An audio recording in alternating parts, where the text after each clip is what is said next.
Hey now, it's your boy PSA Sitch here with another Sunday show with everyone's favorite, the Vengeance, the Punisher, Adam Friended. What's up, everybody? Welcome to the Sunday show. Happy holidays, Merry Christmas. That's right. Happy Hanukkah, whatever you celebrate. Kwanzaa, Merry Kwanzaa.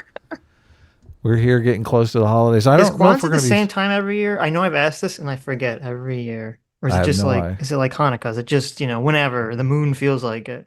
I have no idea. I just want you guys to have some fun. Okay. I don't know if we're streaming next week, but what's going on today? Oh my God, today there's some interesting controversy, argumentation, debates, lots of things were going on this week about a mysterious man named Satan.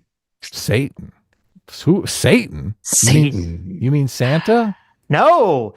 Hey, Saint Nick? Look at that. We're so close to Santa, and then Satan creeps in, right? He just switches the N around a little bit, and suddenly you got Santa. Saint Nick?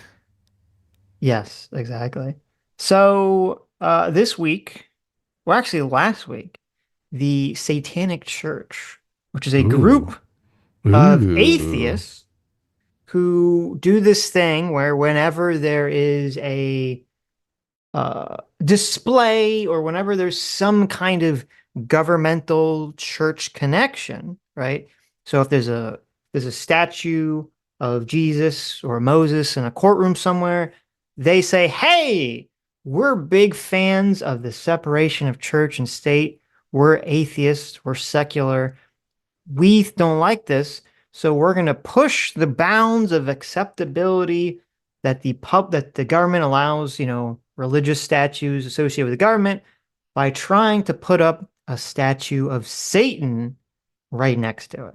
Right. Yes. And I hate these mofos. I despise them with every fiber of my being. Wow. I think these people are total pieces of shit. Really? And I think that they should suck it and F off and die. Why do you feel so strongly about these people? Because they're just trying to rain on other people's parade. And I don't like that. I don't like people who are just pieces of shit so that they can be pieces of shit. I don't like those types of people. Wow. Sure, maybe they have a right to do it. Yeah. But should you do it? I don't think so. I think basically fuck off and get out of here. Okay. How's that for my position? Is my position clear? It's very clear. It is definitely very clear. Let me give a counterpoint here. Okay. So my feeling on the Satanic Church is that it's stupid in terms of, I understand what they're trying to do, but I don't think you can use, if you use the idea or image of Satan, it has so much pre-existing stuff in it that it does, it's just a waste of time. It's like from the river to the sea. People look at that and they know what it meant originally, and you can't rehabilitate it. You can't change it. And it's the same thing with the church, the Satanic Church. They could be like, oh, we want to put up a statue of Satan. We don't actually, you can say all day you don't actually believe in Satan. And the people that do this, they don't actually do it. They don't actually believe in Satan. Every single thing that they say that they've been saying from the beginning, they don't actually believe in Satan. But it doesn't matter because 90% of the people are going to see the statue of Satan and they're like, these people are literally worshiping the devil. Right. And that's all that matters. And so to me, it's a stupid thing because their message will never actually get out. Because people will just see the image or hear the name, and then it's already over. They've lost 95% of the population. Right. It's the same thing with the same church, which Ben Shapiro talks about in the clip that we're going to watch. There was some school district, I forget where they had after school, some kind of after school activities, but at least according to the Satanic Church guy, they were all religious in nature at the public school. They didn't have a secular option for after school activities for kids that parents couldn't pick them up, whenever school ended normally. And so they wanted to provide a secular alternative where it would just be doing normal school activity stuff, right? Without religion associated with it. But of course, since they're the Satanic Church, they have to call it like the Satanic After School program, and they have to have like a little It's logo of dumb. Satan there, and it's just like, you guys are retarded. Like, obviously, the school's not going to allow that because parents are going to see that and think that you're teaching kids to worship the devil. They're not going to be like, oh, well, this is just a non-religious alternative to, after school Jesus special, right? Yeah. So, At least the so humanists were smart enough to keep Satan out of it. yeah, so I'm it's not a big fan of them either, but still. right. So it's really dumb in turn. Like, I think it's strategically like horrendously stupid because it's Right. not going to accomplish the goal that they want to accomplish at all. And Sitch, they, leftist doing something stupid? You've got to be joking. well, okay, well, hold on. When I've heard these people talk and I've read what they write, I don't think they're actually leftists. I'm sure some of them Okay. are, but they're not like they're not like socialists. They're Okay. definitely on the left. Yeah, they're definitely they're on the left, right? Right. But there's a lot of like just edgy liberals in there, Sure. from when I was reading what they were saying. So, I think like the organization is dumb in terms of the branding. However, I don't hate them the way that you hate them because I actually agree with that there shouldn't be like a statue of Moses holding the Ten Commandments in a government courtroom. I don't think that should be there at all. Really? Of course not. Oh, okay. Because that sends a signal that says, hey, we're using religious law in the courtroom, which makes no fucking sense. You don't walk in the courtroom, they say, oh, well, you have another God before you than the Jewish God, so, therefore you get in trouble, right? Right.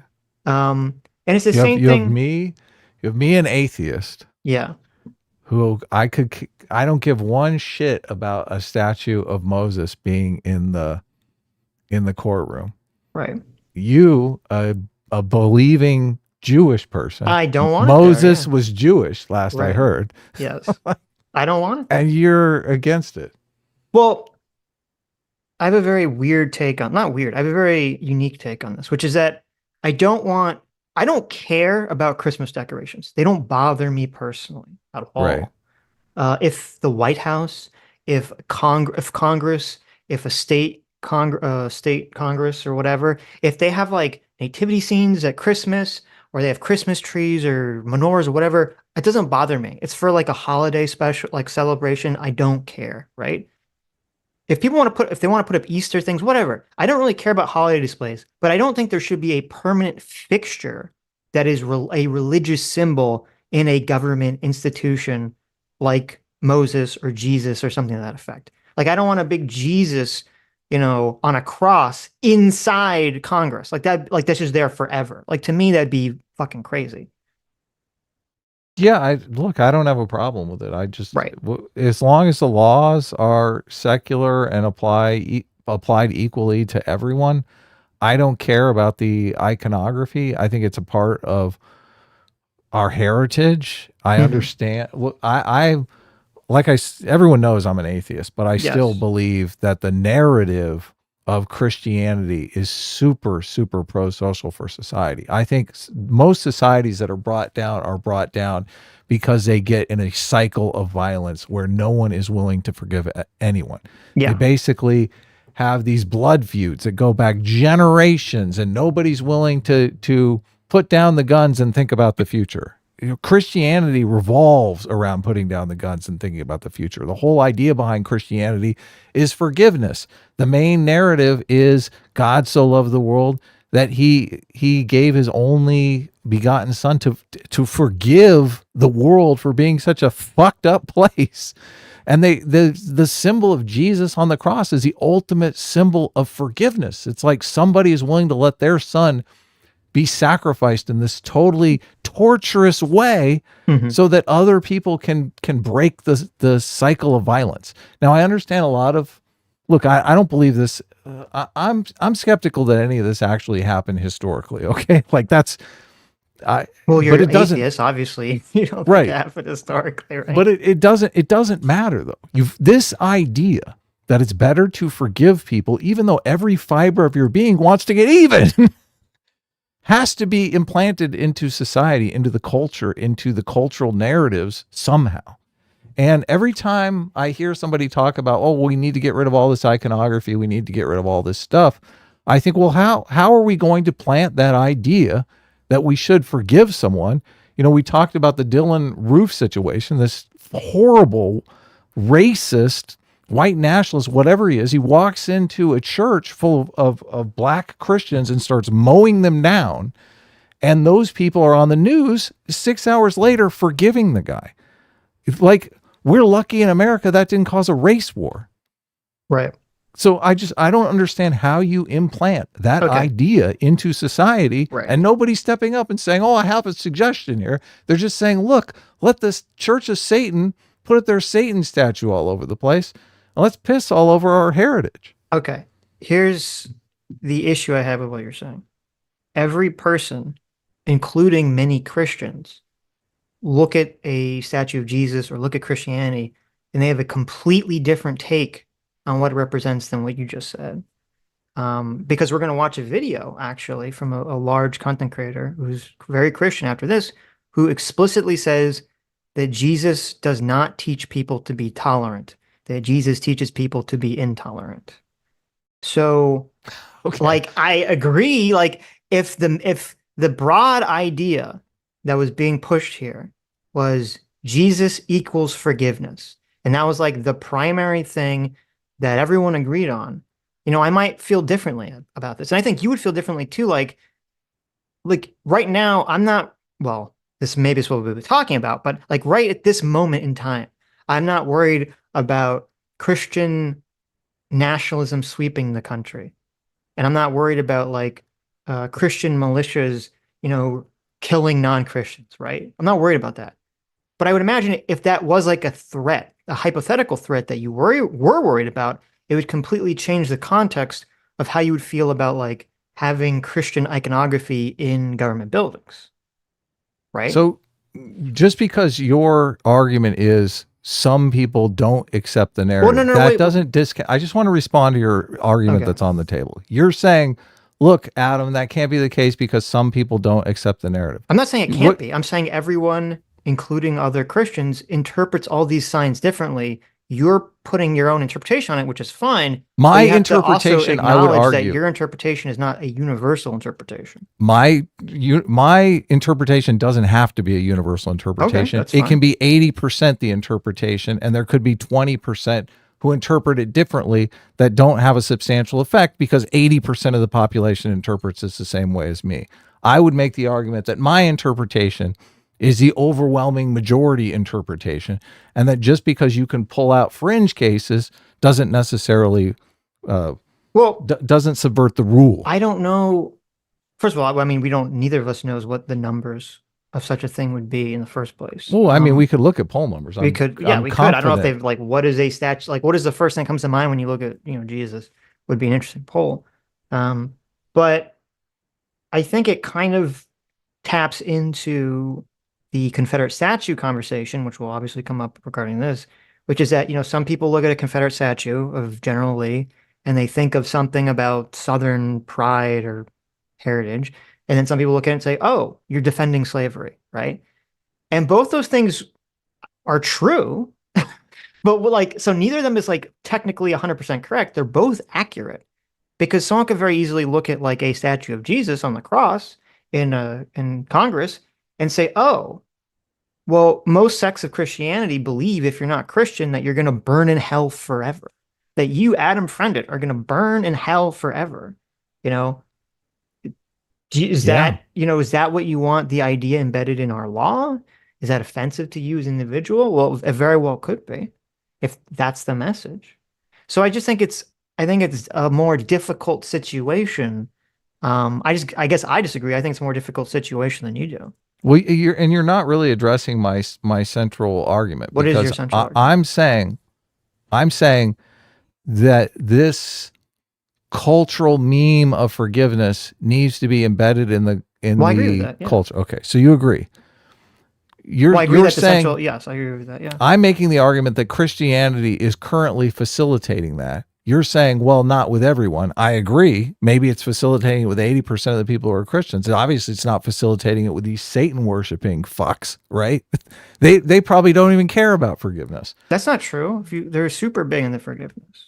Okay. They're like all Well, super secular lefty type, like, hippies. Of course they the care about forgiveness. so then look, if you're saying, if you agree that we need this meme of forgiveness, give me an alternative way to infuse it into the population. Give me an No, no, alternative no, no, no. narrative. Wait. Stop. Because it's a different question. Okay. I'm not, again, as the theist on the show, I'm not against, as I even said, I'm not even against having religious holiday displays in these various buildings. Okay. At Right. all. And I agree with you that I think Christianity provides a very good service, at least in today's world, by helping people find meaning, by, promoting ideas of forgiveness and everything that you're saying. I agree with all of that. Okay. But I'm not associating that to mean that therefore, just because I think this is a cultural part of our society, it's very important, that means that there should be religious displays, affixed in a government building, because Right. that has a completely different connotation than what you're suggesting. I have no problem with the connotation. Okay. And especially in courthouses and stuff.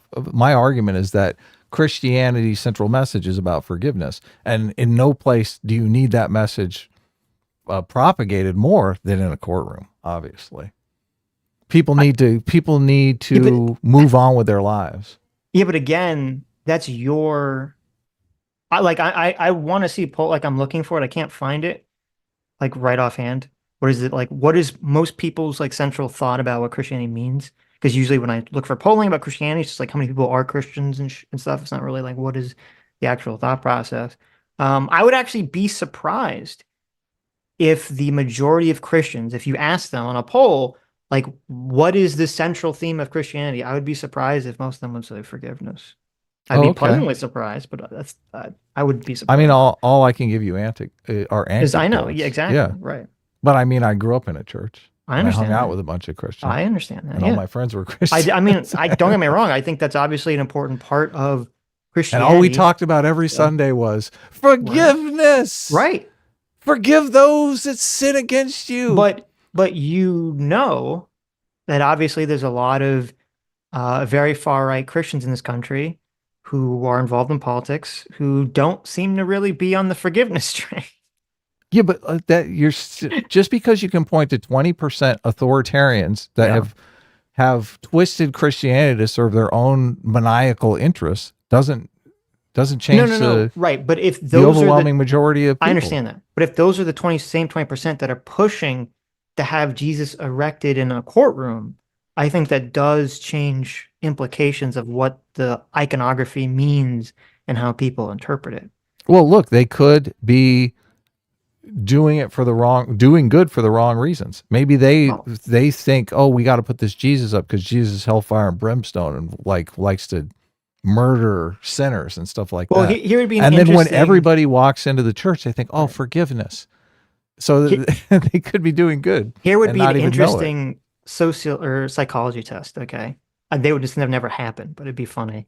It'd be you put picture of Jesus in a courtroom, and you see if it affects like what the jury does in the sentencing with the judge.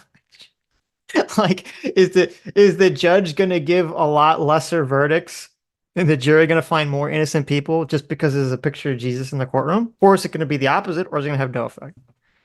Well, Right? That'd be an interesting study. this is why I think it should be in the foyer of the courthouse Oh, so you because don't want I'm it to a affect the jury, is what you're look, saying. I'm a hang 'em high kind of guy. I Yeah. don't I don't want anyone getting off easy. Right. Okay. But Um, look, that's exactly what I'm saying. I'm saying my moral intuitions yeah. and I think most people's moral intuitions are don't forgive. Get even. Go to the ends of the earth to make your enemy's life miserable even if it destroys you and your entire family. Hmm. Like I think that's most people's moral intuitions. I think it's horrible. And Right. I think it's why people should practice forgiveness in their daily lives when they have the opportunity. And I think Christianity makes this apparent Okay. through narrative storytelling. And even, I mean, look, I had that every time I argue with these anti-theists, they don't seem to have any concept of psychology or personal psychology or cultural psychology, none of it. So I don't understand. You admit that even movies are basically teaching people how to behave. Like Of Batman is course. an archetype, Right. right? Yeah. Teaching people honesty is better. Superman, he's like the perfect archetype for honesty and If you want to have Superman in the justice. courtroom, listen, I'd be I'd be fine with a little Superman statue. Right, right, right. But look, everyone knows Superman is a fictional character. People Yes. believe Jesus is a Right. real A real life person. character. Yeah, Right. so it means more. Of Yeah. course. I know. I know. Anyway, I feel Angry like Man for $20 says the Christians wouldn't care if it was a Buddhist icon. While it'd be seen as false, it's still an actual religion. Satanism is like counter protesting BLM with something meant to antagonize it. It's not a genuine religion. Um, well, we'll get into that because that comes up a lot in what Ben Shapiro is talking about in terms of does it matter if Satan was a real religion or if it was a different religion, et cetera, et cetera. Because that is an interesting question that does come up a lot. So, here's an irony that I always see. I see a lot of really edgy anti-theists who yeah. blame their parents for raising them religious. They can't seem to forgive their parents for what they did to them. Isn't that ironic? Well, first of all, I don't know what everyone's story is, okay, in this organization, right? I'm not going to make that judgment. But while I do agree with you, and I've always agreed with you overall, that I think religion has been a net positive to society, I don't think we should fall into the trap of therefore saying, well, you also have to acknowledge that even though it's been a net positive, there's been a whole bunch of horrible crap that's done in the name of religion and done in the name of Christianity that we have to acknowledge. It's not all just roses and sunshine. 1000%. I totally agree that there's been horrible crap done. There's horrible crap that happens all the time. Right. But at some point, you got to cut your losses. You got to cut your losses and move on, no matter how horrible those things are. Mm-hmm. That's the power of forgiveness. That's the power of looking forward instead of dwelling in the past. Fondue for $5 says, I don't like the argument from Sitch. Does this mean statues of the founders represent slavery? Is the leftist argument worth considering? Well, it is actually it's a far more complicated question, as is a question that arises, what is religion? And I think people think about at first offset. Because so you look at like a statue of George Washington, or let's go Thomas Jefferson, right? Because he has the whole Sally Hemings thing. And everyone kind of interprets the statue differently. And you say, well, like, whose interpretation is the one that matters, right? If 80% of the people look at Thomas Jefferson, they just think founding father, 20% of people look at it and say, like, this is a guy who, slaves, whose interpretation of the statue matters? Is it just the majority? Does that get us into the situation where the majority oppresses the minority? What if it's a statue of Satan? The majority of it see the statue of Satan meaning one thing, the minority of it see something ever. Do we just always go with majority rules in terms of how a statue is interpreted? I don't know the answer to that question. I think each statue has to be taken on a case-by-case basis. For example, the founding fathers, I think that the founding fathers, since they're the people who founded our country, they should 1000% remain up despite any flaws they had, despite slavery, because they themselves, especially in Americans' minds, I think overall are important to the founding of our country, represent more than just quote slavery. Slavery was not the central, despite what the 1619 Project claims, slavery was not the primary reason that the country was founded. That was not the intention of the founding of the country. It was just an element of it that was messed up about the country. And it can serve as a reminder, I think an important reminder, that, even great people can have a lot of personal failings and be hypocrites and make compromises because they have to basically form a coalition together of a bunch of various, of thousands of people who all have different ideas about how to run a country. And they had to fight, England. And so we kind of all had to, bind together with a bunch of people that maybe didn't agree with. So I think all that is fine in the statue of a founder. When it comes to a Confederate statue, I think you have to consider that the primary purpose of the statue is was to basically defect from the federal government to protect the institution of slavery. That was the primary purpose of the South seceding, was to protect the institution of slavery. And so I don't think it matters if like 51% of the people, look at the statue and they say, well, that doesn't mean slavery to me. It's like, yeah, but that's what that's why this incident happened. It's kind of like if 51% of college campus kids say from the river to the sea. Like, I think it's very easy. I think it's very compatible. I would bet you that the majority of college kids that are saying from the river to the sea don't agree that that means that the Jews should be violently wiped off, Israel. They don't actually think that, but that's what the slogan means. Does it not? That is what the original slogan means. And so should people be saying it even if 51% of the people that use it don't mean it in that way? So I'm saying I think it's a very complicated situation and you do have to take on a case by case basis. And I don't have a universal answer to the question. None of us do. Yeah. There is no universal answer because everyone's going to have their own take on it.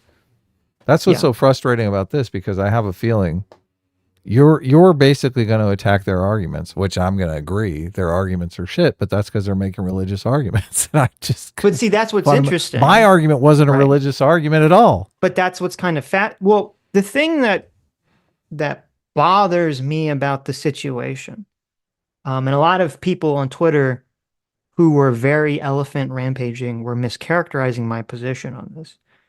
I don't actually care about a statue of Satan. I don't believe in Satan. And as I said in the beginning, I think that the group is stupid. And I don't believe that they should be putting up statues of Satan anywhere. I think it's a really stupid thing to do. And I understand, and I completely understand. I'm empathetic with why people are offended by it. So that doesn't bother me. What bothers me is a lot of people on the right who were tactically defending free speech when it suited them, when the left was using speech restrictions against them, suddenly seem to throw that all out the window when their elephants get triggered. When their elephants get triggered, suddenly free speech goes out the window. And it's fine. People say, I don't like the statue. They redefine free speech. That's what's going on. But that's exactly what the left It's not going out the window. It's like, we still believe in free speech, but this isn't really free speech because free speech is defined in this way. Right. But that's literally what the left did. They said, with racism, hate speech isn't free speech. They redefined some terms. Like, well, wait a minute. What are we doing here? And what was like bothering me about this whole incident was, if people want the statue, they want to petition the government to get the statue taken down and, do whatever, that's fine. Then do that. But there was a lot of people who were saying, if this is what free speech, there was literally a tweet that had like thousands of likes, who were saying, if this is what free speech means, then I'm against free speech. Okay, just flatly saying that, right? Matt Walsh said that, divine law from God supersedes whatever the law of America is. Like, these are very, very dangerous concepts that some people on the right are playing with. They're essentially saying, I don't have to follow, not everyone, obviously, who's against statues saying this, but I'm saying some people are. I don't have to follow the laws of America because I have a religion that supersedes that.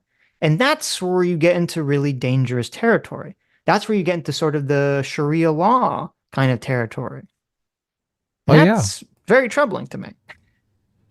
I actually understand, just off of some limited interactions, I understand why What If Alt Hist has the opinion that he has, because he's in these spaces far more than I am. Right. And I just saw a little taste of it, and I saw how many young right-wing people on social media are not only against free speech, but are actually pro-violence. They're literally advocating for violence, saying, yes, violence is good, peace is bad. Yeah. So, yeah. I wish everyone interpreted the Jesus, here, buddy. Right. I wish everyone interpreted the Jesus statue as peace and forgiveness, but obviously that's not the case. Do you? I mean, I'm a firm believer that this is all going to be resolved over the next 10 years. I don't think. I agree. Yes, I agree. Yeah. I don't. Well, no, you've disagreed with me in the past on this because I do think that there are ebbs and flows in society, and there have been periods where there hasn't been a raging culture war, where there's been, a vast majority of Of people, consensus. Yeah. yeah, agreed on a stable culture. Right. And, obviously periods in our past, Democrats controlled the House of Representatives for like 40 years. I mean, that's a long time. It's a lot of control, a lot of Right. But that was when consensus. the Democrats were the conservative party, so it's kind of funny, but It is. But look, I think the culture war is or the raging Southern Party, I should now say. But anyway, continue. and is going to come to an end in a consensus when we're not going to be talking about the culture war because the culture war will be won. And I'm not sure which side of this culture war is going to win it, but I think it's going to happen in the next 10 years. And I yeah, don't you think there's going to disagree. be that broad. I think a lot of the issues will be ironed out in terms of wokeness going away. I don't think there will be a broad consensus on, you know, the left or the right in terms of who has the dominant majority. I don't think that's going to occur unless something super crazy could happen. A kind of like massive terrorist attack by like the left or the right could happen that could change that. But putting that aside, it's hard for me to foresee that occurring. Yeah, I So, know. We okay. talk about this Yeah. regularly, So, but look, I think it's coming. okay. We'll see. It's just the thing that's odd to me is you continually say these things. Like you just said something here. You said, look, Rudyard talks about these spaces and he's I evidently see knows where what's he's going coming on. from now. Right. I And don't think, you're saying I see a bunch of young men who are yeah. pro violence, Yes. but all of a sudden at the same time you say, oh, nothing's going to Well, no, happen. because I understand that these communities are highly selective, are highly self-selecting Hmm. for those types of people in the first place. So I look at these spaces and I understand that that space is not indicative of the norm at all.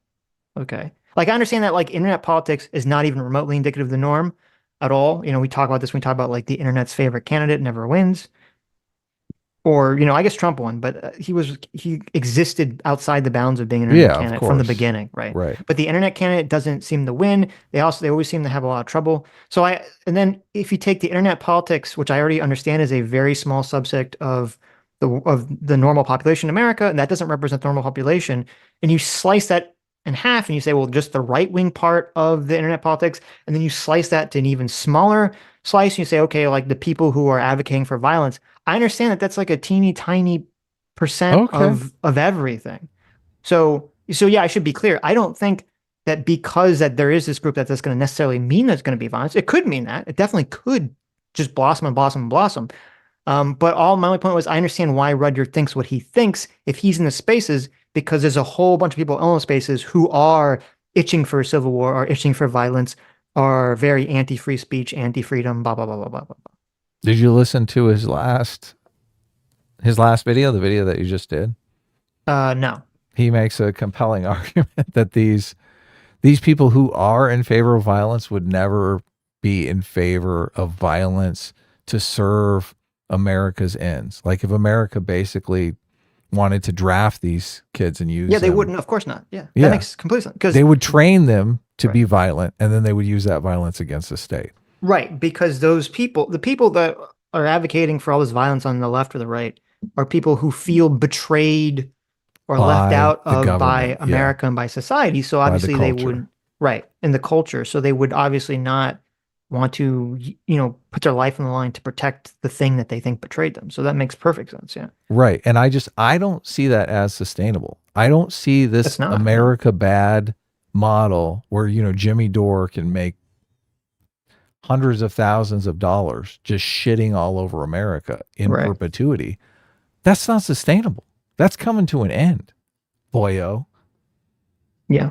And I don't know who's going to win the culture war. It's hard for me to imagine the left is going to win since they are predominantly the America bad people. Yeah. Yeah. Well, So I just the scary, well, the thing that's scary and also annoying is that, as the left has kind of as the left America bad blue has ballooned, though I believe it's now deflating. It's like now you have a right America bad is ballooning. Um, but is how big is that balloon going to get is really the question. the difference is the left is America bad even when they're in power. The right is America bad when they're out of power, but they tend to be America good when they're guys in the White House. Yeah. Yeah. Well, yeah, that is true. That is true. So So it I could guess we'll flip see. on a dime on the That's right. true. The left, it's not going to flip. Yeah, maybe. I mean, I'm a lot of this animus, a lot of this energy, I'm curious as to how much of it will persist if Donald Trump wins or loses the next election. What does that look like? So The we'll see, I interesting guess. thing for me about this story, particularly the Satan statue and whatnot, is it really is about power. People people don't care. People have principles when they're the underdog. Yes. As soon as they're Yeah. in power, those principles are like, this is more like a guideline. Let's Right. use our power to squash our enemies. Hmm. Which, I mean, that's kind of a fact of life. No, but that's a super important idea that comes out of this. And actually, when I was tweeting stuff about this, there were a lot of people that said exactly that they were seeing that, well, like as soon and this was the first thing this was like in one of the like probably in the first video I ever made on YouTube. I talked about that exact I concept. remember that video. And Yeah. this is what bothered me so much about wokeness, or SUWs, as what we called them back in the day, was that it seemed to me that that's exactly what happened. The left was advocating for free speech, free speech, free speech, and then well, not soon, but like once a lot, like the left had hold of the culture, it was, oh, well, free speech goes out the window. We can have all these speech restrictions that suit our ideology. Yeah. And yeah, and obviously the same is going to take place on the right if they seize power, is because the right's all like free speech, free speech, free speech because they need it. And then as soon as they take power, it's like, well, listen, we do need blasphemy laws. Right. So, Yeah, we can't sustain the culture with you guys putting up your Satan statues and right. whatnot. What are you talking about? And this unfortunately is just sort of par for the course for how all humans apparently tend to act. So we just have to be eternally vigilant against such things. Satan statues are hate speech, though. I mean, Um, that's exactly what they are. They hate religion. That's one of this. Look, and I listened to part of this. The I don't, argument. okay, wait. My problem, I understand your argument, and I can even empathize with the argument. The problem with it is that I could easily make the same argument that a Jesus statue is hate speech because embedded within the idea of that religion is the belief that you and I are going to burn in hell forever. Right. Yeah. No. And so I don't, so that's why I'd be cautious before I start labeling a devil statue as hate speech. Look, I believe hate speech is free speech. I don't believe in Okay. hate speech. So, but I'm just saying the argument that, I mean, they're kind of squeaking by on a dishonest technicality. They're saying, look, we have a religion, which they really don't.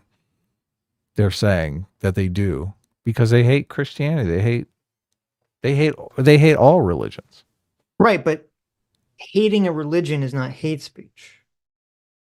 But, hate speech is, if I Google it, this speech that a form of expression where the speaker intends to vilify, humiliate, or incite hatred against a group of people. Christians, yes, that's No, but exactly what's that's going not the on. reason that they adopted Satan is not to incite hatred against Christians. It doesn't even make sense. They're inciting Hatred against controversy and hatred religion. towards themselves by having a Satan sign up there. They're not inciting hatred towards Christians. The motivation is hatred against religious. That's not. No, stop. Okay, prove me Okay. wrong in the article. The motivation of the people that are the Satanic Church was what they say clearly, and seems to be completely clear to me when we listen to anything that they say or that they put out there, is that they want a very thick border between church and state. And so whenever they see that border erode, they say, well, we're going to test the limits of that erosion by saying, well, if you're going to put up a Christian thing or a Jewish thing, we get to put up a Satan thing, right? It's kind of interesting. A lot of people, some people are going to be very upset by this argument I'm about to make. A lot of people are making the argument that it's okay to tear down the Satan statue because there are people on the left tearing down, founding father statues or Confederate statues, right? A lot of people are making that argument. And a lot of people were saying the same thing regarding, well, if the left is restricting speech, it's time for the right to start restricting speech, right? We have to give them a taste of their own medicine. We have to make them play by their own rules. I've heard this argument a million times. And I think in some cases, the argument makes sense. I think in some cases, the argument doesn't make sense, but that's besides the point. That argument, if you subscribe to that argument, you have to acknowledge that that is 100% literally what the Satanic Church is doing. They're saying, oh, if the rules say you get to put up your statue based on your beliefs, then we get to put up our statue based on our beliefs. That's what they're doing. They're saying, we're going to play by your rules. Okay? That's what they're doing. So that's why I think their belief is in Satan. Well, their belief is that there should be a complete separation between the church and state, and that they're going to use the iconography of Satan to represent that idea. Oh, okay. I gotcha. So, but anyway, let's continue. Continue. Let's start the video. We've only been arguing for 50 minutes. This is all the setup, right? Well, it's a very interesting topic. That's why I wanted to cover it. Michael Cassidy, 35. He was then charged, he turned himself in, with fourth-degree criminal mischief. In a text message to Fox News Digital, Cassidy confirmed he tore down the satanic display, which was erected last week by the Satanic Temple of Iowa to represent the group's right to religious freedom. Cassidy said it was extremely anti-Christian. Cassidy had previously run an unsuccessful campaign for Congress in 2022. He didn't elaborate on why he tore the statue down, but he posted a Bible verse on Thursday night to X after being charged. Be sober, be vigilant, because your adversary, the devil, as a roaring lion, walketh about seeking whom he may devour. In a Facebook post, the Satanic Temple of Iowa wrote that the display was, quote unquote, beyond repair. The group wrote, we ask that for safety, visitors travel together and use the 7 tenets as a reminder for empathy and the knowledge that justice is being pursued the correct way through legal means. Happy holidays. Hail Satan. The Iowa Republican governor, Kim Reynolds, condemned the display's presence, but she said it should be countered with more speech. She said, like many Iowans, I find the Satanic Temple's display in the Capitol absolutely objectionable. In a free society, the best response to objectionable speech is more speech. I encourage all those of faith to join me today in praying over the Capitol and recognizing the nativity scene that will be on display, the true reason for the season. The co-founder of the Satanic Temple, a person named Lucian Graves, had previously told local media that the display would be up for 2 weeks. Quote, we're going to really relish the opportunity to be represented in a public forum. We don't have a church on every street corner. My feeling is if people don't like our display in public fora, they don't have to engage with them. They don't have to view them. Okay, so let's talk about this. First of all, for the guy who knocked the head off the statue, this actually is the way you do public protest, by the way, is if you are actually going to do this, you then accept the consequences for that thing, right? He knocked the head off the statue and then he turned himself into the police. Unlike all these morons you see who are blocking the freeway, who are then very, very upset that they're getting arrested. Like when it comes to civil disobedience, which is what this is, when you participate in civil disobedience, you then turn yourself in. So I'm glad that Ben pointed this out in the beginning, because this is 100% true. If you, this is how you should do civil disobedience. If you do something that is against the law, but you think is immoral, part of that action is that you were supposed to get arrested. You were supposed to, deal with the consequences. And there are a lot of people who want to protest something, they want to destroy property, and they want to run away, which is ridiculous, obviously. I'm already totally suspect because the guy ran for Congress. The guy but I was about to say, but I was going to put an asterisk there. Okay. But the asterisk, because I agree with the principle. However, this guy who did it, I don't believe did it for turned himself in for necessarily the reasons of righteousness of civil disobedience. He's like viral moment right here, running for 2024. So the guy who did this, I forget it's like Butch Cassidy or something. Not Butch Cassidy, but his name's Cassidy, Michael Cassidy or something. He ran for, he's a Mississippian. Okay. So he's from Mississippi. and he ran for Mississippi government positions twice in the last 2 years and lost. So in 2022, he ran to be a federal House representative of Mississippi. He ran to primary the Republican who was of whatever district he would be in and lost. He lost the primary. And then the next year, he ran against the Democrat in his district to be a state level House rep and lost too. So this guy who's a Mississippi, politician hopeful, who's ran twice and lost twice, sees on social media in Iowa, a completely different state, this statue of Satan, decides he's going to travel all the way up to Iowa to destroy the statue in a completely different state and then turn himself in so that everyone knows his name and he gets all the publicity. That's kind of crazy. Right. So he crossed state lines. He crossed state lines with the intention to destroy property. Okay. So I do. Yeah, so I do agree with you. Obviously, this was 1,000% done by this individual for, his political career. That was the motivating factor here. Or at least that would seem to be the motivating factor. So Michael Cassidy's his name, from Lauderdale, Mississippi. Why is life always a sham? Well, that's the thing, because it's like, you would just think it would, just some old guy who's in Iowa, like, I don't like this statue of Satan, right? But no, it's got to be someone with like this very obvious motivation, behind it. So, but obviously we can talk about whether it's justified or not, whether it's right or not, detached from the individual. So, okay, right, that is the way that it works. Okay, so there's that. Then there's the question of whether he did anything, quote unquote, morally wrong in knocking down the statue. Now, this is only mildly questionable. The answer is no. He didn't do anything morally wrong in knocking down the statue of a satanic group. I'm sorry, he didn't. On a moral level, you have no moral right to promote a non-religion that is specifically directed at hatred of Christians. That's exactly what this is. Now, you may have a legal right to do that, but that's not the same thing as a moral right to do it. These are two different types of right. We have all sorts of legal rights to do things that are immoral in American society. So we have to separate those two things off. Because very often when we're talking about rights, we tend to conflate them. We tend to think something is legal, therefore it's moral. Or it's moral, therefore it's legal. No, that's not the same thing. It is legal to use the N-word, for example. It is immoral to do so. You should not. Similarly, it is not immoral to knock down a satanic statue. It may be illegal to do so because the law is supposed to protect private property. Okay, but that raises the question as to why the law does that. So you see Kim Reynolds there say that this is protected speech. They're putting up a satanic. Okay, well, before he gets into that, because I don't think he puts forward a good argument on this.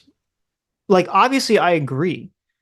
There is a distinction between moral actions and legal actions. And everyone who's thought about this for 2 seconds agrees with this. I'm having flashbacks of my argument with Peter Boghossian. He wouldn't admit that morality was about rules. I was like, what? Morality is about rules, but obviously in our society, if you exist in a society based on the principles of liberalism, right, which is trying to separate church and state and create universal rules we all can live by, there's going to be a separation between moral actions and legal actions. For example, obviously, of course, but they're both rules. Right, they're both rules, right? But they're different. So obviously, we would all, like, the most obvious example to me is, everyone, unless you're a hyper red pillar, agrees that cheating on your significant other is an immoral action. However, it's completely legal to do so, right? Right. Yeah. So I would say that the enforcement mechanism is one of the biggest distinctions. Yes, of course. Moral rules are socially enforced, and legal rules are enforced through law enforcement. Through law, yeah, right. Though obviously there's a lot of overlap on top of that. Sure, of course. Some things are both illegal and immoral, and some things, And depending on what ideology or culture you subscribe to or a part of, you can get mixed messages. For example, stealing is illegal, and I believe is immoral. But if you watch a bunch of leftist YouTubers, stealing is totally moral and good. Yes, yeah. So, okay. So the question is, Ben acknowledges that yes, it's illegal to destroy the statue because the statue is private property, and the statue was allowed to be there because the people, the Satanic Church, they followed whatever rules they had to follow in the state of Iowa, where they have to submit that they want to do this display, and they look at the people that run the building, look at it, and they make some sort of they say, okay, you can do this, you can't do this, you can do this, blah blah blah blah blah. The Satanic Church says, okay, we follow the procedures, we did all the things they were supposed to do, we followed all the rules, and boom, they get their little statue up because they followed the rules. They didn't just sneak it in there in the middle of the night. So then the question is, well, is it moral to destroy the statue? Mm-hmm. And I don't think Ben really gives a cogent argument to answer that question. And I do think that is a complicated question because you say, well, there's a lot of moral factors involved. Is it moral to destroy someone's private property? Well, it can be. Well, what are the ways in which it can be moral to destroy someone's private property? Oh, I don't know. Maybe if that private property is harming other people, right? Like that'd be a very easy distinction. Sure. But then it's like, well, okay, so the statue isn't physically harming anyone, but is it emotionally harming someone? Maybe. Is it offensive to people? Of course. But then you get kind of into the Confederate statue conversation, which is like, well, if people see a statue of a Confederate general, does that emotionally harm them? Yes. Does that mean that you have the moral duty or right to tear down a statue illegally? I mean, I don't think so. You don't. Right. So you're saying his argument is just weak sauce because you don't understand how he can be saying it's moral to destroy someone else's property. There's all these other things that go along with it. There's ways in which there's obviously solutions or that's not solutions. There are obviously scenarios. Don't look at it. Where I can see that it's moral to destroy someone's private property. Okay. Even if it's illegal to do so. I can definitely see that scenario. I don't see how this is an example of that scenario. That this statue of Satan is just such and by the way, the statue was not a permanent fixture. It was the way it works in Iowa, because like very few people talked about this or looked into this, was that they basically, any organization, any group of people can petition the state house to put up some display there, and it has to go through some process where people look at it and they make, they say, well, you can do this, you cannot do this, blah blah blah blah blah. And they did that with this group, and then once the display is up there, it's up for 2 weeks, and then it gets removed. And that's the rule. And apparently this rule applies to everyone. And the reason that the Satanic Church did this was because, there was religious displays, there was a nativity scene, there was some other, Christian and Jewish displays there. So they wanted to do like their whole, well, everything should be secular, blah, blah, blah, blah, blah, blah. They want to test the limits of the whole separation of church and state, idea. And so that's why they did this. Since it's obviously moral to drive 400 miles to tear up a statue to blow up your 2024 state Senate campaign. Right. Okay? Yeah. Please. Right. Understand morality. Well, it's funny because like I was trying to look for the exact dates, but I think it was only a few days away from being taken down normally anyway. So like the whole controversy was like almost avoided just by like the clock running out. But which is funny. Out of time. It reminds me of, I was looking into, because there was a rash of people a few years ago that were tearing down Christopher Columbus statues.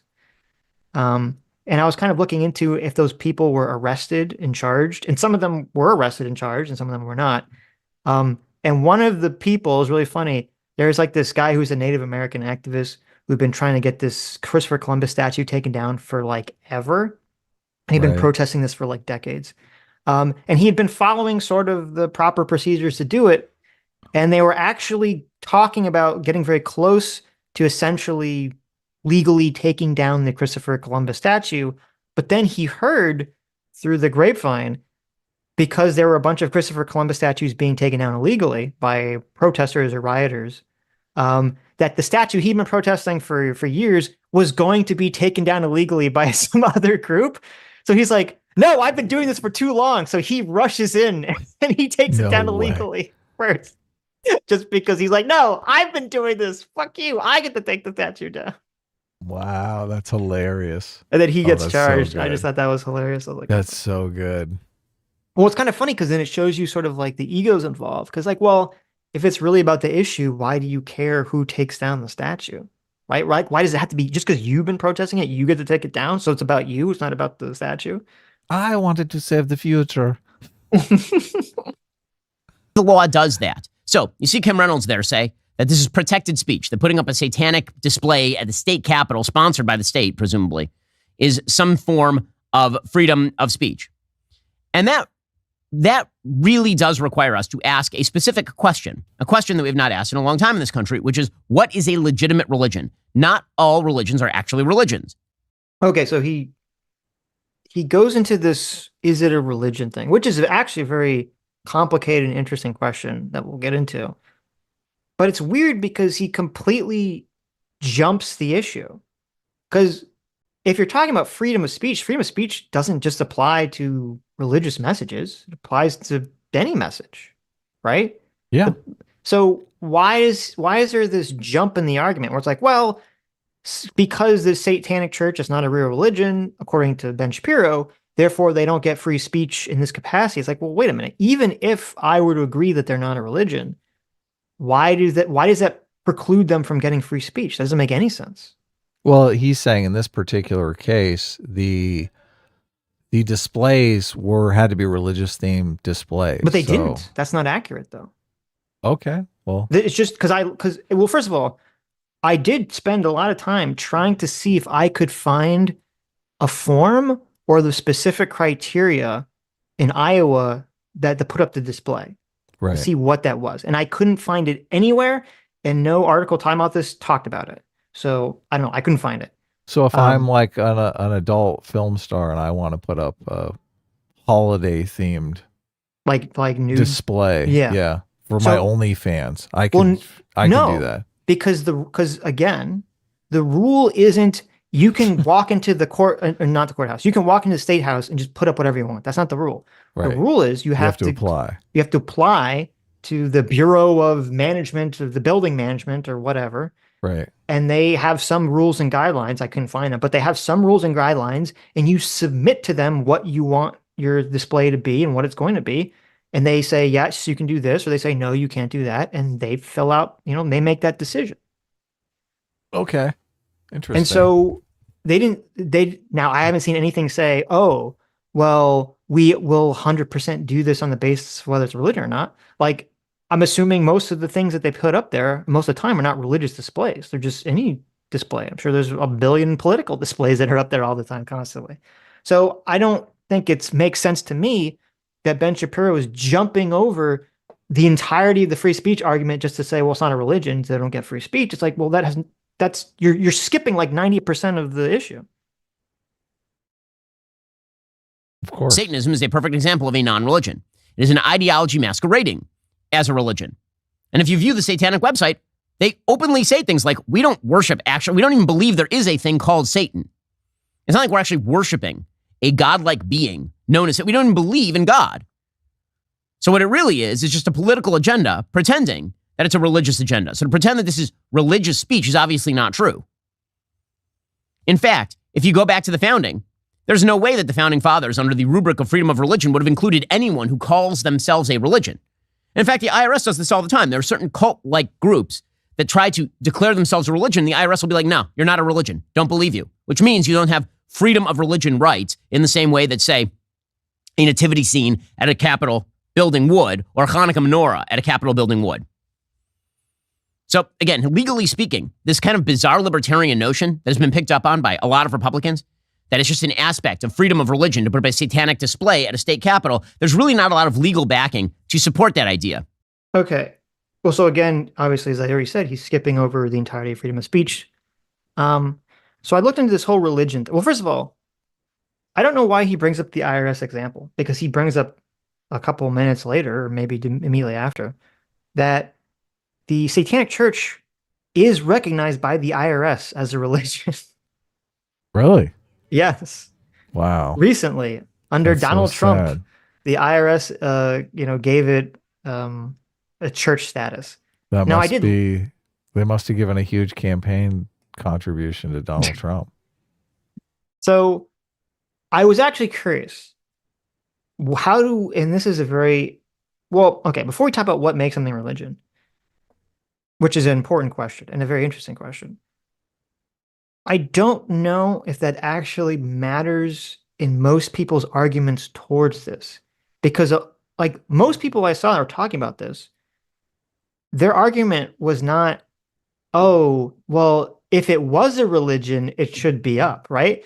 Like most people were like, this is demonic and it shouldn't exist. It shouldn't be up. They're literally taking the opposite stance.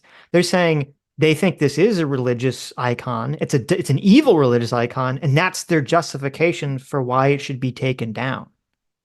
So right. It's sacrilegious is what they call it. Exactly. So it's interesting to me that Ben is hyper fixating on the fact that's not a real religion, where it seems like for most people, it's the opposite. The fact that they associate it as being religious, or sacrilegious, as being demonic, is the reason they want it taken down in the first place.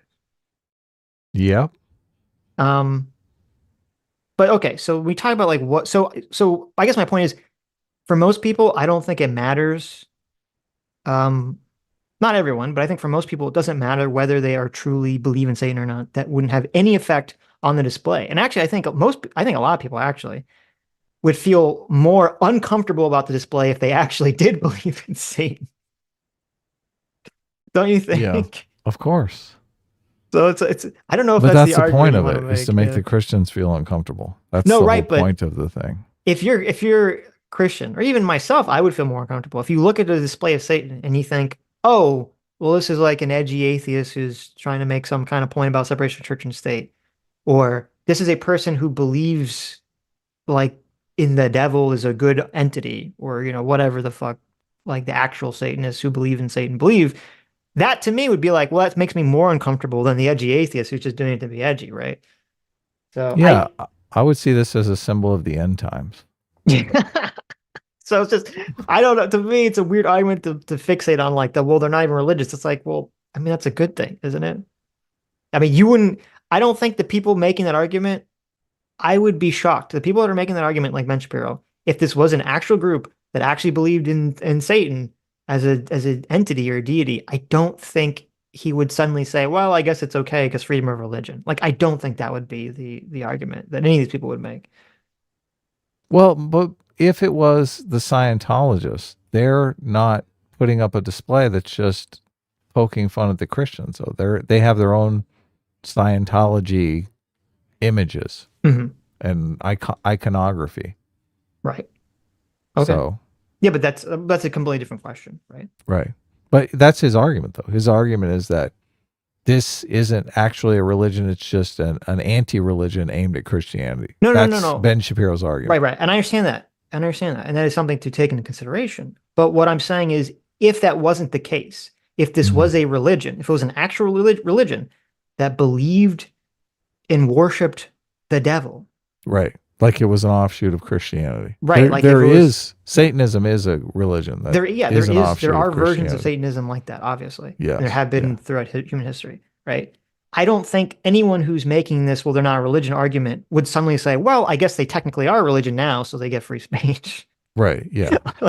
So it's a lot of like elephant leading people down a pathway for an argument that I don't think matters in the context, because their opinion wouldn't change if this was an actual, quote, religion.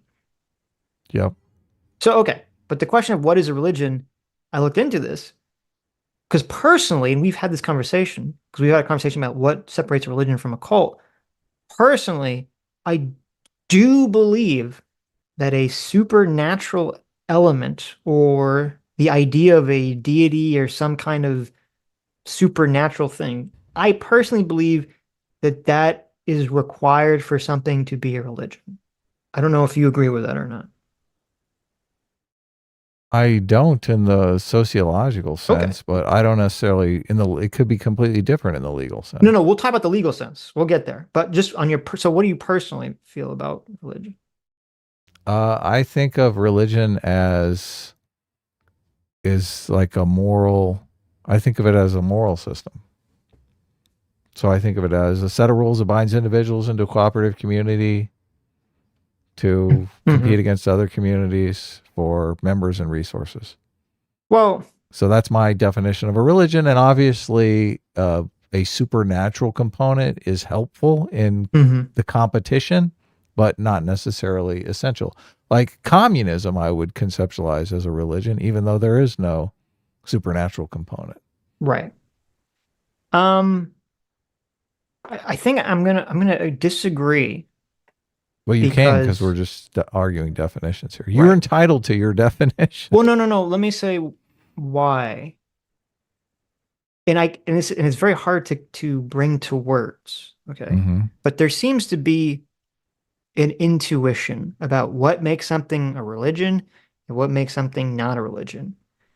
And it's hard to exactly parse what that exact specific thing is, because there are, rules that people follow and they can follow very strictly, but it doesn't seem religious. I mean, there are obviously cultural rules about, being an American. There are cultural rules about being in whatever specific state or city or family that you're in, but they don't necessarily seem to be religious. Like, it seems like there's something special, something there that's hard to put into words about what makes something a religious belief versus just a person who has a strong belief in like some kind of philosophical values. Okay. Like Sam Harris might have some very strong moral philosophical principles that he's constructed or follows from some philosopher or whatever, but it doesn't feel like a religious belief. There's something there that's different to me that I can't quite put my finger on about what makes it a religion. Yes. There's something in the mist there. Well, that's what I'm trying to parse out. Like, but maybe you could say, I definitely think there are people that are socialist or communist who definitely have a fervor that puts them seemingly in the realm of religion. This is why we say like, oh, socialism is a cult, wokeism is a cult, right? It's definitely like, it seems like they're hitting something. There's something there where it goes beyond a belief system into a religion or a cult, right? Sure. Look, different people have different moral intuitions. Those people where their moral intuitions align, group into these things called religions. Look, I'm using the Durkheimian definition here. I can look it up for you. Right, but what I'm saying is like, what is... I'm trying to figure out what is that special sauce, that special thing that elevates something from a philosophy to a religion. Is it just the tradition? Is it just the communalness of it? Is it just ceremonies? If a bunch of social, like, because if that's all it is, and you don't need a supernatural element, then the Satanic Church completely fits that definition. They have rituals, they have ceremonies, they have ministers that teach whatever their humanistic principles are. I mean, they definitely hit all those criteria. Here's the father of sociology, Emil Durkheim. He says a religion is a unified system of beliefs and practices relative to sacred things, i.e., things set apart and forbidden, beliefs and practices which unite in one single moral community called a church, all those who adhere to them. So, I mean, this is basically my definition of a moral system. Basically, he's saying it's all the beliefs and practices and rules that unite people into a church. And look, a belief in God could be one of those beliefs, but doesn't have to be, not by this definition. Right. But under that definition, the Satanic Church is completely a religion. Yeah, they believe they're an anti-theist religion. Right. They believe the world would be a better place without religion. That's their religion. Yeah, I get that definition. It seems off to me. It seems like it's missing that special sauce. Now, some people in chat are saying the special sauce is faith, but even that could be kind of a difficult thing, because you can make an argument that all of our presuppositional beliefs are rooted on faith at the end of the day. Like if you say, well, why do you believe in science? Because I believe we don't live in a simulation and the world is ultimately understandable. But that's but you don't have that. You don't know that. That's I based know. on faith, I agree with you. Right. There's always, you have to take some principle as Yes. faith just to begin the game. Exactly. But so that's the difficulty. That's what I'm saying. See, this is a very difficult thing to figure out what exactly is that special sauce. Because it can't be faith because we all have faith on some presupposition that we root our reality on. Now, maybe if you're Jordan Peterson, you'd say, well, that is religion and we're all religious because of that. But that doesn't seem to be what most people are referring to when we talk about religion. They're talking about something different. Well, most people do believe that a belief in God or the supernatural is an indispensable part of a religion, and they aren't Yes. willing to call anything without that a religion. So, I mean, I get that and I respect it. I think different people have different definitions for things. It's Of course. as long as we are using the same definition or understand our opposing definitions when we're arguing these topics, it is what it is. I'm not asking anyone to change their definition. Well, I find more utility in my definition because I want to examine things like communism in light of what we already know about religion. Right. Yeah. So Hayden Dill in the chat brings up an interesting point, which is about what about certain Eastern religions that lack supernatural elements? I believe, and I could be wrong, but I believe that like most Confucianists don't believe in supernatural elements, and things of that Buddhism. nature. But if you dig in, and there's this book, Why We Need Religion by Stephen Asma, where he does dig into the various Buddhist philosophies. And he's like, that Buddhism obviously has supernatural elements to it because reincarnation and karma. okay. Right? Yeah. I say Confucianism, which is its own thing. Right. But there are types of Buddhism that a lot of the anti-theists say are non-supernatural. Well, you could completely believe in a form of Buddhism that has nothing to do with supernatural. You could believe in a form of Taoism that is supernatural. There are people that believe in a non-supernatural Christian version of Christianity. Right. So you can believe in anything in a non-supernatural element. To me, when I was thinking about this the other day, I don't know that Buddhism involves reincarnation, though. I think that's Hinduism. Maybe you're right. I don't know the answer to that. I thought Buddhism had like karma, or maybe that you're right. Karma is not even maybe karma is from Hinduism. I don't know the answer to that. Yeah, but anyway, Buddhism recognizes that there are continuous cycles of life, death, and rebirth. But I don't know so they that do believe in it. Okay. No, I don't know that they believe in reincarnation. Someone said, chat's saying that they both believe in reincarnation. Okay. Well, so there you go. There's your supernatural element. But anyway, so what I think I landed on in terms of trying to figure out what a religion is that, and this is not a great answer, but I think is the answer. There's some place in the human mind that needs to be filled with something. And I think it is the faith-based presuppositional belief about what is reality based upon. And I think that's where, to me, that's what a religion is whatever that hole is that you're filling in your consciousness to fill that presuppositional belief, whether it be God, whether it be secular science or something, whatever it is that you fill there. And I think everyone fills it with something. I don't think anyone can exist without filling it with anything. Even the nihilists, they fill it with something. Nihilism. Just give me a big heaping dose of it. I think that's, to me, is what religion is whatever people use to fill that void of ultimate meaning of reality. That would be the beliefs portion of the Durkheimian definition.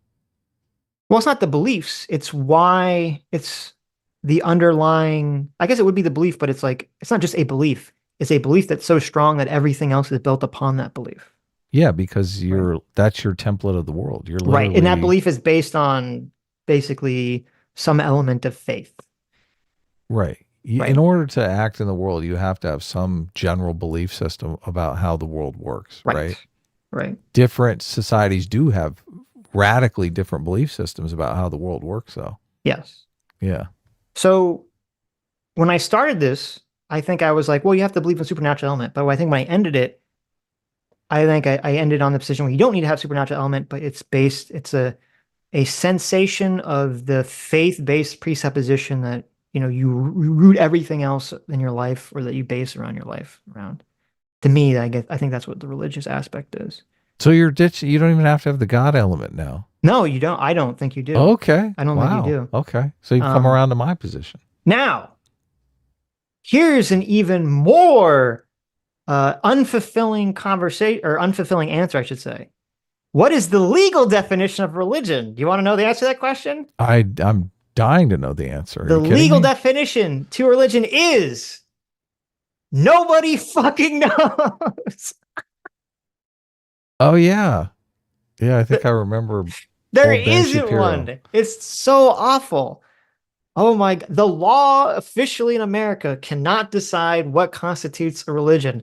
There has been multiple court rulings throughout America's legal history that completely 100% contradict each other. That's There was so a time, sad. it's so hilarious. There was a That's so time sad. where courts said that Mormons were not a religion, Wow. which obviously now most of us would say, well, obviously Mormonism is a religion, even if you don't agree with it, right? Of course. There was a time where courts said that a religion was rooted in communal beliefs instead of personal beliefs.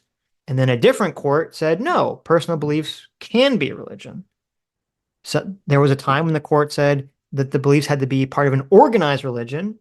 And then another court said, no, your own personal, non-organized religious beliefs can be religious beliefs. There was even a court case that said you could be part of religion. There's a court case with Jehovah's Witnesses where one of them didn't want to like work on Sunday or manufacture weapons, or I don't know, do something. And even though there was another Jehovah's Witness that worked in the same factory that had no problem doing the thing, they still said, well, it doesn't have to be a uniform belief among everyone in that religion for it to still be a protected religious belief. And there was even a court case that specifically said God does not have to be an involved element for someone to have a protected religious belief. So the courts have never been able, in any regard, any capacity, to decide officially under law what is and what constitutes religion, which is weird and difficult because we protect religious beliefs. You are protected from being discriminated against on religious grounds, and yet we can't even determine what the hell religious beliefs are under the law. Isn't that bizarre? Very scary. I'm terrified. So I don't know what we do about that. I don't know what we do about that. We find a way. I guess. Well, they basically just look at each one on a case-by-case basis and try. It's like pornography. I know it when I see it. There's a difficulty in human language where there are things where we grapple around the edges. Where we have difficulty putting into words, but we know there's a intangible concept there that's being alluded to intuitively, and we're trying to figure out what it is, right? Yeah. This is why, in the whole, this is why when they try to do the trick where they say, can you define a woman? So on the left says, can you define a woman? And if you can't define some way of defining a woman that encompasses every woman who's ever existed and will ever exist, they say, well, therefore the category doesn't exist, so women must not exist. But that's not true. We all know the category of woman exists, even if there's fuzziness around the edges of what exactly constitutes a woman. Right. So. Mr. 6 for 200 Kazark says, religion is a human response to the experience of or awareness of something that transcends the ordinary, natural, or human realm, that provides a source of meaning, value, and ultimate concern for human life. I mean, it's an interesting definition. Maybe. That would definitely... Well, you're saying transcends the ordinary, so that would have to have a supernatural element to it. So, I don't know. It's a possible definition. Jonathan Smith for $20 says, religion is an extreme case of this: a code of ethics and a call to implement those ethics in yourself or in the group. To the degree of action and ethics, determine if it is a religion. To determine if it is a religion, if it is a religion, it is a judgment call. So it's a code of ethics and a call to implement those ethics in yourself in the group. And then the degree, you're saying, the degree of how strong it is whether it constitutes a religion or not. Or if it's a judgment call. Huh. I mean, I don't know if that is a religion. I think that's how religion manifests. I definitely think that's how religion manifests. I don't know. I think there's still something else there that makes it a religion in the first place. But I think what you're saying describes the actions taken. Auction receipt for $20 says Ben focuses on if it's a religion because the state house is not a free speech issue. They stated they have guidelines and can restrict. Those guidelines could not state the answer is no because I do not like your religion. Well, but I don't know if that's accurate though, because I've never seen anyone produce the guidelines at all. And I don't believe, and if you've seen it, link it to me, because I was looking for it, I couldn't find it. I couldn't find an official statement from the people that signed off on this. I mean, I saw the governor was saying it was free speech. The governor said specifically it was free speech, I believe. All the people I saw that were government official timeout said it was free speech. They didn't necessarily say it was freedom of religion. So there's no reason, there's no restriction that exists I'm aware of where they could say, well, we can restrict your speech, but we can't restrict your religious speech in this element, in this situation, the government saying that. So I'm not even aware that that distinction would make sense or matter in this circumstance. Val Van Gogh for $20 says, would Sitch be okay with the quote from the river to the sea artwork in the government building if it was from an isolationist libertarian group who is testing how much support they can stir up for extreme U.S. foreign involvement? Uh-oh. So if there was a procedure, so in my life when I was younger, I used to be neutral, probably more neutral to chaotic good. And as I get older, I become far more and more lawful good. And what I mean by that is that I become more and more aware of how people don't have principles and why you need strict sets of rules that everyone has to follow that governs our behavior, even if we don't like whatever the thing is. And we still should have to follow the rules to change the thing or get rid of the thing. Because when we start destroying the rules is when you get into the tepid water of tearing down all of society and becoming barbarians. I'm becoming more like conservatively afraid of the barbarian horde as I get older and older and older. So As you should. As you should. So my answer to the question would be, if a group through the normal process, they have the same process, say the same thing in Iowa. They say, you can put up a display for 2 weeks and they say, okay, well, we're going to put up a thing that says from the river to the sea. It's got the hang glider guy on it. It has all of Palestine, all of Israel says Palestine on it. And they say, we want to put this up here because there's an Israeli flag or there's some kind of Israel display up there. And the court or the state says, yeah, of course, you can put that up here. You followed our requirements, blah, blah, blah, blah, blah. And they put it up there. And I don't like it. I'll say, okay, I don't like it, but, free speech. That's free speech, baby. Like, that's the whole thing. So, yeah. I would only have a problem with it if it was portrayed in a way that the government promoted the message, right? Then that's where you get into like the sticky situations because you don't want the government necessarily to promote a religious message. You don't want the government to promote a message of killing one group or the other. So that's when but if it's just I understand the context is just a group does this and it's up there for a limited amount of time and, they have a free speech right to it like everyone else, then okay. Then fair enough.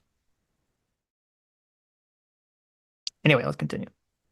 There's a good piece by a lawyer named Frank DeVito over at the American Conservative a few months back in which he talks specifically about this. He is currently an attorney serving as counsel at the Napa Legal Institute, and he writes about this.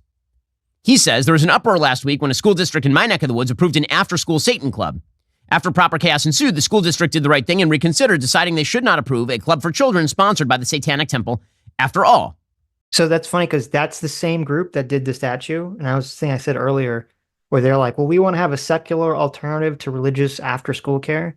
And this is why, to me, it's just so, because they even said, when they talked about, because I saw videos of what they were going to do with this after-school program, it wasn't even going to be about whatever their humanistic atheist beliefs are. It was just going to be like normal, school crap. But it's just, that's to me why it's so stupid. Like their branding and their existence using Satan is so idiotic because they will never, ever, ever do anything except piss everyone else off. Like if they just marketed themselves as a secular group that was going around pushing secularism without, the devil being involved, I think they would be a lot more successful in terms of like changing people's minds. Changing people's minds, but the problem is they probably wouldn't get any donations. All their donations are probably based on religion haters. No, you are correct, and they wouldn't get press because the press is like, oh my God, it's Satan. Like that's the spicy thing that gets everyone to talk about it and look at it. So Yep. you have to find a way. Well, maybe they should do the flying spaghetti monster thing. I don't know. I feel like you could do something that might get people to talk about it without it being Satan. There's got to be some way to create that situation. So Satan is not the way. Satan is not the way to do that. Americans have been so shaped by libertarian arguments for absolute personal freedom, the point has come where they wonder whether Satanism is part of the tradition protected by the U.S. Constitution. Something must be done to take back this obvious ground. And he points out that there's very little case law on the specific issue of whether Satanism is a protected religion. What we do have is a little bit jumbled. But the point is that since the Constitution does not define religion, the court then turns to case law for guidance. But the early Supreme Court defined religion in traditionally theistic terms. In other words, believing in God. Not an atheistic, anti-Christian, non-religion pretending to be a religion for purposes of putting up a satanic display next to a nativity scene, which is the purpose of what the Satanic Temple is doing here. So I read this guy's article. It kind of sucks.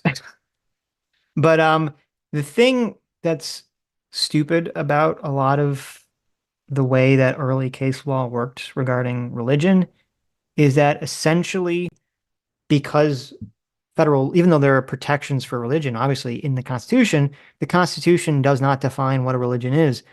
And so what early courts, especially back in the day, had to do was they had to revert back to looking at English common law. Okay. So Wow. British common law. And obviously British common law was, from a monarchy where the king had a divine right to rule. And so like that's where that idea to me doesn't mesh in with the religious freedom arguments about how we would have a conversation in America. That's exactly the purpose of what the Satanic Temple is doing here. The founders never would have considered this an aspect of freedom of religion. Not remotely. In fact, it was only in 2019 that the IRS even declared that the Satanic Temple was a tax-exempt church. That was under Donald Trump, by the way, a point that Ron DeSantis was making. We'll get to more on this in just 1 second. First, from maintaining control of your assets to easing the burden on your loved ones, an estate plan can part of the video. This is my favorite part. Listen, if you need an estate planner, Adam, these are the people to call, okay? Oh, yeah, okay, cool. I'm planning my estate. Trust and I'm will, leaving all my estate to the Church of Satan. I thought you were going to leave it to me. Oh, yeah, you can have it. Yeah. Take it away. Listen, if you want, I'll put on some red face paint and some horns, okay? Cool. Jeez, how long is this ad? Points out here. What's It's up their with will this? all set up. Go check them out right now. 10% off free shipping at trustandwill.com/Shapiro to get started. Well, again, as Frank DeVito points out here, it's not merely that the founders would never have considered a religion of Satanism to be protected by the First Amendment freedom of religion. It's not just that. It turns out that, as pointed out in an article at Harvard Law Review a few years back, the black letter rule in American law was clear. Constitutional liberty entailed a right to articulate views on religion, but not even a right to commit blasphemy, the offense of maliciously reviling God, which encompassed profane ridicule of Christ.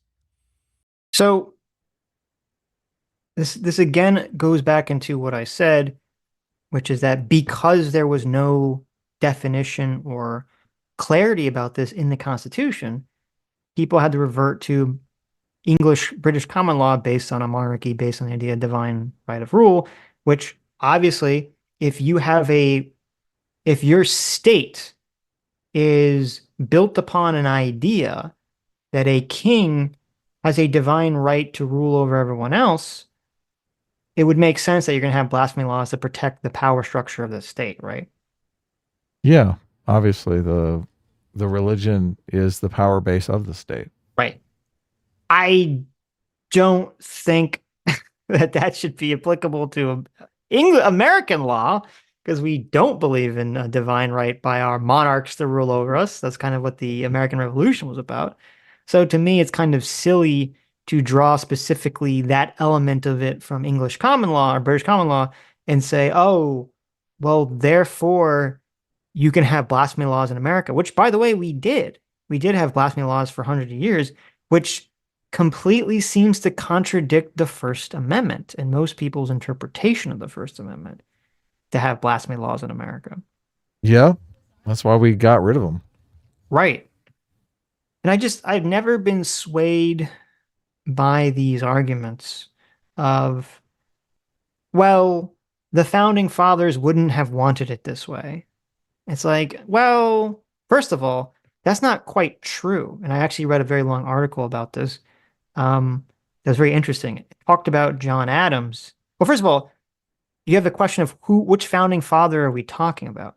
Thomas Jefferson was a radical revolutionary leftist. I mean, he believed that the government should basically have a revolution every generation and basically start anew. And he was 100% in favor of, free, like as much free speech as possible. He was completely against, blasphemy laws or any sort of, anything remotely close to that. He was like very, very far, revolutionary left type of guy. He's definitely one of our important founding fathers. And obviously hypocritical because he literally had slaves. But then you say, well, what about John Adams? John Adams, who's credited with writing the majority of the first draft of the Constitution. He originally was very in favor of blasphemy laws. But as he got older and older, he changed his mind. And he became very against blasphemy laws. He became a lot more in favor of freedom of speech. So when we kind of talk about like the founding fathers' intentions, well, what are we talking about? Because you have a document that, various people wrote that all had different interpretations of the document. And then you had hundreds of different people sign off on the document and they all interpret the document differently. And they all agreed to different things. That's part of why the Constitution is a compromise. It is a compromise to get a bunch of people to agree to sign off on these general rules to live by that have a lot of vagaries or a lot of wiggle room to maneuver in. And then in between all, that's why we have the court system kind of has to like make all the determinations for the things that are not very clearly spelled out in the law. Because that's the only way to get people to compromise on everything is to create that wiggle room in the first place. Multiple interpretations. So everyone can read it the way they want.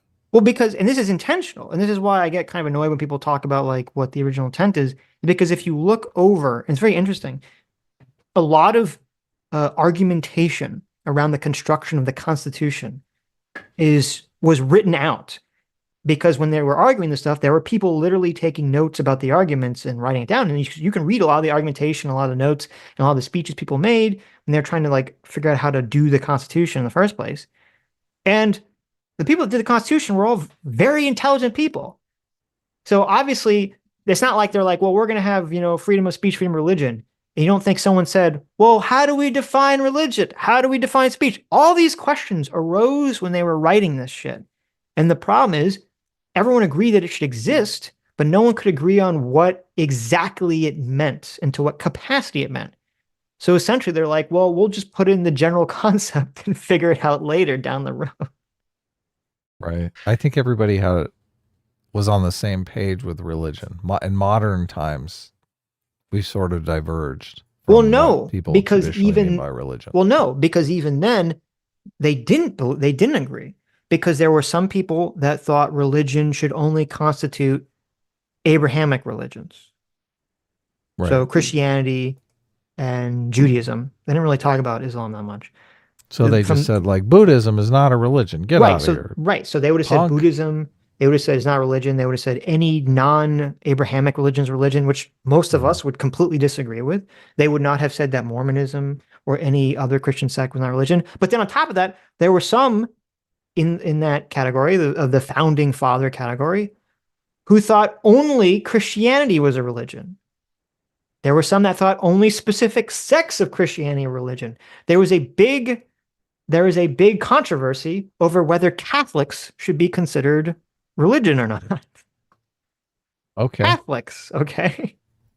Right, but the majority of the population had the same belief though? No, I don't know. True? Well, okay. we don't know. I don't think there was polling data on the time that to do that question. Right. This is kind of interesting because I was looking into, the sort of, the whole John Locke, even predating the founding fathers, religious tolerance thing. Because John Locke wrote a whole paper on religious tolerance. Okay. Mm-hmm. And John Locke very famously was very in favor of religious tolerance for everyone but atheists. He's like, as long as you believe in any type of God, that's great, but not the atheist, not the dirty atheist. Okay. Smart. But the reason that he was writing this paper is because he was in a protracted argument with another scholar of the day who was arguing the other important topic of the other major position of the day was that Catholics were not really a religion and they don't deserve religious rights the way that Protestants deserve religious rights. So I agree that, like, sure, I don't think, well, actually Thomas Jefferson probably, because Thomas Jefferson was kind of a deist. There were other founding fathers that are kind of deistic in their thinking. So there were some founding fathers that were probably, very, very liberal with what they considered a religion. But obviously the majority of them would not consider, the Satanic Church as something that affects religion. But a lot of them didn't consider Catholicism a religion or a religion worth protecting. So and they all agreed to this like vague concept. So how exactly do we interpret that? Or should we keep that interpretation as our guideline for today? I think it's an important thing to think about, but I don't think it's a factor to consider, but I don't think it's something you could say, well, whatever they thought, because we don't know and they didn't agree. I don't think you can say that's the end all be all answer to the question of what constitutes a religion or how to interpret any law or anything in the Constitution. Why did Thomas Jefferson go through his Bible and tear out all the supernatural stuff? Because he didn't believe in it. It would appear that way, right? No, I mean, he was pretty specific about it, I believe. He was very explicit about it. Right. And that's a great example. And I'm glad you brought that up. I actually bought for my father years ago. Years ago, my father was like really big into reading all his founding father stuff. So that's where I read a lot of it too. So you bought the Bible, I bought the Thomas Jefferson Bible for my father. No mirror. Well, no fun. Look at that. Yeah. That's like taking all the special effects out of your Star Wars movie. I know. Like, well, there you go. But that's the perfect example. And I'm glad you brought up Thomas Jefferson literally ripped all the supernatural elements out of the Bible. Well, so what does he mean when he says freedom of religion? What does that mean? Right. So those were laws like this were compatible with the free exercise of religion. They were completely upheld. As this lawyer points out, throughout the nation's history, even into the 20th century, the federal courts have consistently upheld state anti-blasphemy laws as constitutional. There is no binding precedent stating that anti-blasphemy laws even violate the First Amendment. And this is where what you claim is a religion actually matters. Because then, if you look at the Church of Satan website or the Wikipedia page, it's not just that they revile and ridicule Christ. They don't even, it's not a religion. It's not, there's nothing there that says religion. It is an anti-Christ political program that is masquerading as a religion. Again, we've talked about it on the show before. When you look at the Satanic Temple website, they don't actually believe in Satan. I mean, because that would be to believe in God. In order to believe in Satan, presumably you have to believe in a supernatural. They don't actually believe in any of that. They say with unfortunate regularity, the Satanic Temple is confused with an earlier organization, the Church of Satan. The Church of Satan expresses vehement opposition to the campaigns and activities of the Satanic Temple. But what they actually say is that they don't actually believe, again, in Satan itself. So here's what the Satanic Temple itself says in its pamphlet, quote, "The Satanic Temple practices non-theistic Satanism. We believe that religion can and should be divorced from superstition. As such, we do not believe in either God or the devil as supernatural forces. We bow to no gods." So we kind of said it quickly, but it's an interesting concept. And I guess I agree with it somewhat now, even though I didn't agree with it until I really thought about it, which is the Satanic Church's position is that we as a society should separate that a religion must have a supernatural element to it. And that's part of their goal and what they're advocating for. Now, again, I think them doing it through a satanic figure is stupid. But I do agree. I guess I agree that is true, that is a true thing, as we just talked about. I think you can't have religion without a supernatural element, even though you have a faith-based presupposition. It doesn't have to be a supernatural faith-based presupposition. Yeah. So, and I don't, to me, why are they trying to do that? Why do they even care? Well, because they don't like religion. They don't like organized religion. That's why they're atheists. Right. So what they want to come up with, they want to promote the concept that religions don't need supernatural stuff. Yes, they want to create a sort of atheistic framework of morality that people could live by without believing in God.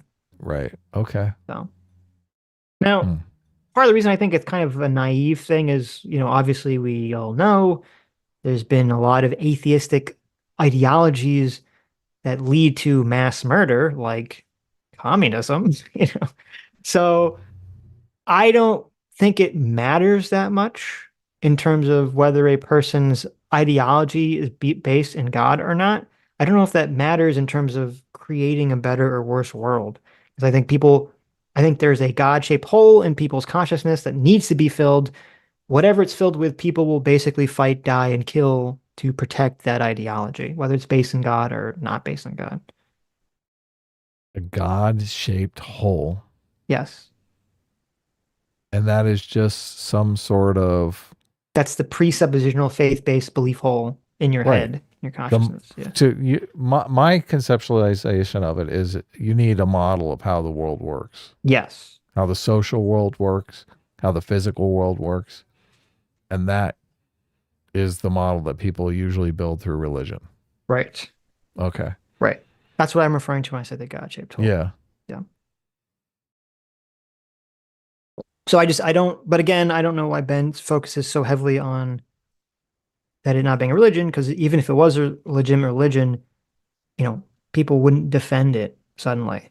So Well, he's got to make an argument why it's okay to tear down this Satan's sculpture. I guess. I mean, because it would just be protected by just normal free speech, even, regardless of whether it's religion or not. But right.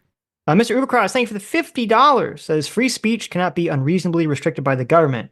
If the state house determined a religious display could be made, then that can't be the basis to reject it. So Ben is arguing that this isn't a religion, so it doesn't get the free pass. Well, yeah, but I don't know if that's the case. I haven't seen anyone actually say that was the case with this. All I've seen about this is that they just say they have a process, they follow the process, and it was allowed. I haven't seen anyone say, I mean, it's not like, okay, so there's another court case that's going on right now that's taken years to go over, which is that there's a Ten Commandments display. I have too many tabs open. There's a Ten Commandments display in like Tennessee or something, I think.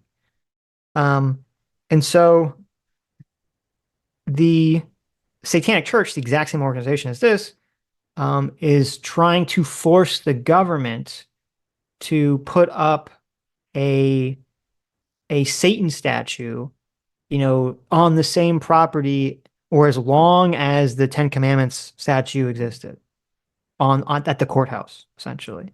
That's the argument they're making. And so they're kind of making the argument that you're talking about, Mr. Ubercross, which is like, well, if they're doing this, religious thing, they have to do this other religious thing. And that case has been going on for like 7 years, unresolved, about whether A, they could have the statue of the Ten Commandments in the first place, and B, should they have to put up a Satan statue? I would think that they should have to take down the Ten Commandments and they should not have to put up a Satan statue. That'd be my thought on it. But with this one, it's just, so that argument makes a little bit more sense. But this one, it's just, they just said they have a process. Anyone can fill out the form. They fill out the form. They said, okay, you can do it. So it's there. And they didn't say like, well, we have to do it because it's a religion. So to me, it seems like it's a waste of time to sort of hyper fixate on it when we all know that Ben Shapiro and other people would not be defending this thing if it was a religion, if these people literally did believe in, the devil as a spiritual entity or whatever, or however you want to define religion. But so, JMac for $20 says, why are there ADs? Don't you guys have access? Yeah, why are there ads in the Ben Shapiro?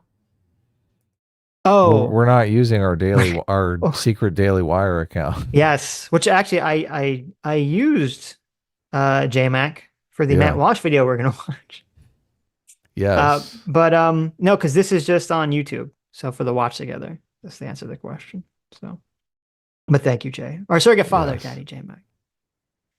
Automata for $20 says, by the way, in the Pac-Man video, think you might have missed his terrible tongue-in-cheek point. Quote, oh, you say this thing about Biden? Well, look how easily we can say this about your guy, too. Obviously, it's all so silly. Please ignore. Right. Yeah, I do. I get that. But the idea that people are manufacturing this idea that Biden is too old or that he's experiencing a cognitive decline is just insane. Like, nobody's manufacturing this. The dude's stammering through speeches and stuff. Right. Yeah. Well, we talked about that point. If David Pakman literally said that, I did miss that. I didn't hear him say the exact words. But obviously, that was what he was doing. That's the entire point of David Pakman's segment, to try to make it seem like Trump is on the same level of cognitive decline as Joe Biden. So, well, no, the super chat is saying that he's saying that Biden is not experiencing a cognitive decline, that they're just making it up in the same way that David Pakman is just making this up about Trump. You're okay. You think that David Pakman is saying, look how easy it is to make up a cognitive decline. That doesn't I can exist. do it for Trump. So therefore that means that the cognitive decline for Biden doesn't exist either. Up. Okay. So you're saying he's doing a sort of like Sacha Baron Cohen-esque satirical bit against Trump. Did he say that in the video? I completely missed that if he said that. I don't think he said it in the video, but I think other people that's the takeaway for them. Well, either way, it's garbage. Well, obviously, I think, first of all, even if that's true, I think it's obviously stupid, right? It would change the context of everything, but I would still say it's dishonest. I'd say it's even more dishonest if he's doing that, because when I don't think the people that watch his videos, I don't think the 300,000 people that watch the video, I don't believe that every single one of those people, or even the majority of those people watching that video, understand, if that was the case, that he was doing some kind of satirical bit. I don't think most people would understand that at all. They would think he's being 100% sincere. Yes, so, I agree. That'd be my take on it. But a lot of people think wrestling is real too. Not everyone knows wrestling is planned. Come on. That's a myth. Okay. There's not a single person, except for children, that think that wrestling isn't pre-planned. First of all, it is real in terms of they're really beating the crap at each other to an extent. But I just, this pre-planned choreographed moves and everything. Okay. Listen, never tell a wrestling fan it's not real, okay? Did I just ruin Christmas? You did. Or gods, and celebrate our outsider status. To embrace the name Satan is to embrace rational inquiry, removed from supernaturalism and archaic tradition-based superstitions. The Satanists should actively work to hone critical thinking and exercise reasonable inquiry in all things. Our beliefs must be malleable to the best current scientific understandings of the material world, never the reverse. So what exactly is Satan to the Satanic Temple? Quote, Satan is symbolic of the eternal rebel in opposition to arbitrary authority, forever defending personal sovereignty even in the face of insurmountable odds. Satan is an icon for the unbowed will of the relentless inquirer, the heretic who questions sacred laws and rejects all tyrannical impositions. This metaphorical construct provides us with a framework by which we live. He's a symbol of defiance. Satanism does not suggest a supernatural solution to the trials of existence. Rather, it serves as an affirmation of that which is demonstrably true. Ours is the historical Satan of Western literary traditions expressed in texts like John Milton's Paradise Lost. First of all, it's a complete misread of Paradise Lost. That's a super giant misread of Paradise Lost. John Milton does not like Satan. You have to be a moron to believe this, but it doesn't matter. The bottom line is, this is obviously not a church. It's not a religion. It's just a bunch of secularists who are like, oh, what if we just slap a symbol on top of this thing and then we put it up next to the nativity scene so that we can laugh at Jesus. That's what this is all about. And again, it wasn't until 2019 when the Satanic Temple was actually designated a church by the IRS. The group is now listed in an IRS database for tax-exempt organizations. So what exactly was this satanic statue beheading doing? Well, I mean, obviously, this wasn't like a historic piece of art. Okay? This wasn't like the Taliban blowing up some giant Buddhist statue from a millennium ago. It was like a statue they put together, and then they put it in the Iowa State Capitol in order to mock people. So the guy knocked it down, and now, presumably, he's going to be put on trial, and I assume that he will appeal on the basis of this. I assume he's going to appeal on the basis of this isn't actually a religion. So you can say that I owe them damages for property damage or something, and I'm willing to pay it, and I can raise the money to pay for it. But to pretend that this is actually a religious freedom display is to demean what it means to be religious. Well, I mean, this is a weird argument. I get what he's saying because it's like, so if the guy, so I looked up the potential charges for this, and it was something like, there's no minimum sentence for like fourth degree mischief or whatever the hell it's called. It's always funny. There's a law called mischief. Like that makes it seem like not like a law. Like when I hear the word mischief, I think of children or like small goblins and imps like running around, putting, mud in people's socks, right? It's like That's criminal mischief. all of this is mischief, from Yeah, putting up the right. statue to tearing it down. It's all Cri just Criminal mischief is like, childish. I open someone's package and like they glitter bomb me. It's like, oh, it's very mischievous and obnoxious that you glitter bomb me, right? Um, but so How is this anyway, not mischief? what? How is it not mischief? No, I know. I'm just saying, like to me, mischief like has a very low, like it makes it seem like it's like a nothing, right? Like mischief seems like a very low bar, which I guess is true. But anyway, so I looked up the charging and the sentencing criteria for this. There's no minimum sentence, obviously, but there's a maximum sentence of 1 year in prison. There's like no chance this guy's getting any prison time. And then there's like something up like a maximum of like a $2,500 fine. So I mean, obviously, what's going to happen? The guy's already admitted that he did it, and he did do it. They're just going to say, okay, well, here's some whatever damages for the statue, cost. Maybe some slight amount of punitive damages, and I mean, that's it. Like he doesn't need to argue in court that's not a religion. That's irrelevant. Whether it's a religion or not is irrelevant to the charge. The charge is, did you destroy the statue? I destroyed the statue. The statue was illegally allowed to be there. That's the end of the case. You don't need to make an argument in court about whether it's a religion or not. That's completely irrelevant to the case.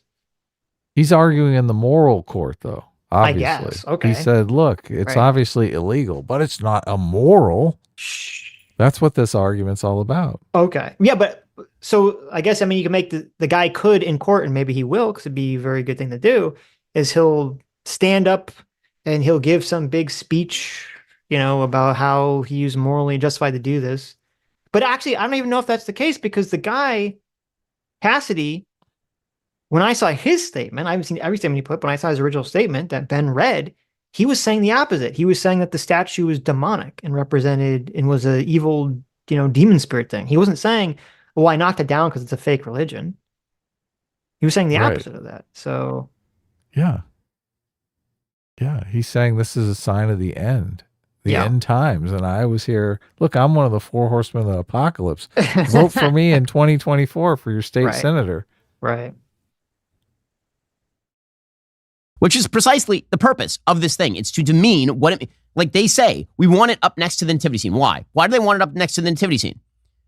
So for example, Jews, we do the Chanukiah, right? We have the menorah, the Hanukkah menorah. We've been displaying that since before Christianity was even around on planet Earth. And we would be displaying that whether or not Christians were displaying a nativity scene.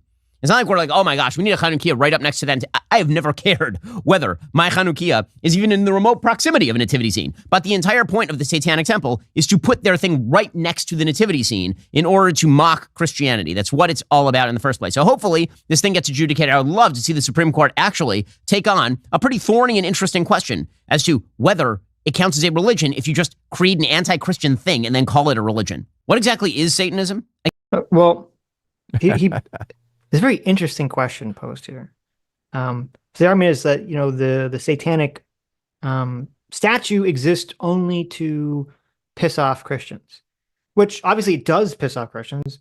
But then obviously the people that do it say that they have different intention. Now you can believe or disbelieve or not. You could agree or not agree with them, or you can say it doesn't matter what their intentions are, but they say they have different intentions. Their intentions are to say what's good for the goose is good for the gander sort of argument that people are making about free speech and tearing down statues in the first place, which is ironic.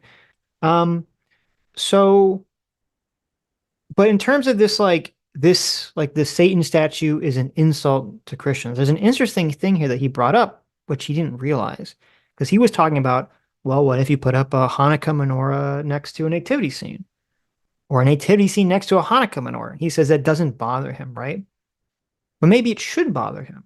Why? Because, well, a precept of Christianity is that if you don't believe in Jesus, you're gonna go to hell. Right? Oh, yeah. Yeah. Eternal damnation. Right. Hellfire and suffering. Or should the Christian not like a menorah next to a nativity scene because that's affirming what is like the Jews say, like a Jewish belief is that if you believe that Jesus is the Messiah, you're wrong. You are Right. incorrect. Right? So that is also could be interpreted as an affront to Christianity. And very often that, I mean, you say now we all get along, huggy buggy, right? But that wasn't always the case. 100 years ago, a lot of fucking Christians would have been super triggered to see a Jewish symbol next to a Christian symbol in a government building. They would have said, that's unacceptable. That's blasphemous. That is a rejection of our Lord and Savior, Jesus Christ. Yeah.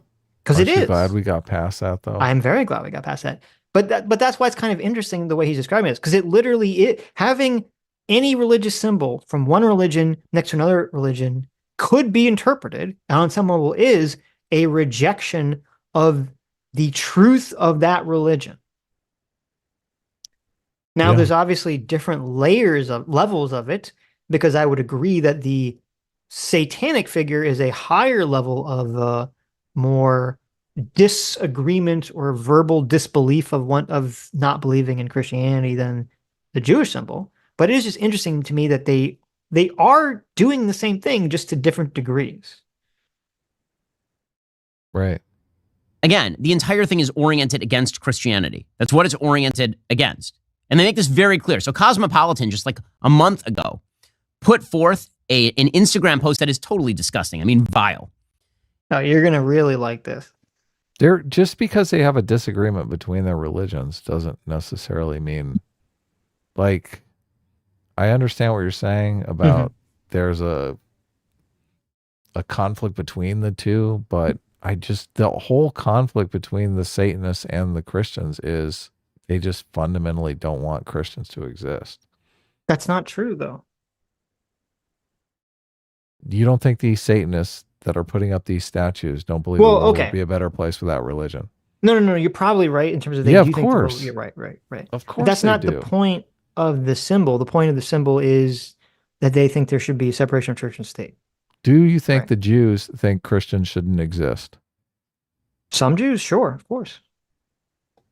Okay. What do you mean? You don't think obviously there's Christians out there that think everyone should be Christian and no other religion should exist, right? I'm asking about the Jews, though.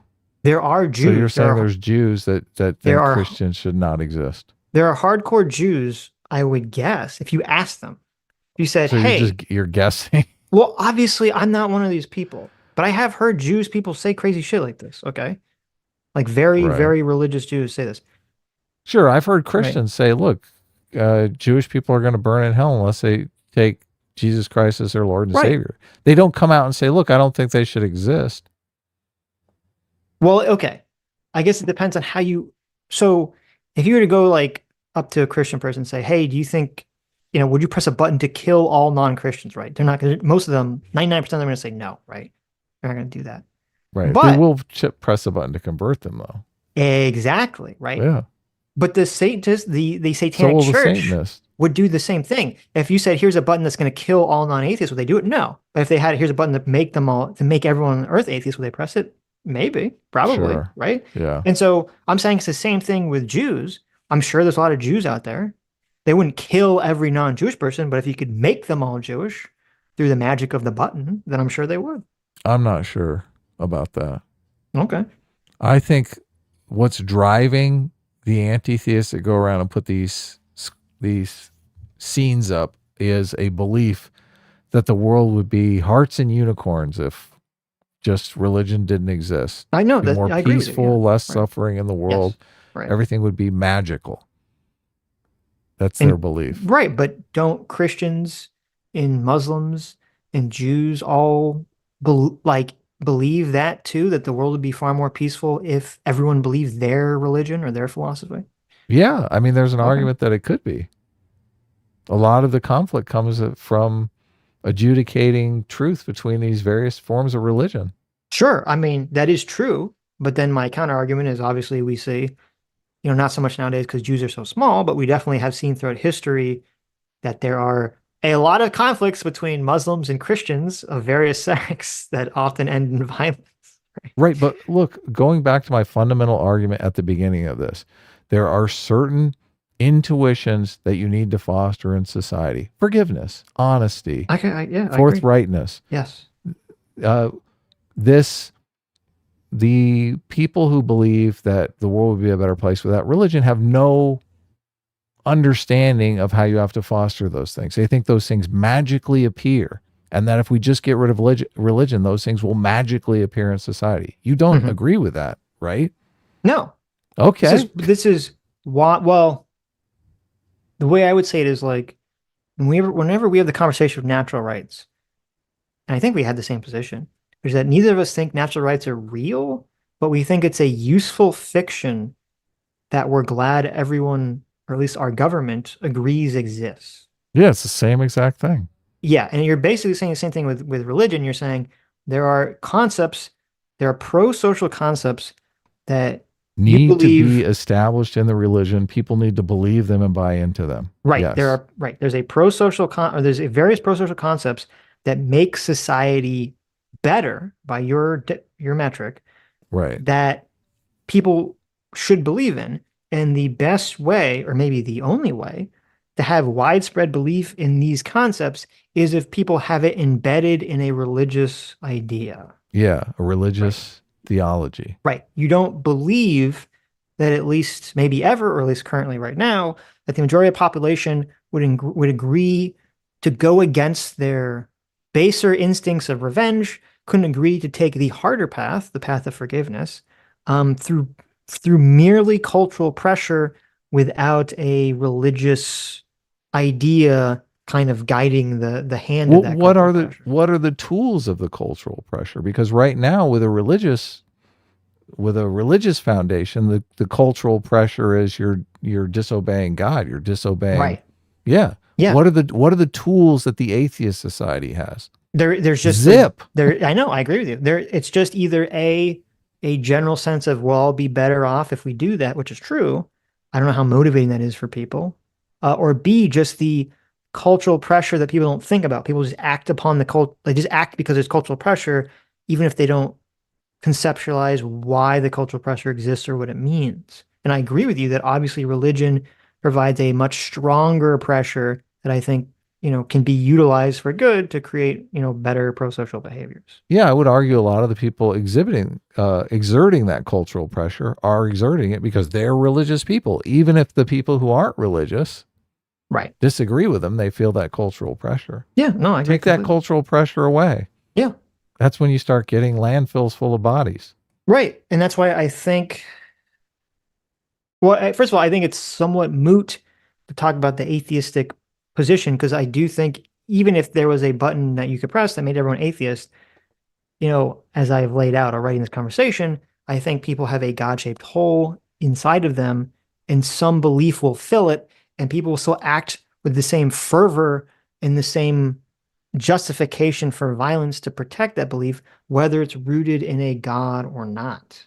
And I think we've seen this obviously play out in history through communism, through Nazism, through, all sorts of crazy shit that's going on. So some belief must fill it. You cannot exist in the world without some sort of understanding of the social environment and the physical environment, the real environment. Right. And a lot of these understandings can have a lot of aspects that are fictional. I mean, I don't believe in God. I think that's a completely fictional aspect of it. The anti-theist argument, which is somewhat true, but also somewhat not true, is that they would argue if the belief is rooted in God, it makes the belief far more strict, not pliable, and less likely to get along with other conflicting people with conflicting beliefs. Which is true that rooting it in God does make it stronger. That's kind of your whole argument. But that by making it stronger, the flip side of it is it makes it less bendable, less flexible, which has both positive and negative effects. It has a positive effect of, if it's some good quality like forgiveness, that's more less likely to go away. But it has a negative effect if it has a negative quality, like gay people shouldn't be allowed to have equal rights. That can make it harder to take that out of the religion. Now you can still do it, as obviously we've seen today in American society. There's lots of Christians that are fine with gay people, but it can just make it more difficult to extract.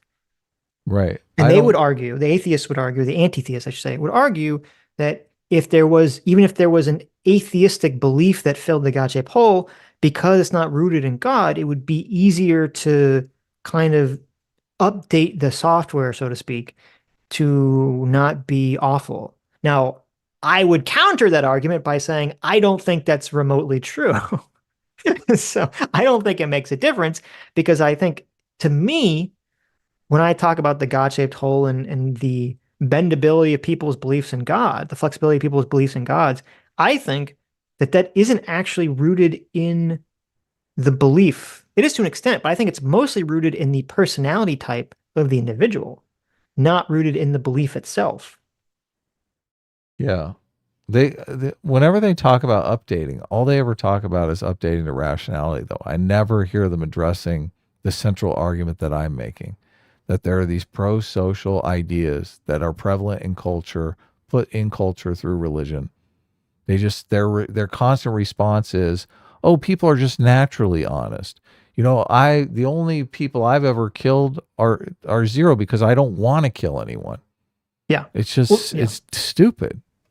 Well, that is what they do, because what they're doing is they're trying to they don't want to give any ground. Most anti-theists don't want to give any ground that there's any positive benefits to religion, and they do operate it, and they're mostly on the left, so it makes sense that they have kind of the incorrect worldview or would be more inclined, I should say, to have the incorrect worldview, that people are born good and then society corrupts them, and society's corrupting influence could be, an organized religion. Yeah, no, that's what they firmly believe. I think they're delusional, though. Yeah, no, I agree. How does a Satanic ceremony even work, they ask. And it's a picture of a woman staring into a shard of glass that is a mirror. And here's what Cosmopolitan says. What's it like to have a satanic abortion? For Jessica, a 37-year-old mother of 3 who received abortion medication via Samuel Alito's mom's satanic clinic. Again, the whole purpose of Satanism is to simply insult religious people, and apparently Supreme Court justices. The experience was just very supportive. While she's not a Satanist, Jessica decided to incorporate. You buy that argument that he's making, right? No, it's not accurate. So you don't buy the argument that the only reason these people exist is to insult religion. My understanding of anti-theism is their central motivating belief is that they think the world would be a better place without religion. Yeah. And their strategy is to mock religion out of existence. All of this seems farcical and not even remotely plausible. They have no understanding of religion. They have no understanding of the political environment around them. I feel like I'm dealing with children. Okay. I think I definitely 100% agree, and it's very obvious, that mocking religious belief is a part of this. It can even be a large part of this. Now, I think the example that you're talking about where they named this what was it called? It's some kind of like abortion place you can call that they can like tell you where to go or maybe prescribe you morning after pills or whatever. Right. And they called it like Samuel Alito's mom abortion, call service or whatever. Right. Now that isn't rooted in them making fun of Samuel Alito because he's religious. That's them making fun of Samuel Alito because of his opinion on the abortion question. Right. So that has nothing to do with religion. And obviously that's a troll.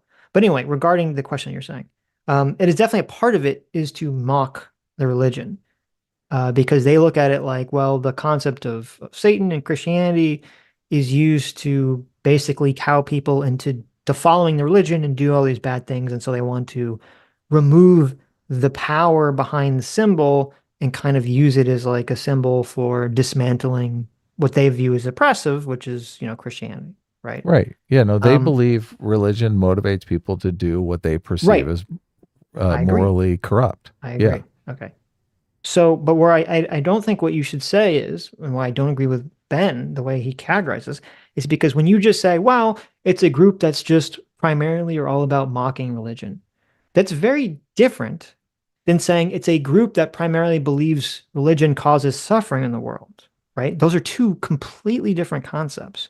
There's a reason Ben frames it as it's a group based around mocking religion, because you can have groups that are based around mocking people that have no prescription whatsoever embedded within them.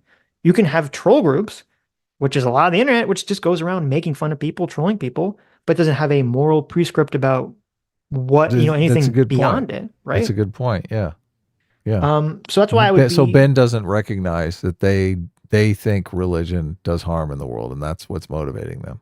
well, I would imagine if we asked him, he would agree, or he would assume that's their position.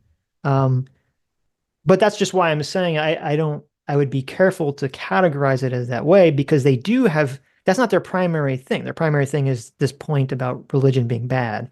And then the mockery is the mechanism, as one of the mechanisms they use to promote their primary message. Yeah, that's what I said. Yeah, That's their exactly. strategy for Yes. dealing Yeah. with the problem. Right. A few ceremonial elements into her solo abortion experience. Why not, she thought. The overall messaging just clicked with her. Read more about it at the link in the bio. So here's what it says, quote, patients of all faiths are welcome at Samuel Alito's mom's Satanic abortion clinic in New Mexico. Along with medical counsel, TST offers free ceremonial support to everyone. Abortion ceremonies are totally optional and customizable. Here's a simple one TST recommends. TST is the Satanic Temple, which is the same group that put up this satanic statue at the Iowa state capitol. So this entire post, every single one of these posts from Instagram has an inverted cross at the top. It's a cross that's upside down. And the entire purpose here is to mock Christianity. The entire purpose. That's not a religion. That's just mockery of Christianity. Now you can say it's free speech. That is not free. See, because he hasn't acknowledged at any point what you keep bringing up, which is that they have a belief that religion is the root of problems in the world. He hasn't brought that up once in this entire segment. Yeah, you're right. That is their religion. Yeah. Yeah. Of religion, that is not the same thing. Those are two different things. Freedom of practice of religion would... Well, it's funny you say that, because I didn't even think about that. You're right. That's their presuppositional faith-based belief. That is it is. I know. Yeah. Their belief is that the world would be a better place without religion. That's which is their belief. ironically a religious belief. It is a religious belief. Totally. That's hilarious. I didn't even think about that. Yeah, that's very funny. Require state capital include different religions in the state capital according to current Supreme Court law. But this is not a religion. It is just mockery. So inverted cross. And it says, first, find a quiet space. Bring a mirror if you can. Just before taking the medication, gaze at your reflection and focus on your personhood. Home in on your intent, your responsibility to you. First of all, you should hone in on things. But second of all, your responsibility, you are God. You're a goddess in this scenario, according to the Satanic Church. Right? Focus on not the personhood of the baby growing inside you who you're killing. Focus on your own personhood, because you're the only person who matters.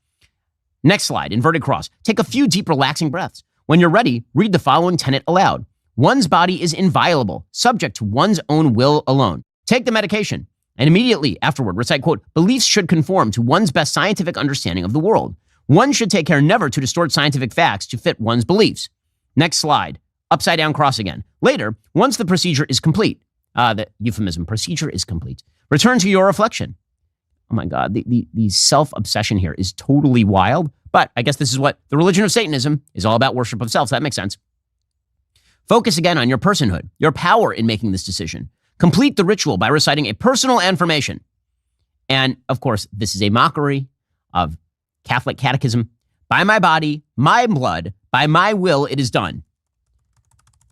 So there's actually something very interesting happening here that Ben misses, because he's looking at it only through the frame of mockery. Because he's correct in terms of like this is a ritual that is supposed to be mocking or satirizing or using the framework of a ritual that's a religious ritual to make an atheistic ritual, right? Sure. Yeah. Now, if you're to make the argument that every person has a God-shaped hole inside them that needs to be filled, is this not a way to do it from an atheistic perspective, to say, well, we're going to have all the same rituals that you'd have in religion? They're just going to be rooted in an atheistic belief? I mean, sure. I'm not really sure what the deep meaning here is. I mean, I don't know the deep meaning of the ritual that they're parroting. Well, is. the meaning is that, and it Ben actually he got it, but he didn't spell it out. The The meaning is catechism. well, no, well that's not what I meant. I meant in terms of what the meaning for the abortion ritual is, which is that the question, the underlying moral question, whenever we have the abortion conversation, is the right of the pregnant person versus the right of the potential life inside the pregnant person or the life You side mean of the woman? yes. Sorry, the woman. I don't know why I'm saying person. I didn't mean it in a woke way. Okay. Look, you just went It's fully I know woke. I went full woke by accident. The Yeah. pregnant It's very person. problematic. Okay. The pregnant lady, woman. Okay. Um, so the question, the abortion question is, how the right of the pregnant woman versus the right of the fetus inside the woman in terms of like where does one person's rights begin and the other person's rights end, right? Which is very often the moral question we have in most of these sort of moral quandaries. And so, and Ben talked about this. So the position of the Satanic Church is that the woman's right for over her bodily autonomy supersedes the fetus's right to use her body and to live. And so, therefore, the ritual is an affirmation of the individual right of the woman to control the aspects of her body, superseding the rights of the fetus to live. That's Right. what the ritual establishes. Yeah. So, but I just think it's interesting that the ritual I don't think it's just a quote mockery. I think the ritual exists because it's an acknowledgement that people do need rituals. And so they've created basically their atheistic version of the ritual, which is interesting. Even if you disagree with it or agree with it, it is a intelligent thing for the organization to do. Is it? I mean, look, I think their ritual kind of sucks. Well, you might think the ritual itself is lame. I'm saying if you want to create an atheistic organization that replaces religion, it's going to have to require rituals that, Make you feel better. That's the whole purpose of the ritual. yeah, rituals that make you Yeah. feel better, or rituals that are basically like religious rituals, but just they strip the religion out of them. So look, which is going to make you feel better?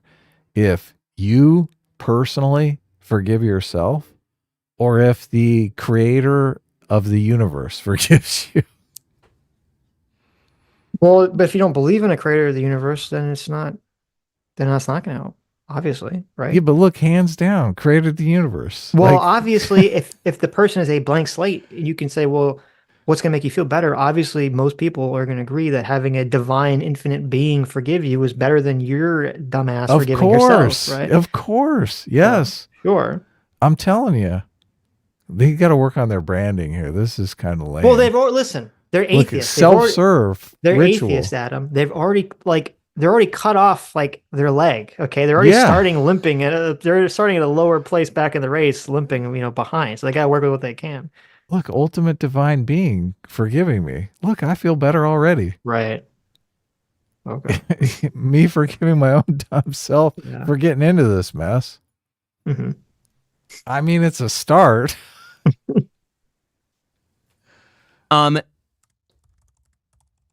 That is pretty. I mean, could it possibly be more mocking of Christianity? I mean, that's obviously what it is. They're just mocking the Eucharist, right? Even I, but a humble, ignorant Jew, understand that it's mockery of the Eucharist. But that's precisely. Adam, how do you not, as a not humble Jew, not understand? I'm not Catholic. Okay. Jeez. It's Catholic nonsense. Come on. What it is. This is not a religion. It's just mockery. Quote, mirrors or mantras or not. CST's point is that your abortion should focus on your autonomy in making this decision. Patients can include as many loved ones as they'd like, or light candles, or even dress up. Whatever makes them feel empowered. This is in Cosmopolitan magazine. Yeah, now. Reading from Cosmo. Isn't that funny? Well, that's what kind of funny. Cosmo is doing their big, article on this. Cosmo. Yeah. Okay. This is a church. Well, is even remotely resembling. There's an interesting element to this. From a completely consequentialist perspective, okay? Mm-hmm. Even if you're against the statue, I think destroying it has worse consequences than leaving it up. Because if it's left up, this doesn't become a national story. Very few people know that the statue exists or care that the statue exists. But now that it gets destroyed, you know what's going to happen, right? The Satanic Church's numbers are going to increase. Membership's going They're to going to make drastically a bunch increase. of money. Yeah, Yeah, exactly. right? Like all you've done is just given the Satanic Church like way more press, way more eyes, way more money, way more membership. They're laughing all the way, to the bank here that this Yep. guy destroyed their statue. They're like, we're so happy. That's probably what they're going for, is for someone to destroy their statue, Yeah, right? they And love then it. and then so you have one consequence where you're helping the Satanic Church, and then the other consequence is now you have a bunch of right wingers, not all, obviously, but you have a bunch of right wingers who are basically on social media saying that, we should have blasphemy laws and free speech sucks or isn't, doesn't protect this stuff. So now when they turn around and try to make free speech arguments against the left in the future, everyone on the left just says, you don't actually believe in free speech. You're just fucking lying. We saw what you were saying about the Satan statue.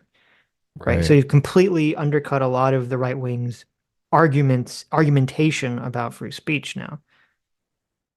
Yeah. Yeah. So, from a completely consequential perspective, even if you disagree with the statue, probably would have been better to just light it up. It was going to get taken down, very shortly after the guy destroyed it anyway.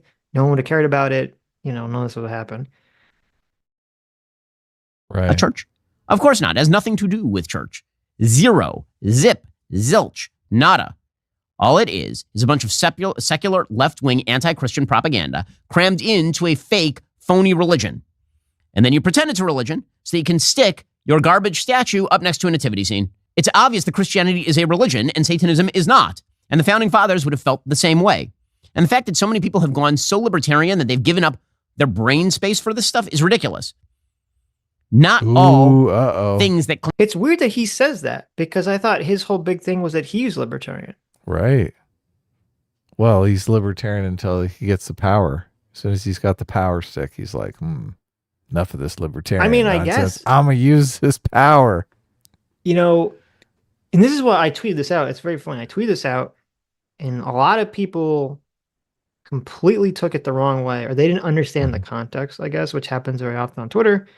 I said, I hope the people who always argue with me that the left-right divide should be along government control versus libertarian, or collectivist versus individualist, are taking note of the right-wingers are now advocating to destroy free speech because they want blasphemy laws. Now, I probably should have altered the last sentence.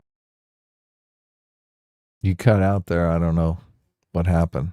Oh, where did I cut out? When you were talking about blasphemy laws. Oh, I said I probably should have not. I probably should change the last part of that sentence. There you and go. not say destroy free speech because they want blasphemy laws, because that's the part I think that triggered a lot of people. When that wasn't really my point. My point was really just about how whenever we have these conversations about how to define the left and the right, why I keep telling the libertarians, you are incorrect. You cannot define libertarianism as right wing because there are a lot of people who 100% self-ID on the right who are not libertarian. And so the category, if categories have usefulness, they must describe some aspect of reality. So you have a bunch of right-wingers running around who are not libertarian. So it's more useful to try to figure out what is the essence of left-wing versus right-wing. And that's kind of what we're trying to get at whenever we have those conversations. Right. My concept of the problem is the libertarians fall on whichever side is for less government power. Yes. So, and usually when the right wingers have government power, they're going to use it. So the libertarian side with the left because they're out of power, and vice versa. Right now, the right is out of power. So a lot of libertarians are siding with the right, going, hey, look, free speech, what's going on? Well, I think what you're saying happens, but I think in America, the libertarians, at least in modern history, tend to always lean more to the right because like the way our culture is kind of set up is that, like, you're right, the libertarians just want less government.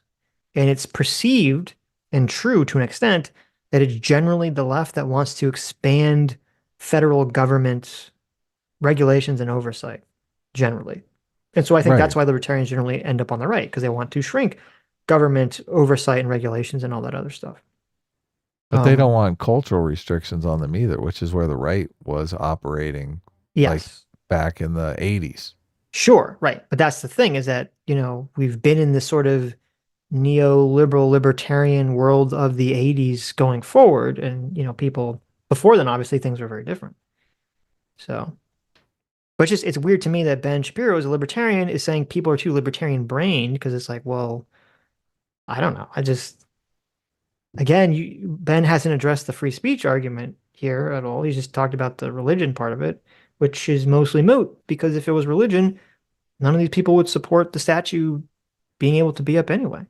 So, claim to be religions are in fact religions. Not all behaviors are forms of speech. There's a strong case to be made that burning. wait. What he says is important. We need to go back. Not all things that claim to be religions are in fact religions. Not all behaviors are forms of speech. There's a strong case to be made that burning a flag is not a form of speech. If you want to say things, you can say them. That's called speech. Burning things is conduct. How do you feel about that argument? It's ridiculous. They redefined speech as freedom of expression a long time ago. Well, so a painting isn't speech because it's not someone vocalizing? Yeah, or like printing a newspaper is not speech because it's, it's written text. You're not speaking it verbally. Right. Tweeting is not freedom of speech because it's, a verbal form of communication. Yeah, it's a really weird argument. I don't understand why it's the basis of his argument. I think it's a horrible argument. That doesn't make any sense to me whatsoever. And that seems like that would give the government way too much power to regulate expression. If we said, Isn't well, freedom of speech speech conduct? literally is only verbal speech, verbal communication. Speaking is conduct, isn't it? I mean, everything is technically conduct, Right, depending on how you define the word, right? Right. Well, but he's throwing this out. He's like, that's speech and that's conduct. Yeah, he's saying It's burning like a flag is like, so as soon as you stop speaking, whatever you're doing is conduct. But as soon as you start speaking, it's no longer conduct. yeah, it doesn't. I tried to find a longer thing from Ben Shapiro that explained this position. I couldn't find it. The only thing I could find was whenever I look it up, he is against flag burning laws. He thinks flag burning should be legal, but he keeps saying that it's not technically prevented by he doesn't think it's prevented, he thinks flag burning should be legal, but he doesn't think the First Amendment strictly protects it, which is weird. And I've never seen him fully, at least I'm sure it exists somewhere, but I couldn't find him in text format, him fully fleshing out this concept. Because as you said, if he's saying that burning a flag is conduct, it's not speech. Like when he says conduct, he means action, right? It's an action that you're doing. Sure. But I mean, as you just said, like when you're talking, that is an action. Your mouth is doing an action, right? Now again, we make a distinction, and that's fine, that there's obviously a difference between words and physical action in terms of like physically manipulating the environment. Sticks and stones may break my bones, but words can never hurt me, sort of mentality. So that's what he's alluding to there, to give him, to not, bad faith, bury him fully. But the distinction to me, I think would give the government way too much power to limit expression if we're going to limit freedom of speech to just literally spoken word. So. Right. Yeah. But again, failures to make any of these distinctions, all of that has led to this kind of mushy libertarianism in which we're all supposed to pretend that immorality is somehow morality. It's led to the conflation also between a legal right, as I said at the very beginning, and a moral right. Those are not the same thing, not the same thing whatsoever. That little thing that he just said, think of that in the context of his take on gay marriage. He's like, I think the state should not have anything to do with marriage. I have a very libertarian view on gay marriage, right? But here he's just saying, look, this is immoral. We need to step in and do something about it.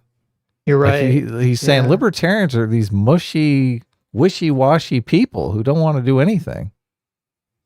Well, Ben's actually doing something very sneaky here. Okay.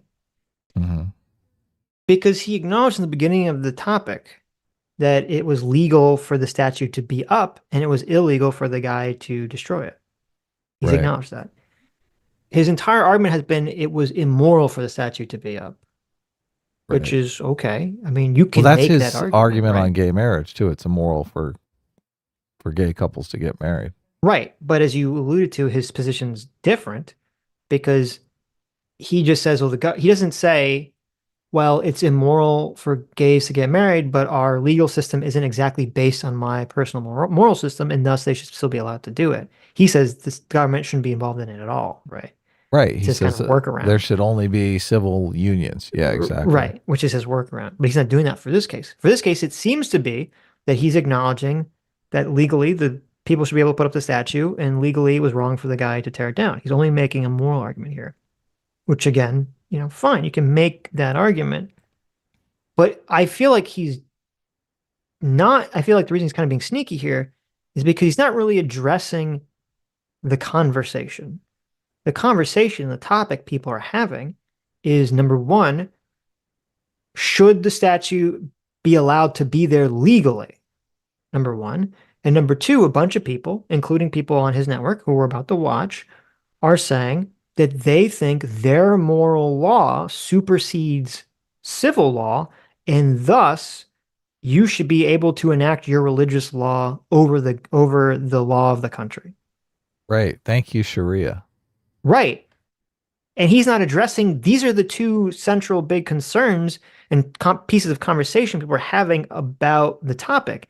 And he's kind of like obfuscating it by saying there's a mushy libertarianist where like the libertarian position usually is, well, I can agree or disagree with something personally, but that's completely detached from whether it should be legal or not, right? That's Yeah, it's not for generally me the to say how libertarian others position. live their lives. Yeah. Right.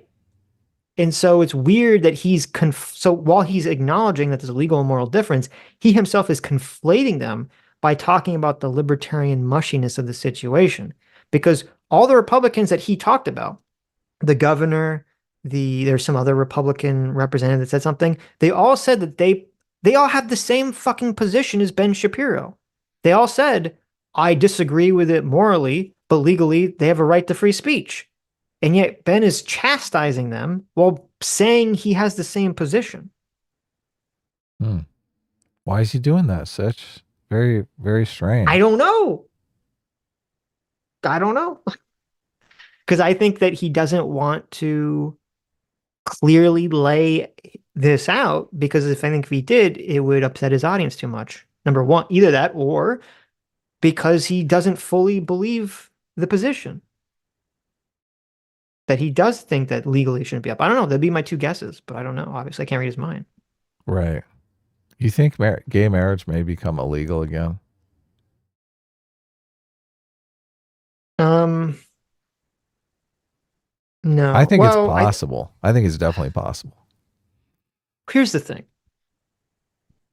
My intuition would say I could definitely see a red state trying to make it illegal, right?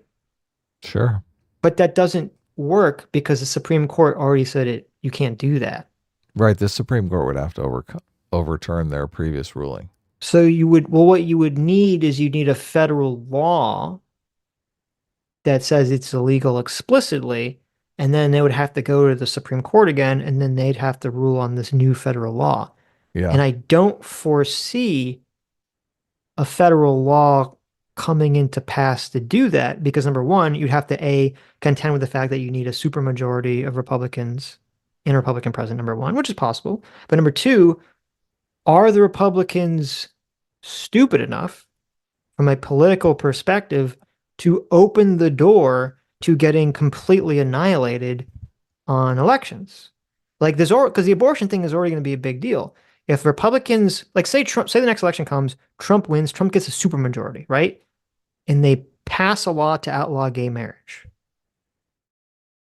Right. The Republican Party has just shot itself in the foot for 20 years. On gay marriage? Yes, and I'll tell you why.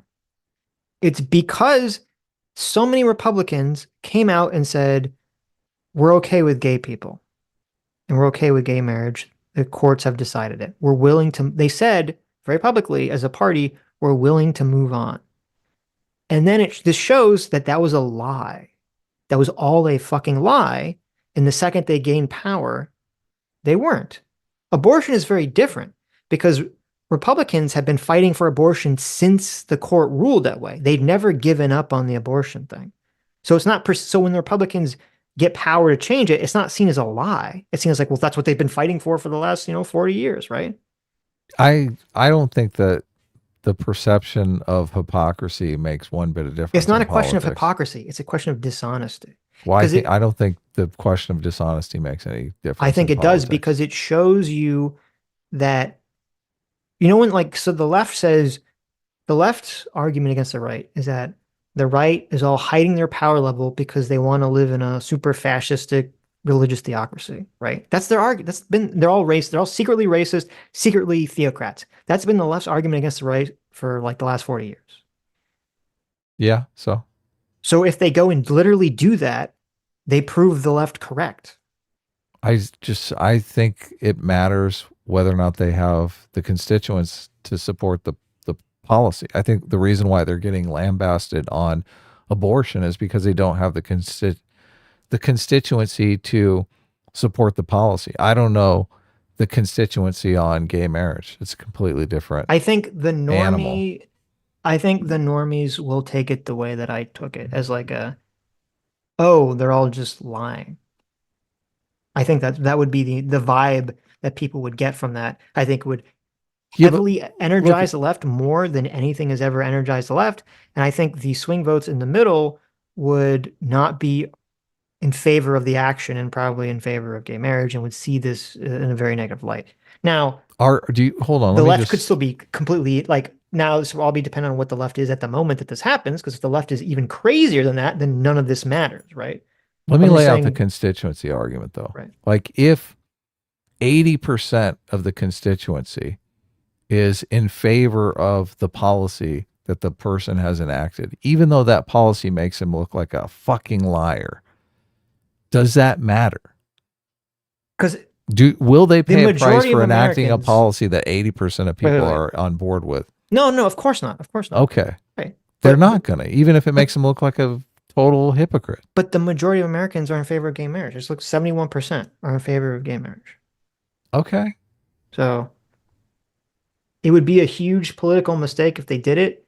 I don't think they will do it. So 31% so 30% of Americans are against gay marriage. Well, it doesn't say it just says House in favor. It doesn't say who's undecided or whatever.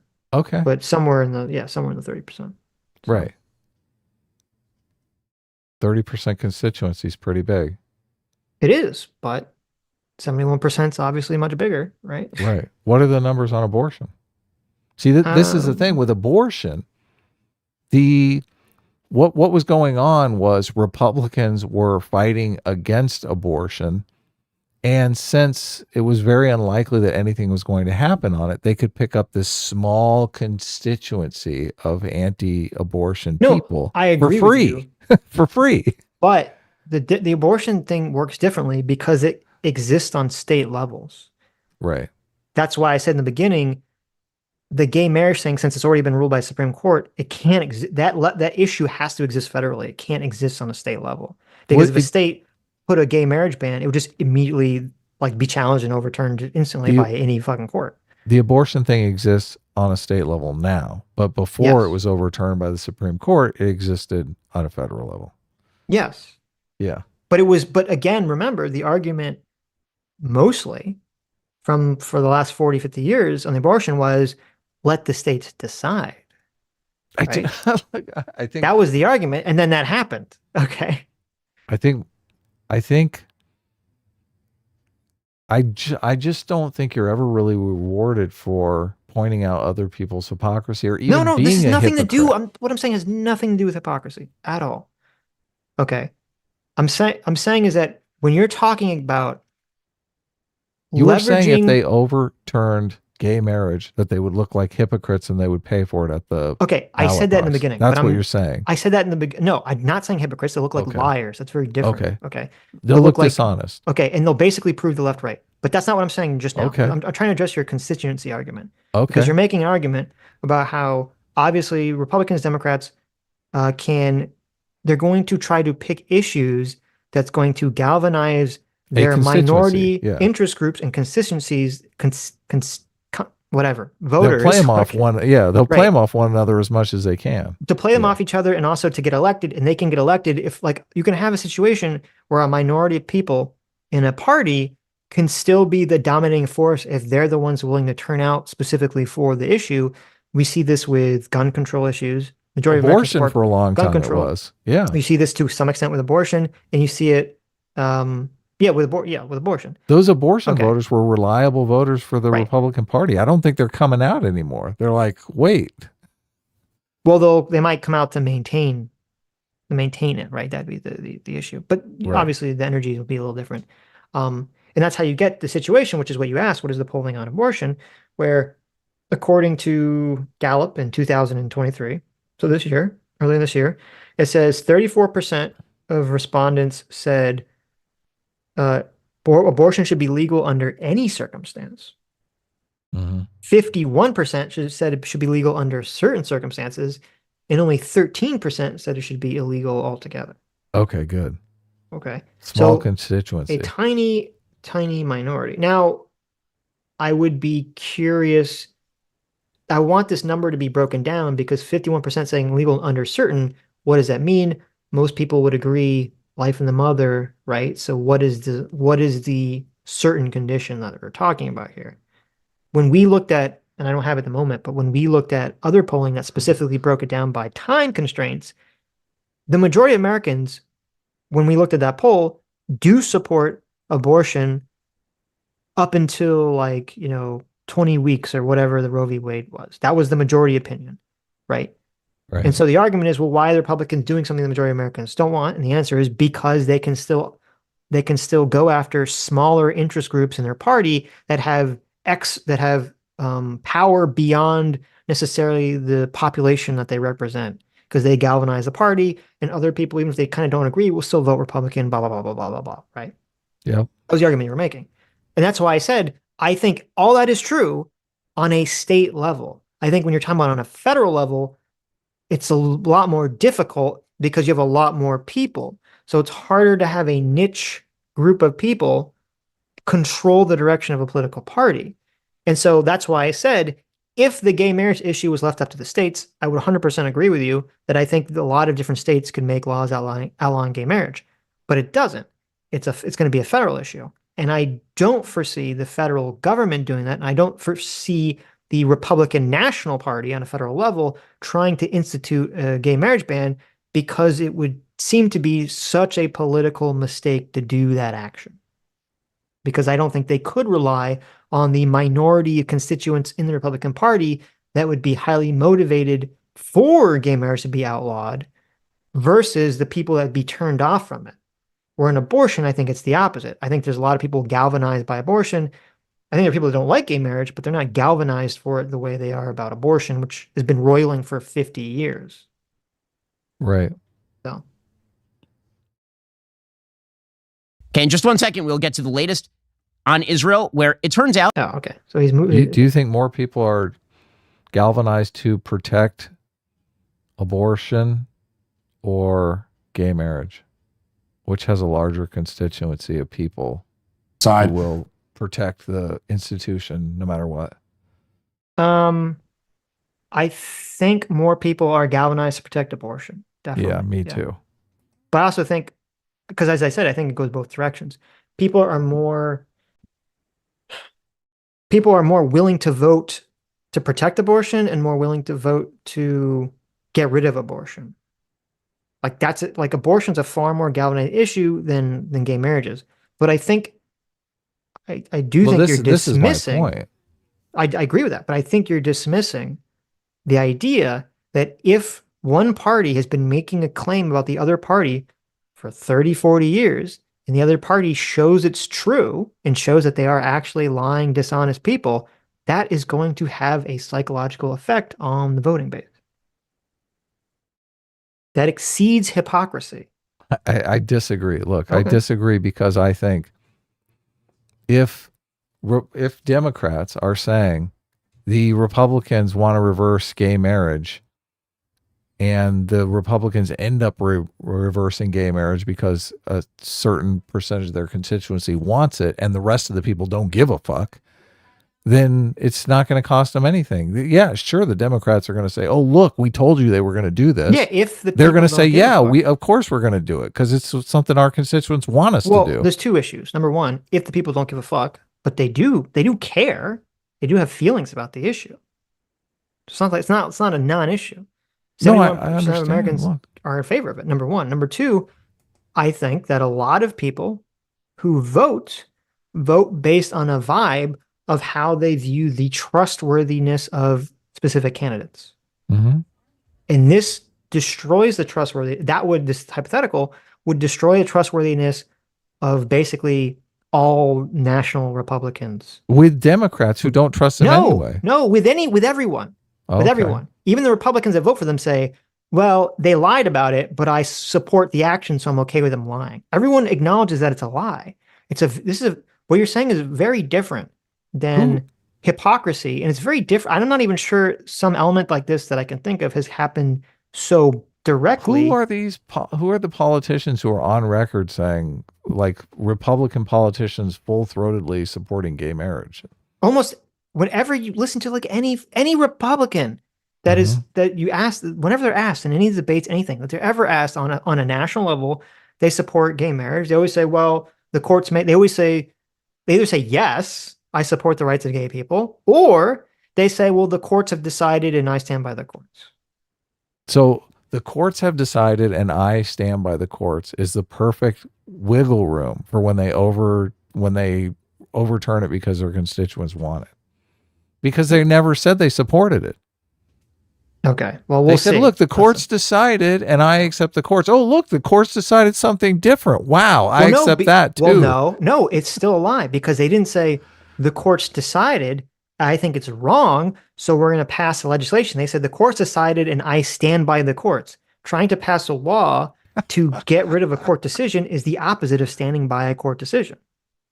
Right. Yes. But they'll have different people doing that action than the politicians. That's why these things are, that's why it's so hard to say, the Republican Party is in favor of gay marriage because sure, some people in the Republican Party are in favor of it, but there's a lot of people who aren't, I think. Look, I'm in favor of gay marriage. So I'm trying to get a accurate read of the opposition so I can be ready to fight it. Okay. Let me ask you a question. If hypothetically, you say, okay, Bernie Sanders is running for president. Everyone says, you're a socialist. You want to have socialized medicine. He says, no, that's not true. I just want to have people have access to medicine. I don't believe in socialized medicine. Blah, blah. I don't believe in socialism. Blah, blah, blah, blah, blah. Right. Bernie Sanders wins the election. Oh, and every Democrat, by the way, they all publicly say, we're not in favor of socialized medicine. Right. Right. Bernie Sanders wins the election. First act of Congress. He wants to completely socialize the healthcare industry. Okay. Make it like England's system or Canada's system where all the doctors have to work. Not just a public option, but all the doctors literally have to work for the government. Sure. And he comes out and he says, fooled ya. Yes, he says, fooled you. We're having socialized medicine, right? And all the Democrats, they all sign off on this, right? You don't think that them all lying about it directly and then doing the action would cause a backlash that would make a crap ton of people vote right, or more people come out to vote for Republicans, and so it significantly harm the Democrats in the next election. This is the whole point of what I'm saying. It depends upon if they support the policy. If they support the policy, they're like, ha, he fooled you fuckers. You fell for it, you idiots. Ha, ha, ha. I love this guy. Yeah, that's going to be some people. It matters if they support the policy or not. I agree. But it all depends upon the policy. I agree. But I don't think there's going to be more people who say, ha, ha, ha, fooled you, lying is based. I don't think that's going to override the people that are going to be put off by it. Well, the way it usually the socialized Medicare example or in the gay marriage example. Look, this is why I asked you about specific people, because I know, that's why I said each person will have to be responsible for what they said. And your example of what they say around gay marriage is a perfect example because it does leave them plenty of wiggle room It doesn't, though. if something changes down the line. Saying you stand by the court is saying you stand by the court. Saying I'm stand by the court, but I'm going to change it is a completely different situation. Okay. So I don't agree. Look, I mean, listen, I hope we don't find out the answer to this question, but I'm worried we're gonna find out the answer. So to this question. you're predicting, and I guess we'll see going forward. You're predicting that I didn't. There will be Well, I it's not said like it you're wouldn't. predicting. No, I said it wouldn't surprise me. I didn't say. I didn't say that. I'm not predicting it. Like I don't know that you could predict it.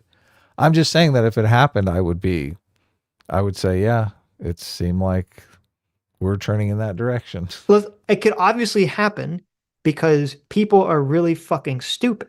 Okay. And part of my problem when I try to make predictions is I assume people are not fucking stupid. No, People are I really always fucking assume stupid, they're stupid. right? Yeah. What are you So, talking about? That's yeah, a bad so way to predict. I Just understand assume they are stupid. I know you're correct. So yeah, there could be a crop of Republicans who get elected to, Trump could win and they could have a supermajority, and the Republicans could be so high on that victory that they could do something incredibly stupid, right? Insanely stupid, right? But so here's the better prediction. Okay. The better prediction is not for me to say, I predict they will or won't do the action, because I think it'd be incredibly stupid. Maybe the better prediction would be if they do this action, it will significantly harm them in the next election. I see. This is where we're differing because That's the difference that we're. You're saying the action. You're saying they pay a price for the action, and I'm saying it completely. They only pay a price for the action, even if it's contradictory or confusing or dishonest. I agree. I'm not disagreeing with this. You don't have to keep repeating yourself. I agree with you. Well, look, I don't think they have the constituency for abortion. I think they're going to have to bite the bullet on abortion. They're going to have to compromise with Democrats on abortion, and a lot of their Republican constituents are going to be upset. I think they might have the constituency on overturning gay marriage, and they might throw them a bone and say, okay, well, we couldn't keep abortion, but let's keep the Democrats? heathens. No, the Republicans. I see. Let's keep, look, we had to compromise on abortion, but to keep the heathens at bay, we'll overturn gay marriage. And there you go. We'll throw you a bone because the constituency is not there for gay marriage. Yeah, but I don't think they have to do anything for abortion. If the Republicans win the presidency and they get, the House and Senate, they can just say they could do something with abortion, or they could just say, well, let the states decide. They don't have to do anything. Right. Look, I think chances are Republicans could lose this election over. No, right. But I'm saying because you were laying out like a scenario where Republicans are going to have to compromise with Democrats on abortion, which I don't know why they would have to compromise on Democrats to get elected. Oh, I see what you're saying. They're not going to look. There's no way Trump is going to win the election unless he gives concessions on abortion. He's already going there. Right. Yeah, and so. Yeah, but look, I could see this. I could see gay marriage getting thrown under the bus by Republicans as a concession on abortion. I'm not sure I could see a scenario where Donald Trump goes out there publicly. Oh, it's not going to happen publicly. Yeah, but that would be what would be necessary, because you're talking about because basically you're laying out like a situation where the Republicans have to compromise on abortion to get voters, but in order to not piss off the religious right, they're going to throw gay marriage under the bus. So they have to signal that to the religious right, that they have to signal that, well, listen, we're compromising abortion, but we're throwing gay marriage under the bus, which, number one, I would imagine most religious people are far more motivated by abortion than the gay marriage issue. So I don't know if they would accept that trade-off. But even if they did, the gay marriage thing would have to be publicly signaled for the trade-off to even exist, right? Yeah. I mean, it's constantly being signaled by Matt Walsh and. Sure, but it would have to be signaled by Donald Trump, right? Or whoever the Republican candidate would be in this hypothetical scenario. Sure, I guess we'll look in the for future, right? And I'm not sure how that signal would work or look, because I think if any Republican candidate signaled that they were going to do that, that would negate the buff benefit of gaining any voters by compromising on abortion. So, do you think? look, not too many elections ago, George Bush ran on a constitutional amendment against gay marriage, right? Yeah. Well, Do you think if Donald Trump came out that was and like said, 20 years ago, Adam? We're very old. that's not very long, not I in mean, the it's whole 20 years scheme is of a long things. time. Do you think if Donald Trump came out and said, listen, Yeah. I think gay marriage was a mistake. I think the reason why we got all these problems with wokeness is because of the gay marriage. Something that conservatives, an argument that conservatives are receptive to. Right. Do you think that would hurt him? Yes. Okay. You think that would hurt him electorally? I'm not Yes. sure that it would, which, I mean, it's scary, but I'm I not. think well, you have to remember. He's trying to get all those fervent abortion voters out to the polls. Right, but those people single issue voters. Right. Those people are already coming out to the polls. And that's the thing, you have to remember it from a numbers game. Okay. Is Donald Trump going to pick up votes by coming out against gay marriage that he wouldn't get normally, or would he lose votes he might normally get? And I think the answer is he might lose votes he normally would get, because the people that would run out and vote for Donald Trump just because he's going to publicly oppose gay marriage are going to run out and vote for Donald Trump regardless. Right, but I believe they had problems with turnout among the evangelical class in the last couple of elections because abortion was a settled issue. Maybe. I mean, that could be the case. I don't know the answer to that. That would so definitely, you're basically trying to right. entice those voters who are single issue abortion voters, right? I understand what you're saying. Living in states where now they already have basically abortion is illegal. They have these 5-week abortion laws. Right. But I so think, they're like, why am I going to show up and vote? Here's what I won. Here's what I would guess Donald Trump would do. Okay. This would be my prediction here. I don't think he's going to come out in favor of a federal abortion ban. I think what he's going to come out with is say, we're going to put a law in place that the law just says the states can decide this, the federal government can't. That would be the signal. Yeah. Right. So that would accomplish that goal without having to throw gay marriage or something under the bus. Well, right? Obviously it can't be thrown under the bus without the Supreme Court reversing themselves. But it would be a signal. Look, politicians can throw out whatever policy proposal they want, even if it's a laughable proposal, just to get people to vote for them. Okay. Look, the whole constitutional amendment making marriage between a man and a woman was a laughable proposal, but it drove millions to the polls. Right. Yeah. Anyway. I don't know how many people ran out to vote for George W. Bush because of the Defense of Marriage Act that he was proposing. But he barely won. Actually, he technically might have didn't win, but he barely won anyway because a bunch of Jewish people in Florida couldn't read a fucking ballot. So. There was a bunch of states that they put marriage bans on the state ballots to get people to vote. Yeah. And vote George W. Bush. But again, 20 years, think about it this way. 20 years makes a big difference, okay? Mm-hmm. You might say, well, 20 years is really that long. Well, think of it this way. Civil Rights Act passed in like 1964, or one of them, because there's multiple acts, right? And that was very controversial in 1964. Can you imagine in 1984, the government, a politician running on the idea that they were going to overturn the Civil Rights Act, being successful and then successfully doing it? Or do you think that in 1984, people's thoughts on racism and racial issues has shifted so greatly in the last 20 years that seems like almost inconceivable?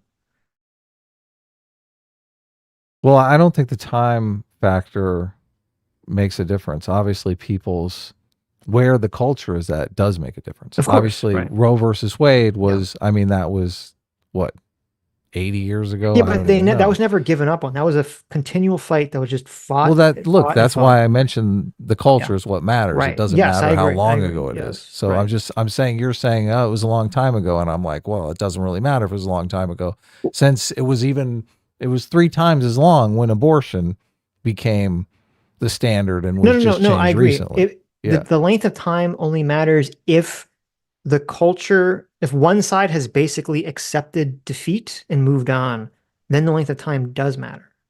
Right. Because then the culture, then the meme about acceptance becomes the mainstream culture. Well, Over the portion that never occurred, there was never an acceptance. It just continued. Look, and I'm glad you said that, because I'm not sure that there's been. You seem to be arguing that there has been this broad acceptance, and I mean, I'm Donald not Trump convinced hugged the fucking rainbow flag and said he was the best candidate for gay people. Donald Trump would kiss Satan on the lips if he thought it would get him elected. Okay. I don't look. No, but I'm saying that didn't turn off people voting for Donald Trump.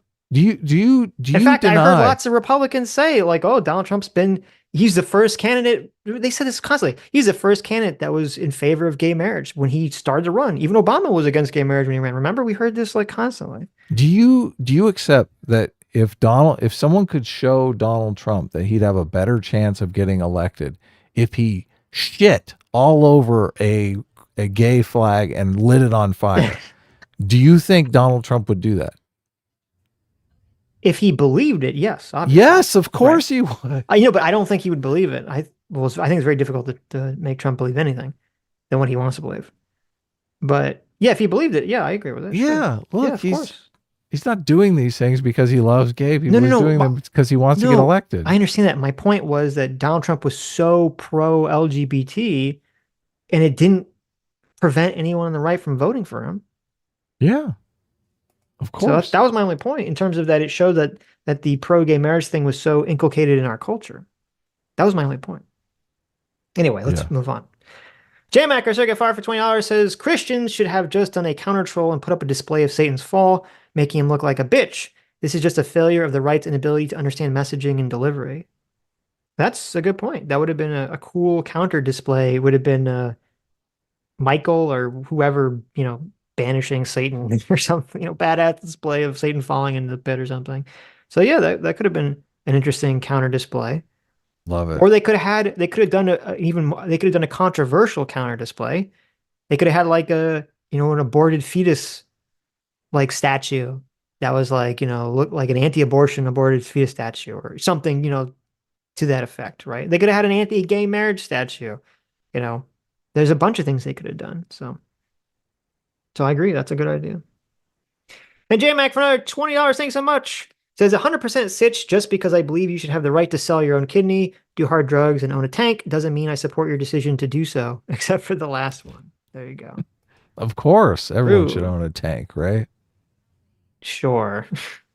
I don't think I would trust most of you fuckers with a tank. Stay off my street. There you go. Okay. So let's move on to now Matt Walsh. Talking about the same subject. See what kind of arguments he brings forward. So this week we talked about the satanic altar that had been set up inside the Iowa Capitol building, and it was put there by the Satanic Temple as a response to the manger scene that is also inside the Capitol building. The temple claims that it has the religious liberty to set up satanic altars in government buildings if it wants to, and the Iowa state government didn't even attempt to fight them on it. There was the only thing the Iowa state government fought them on was that you can't have an actual severed goat's head, which is what they originally wanted.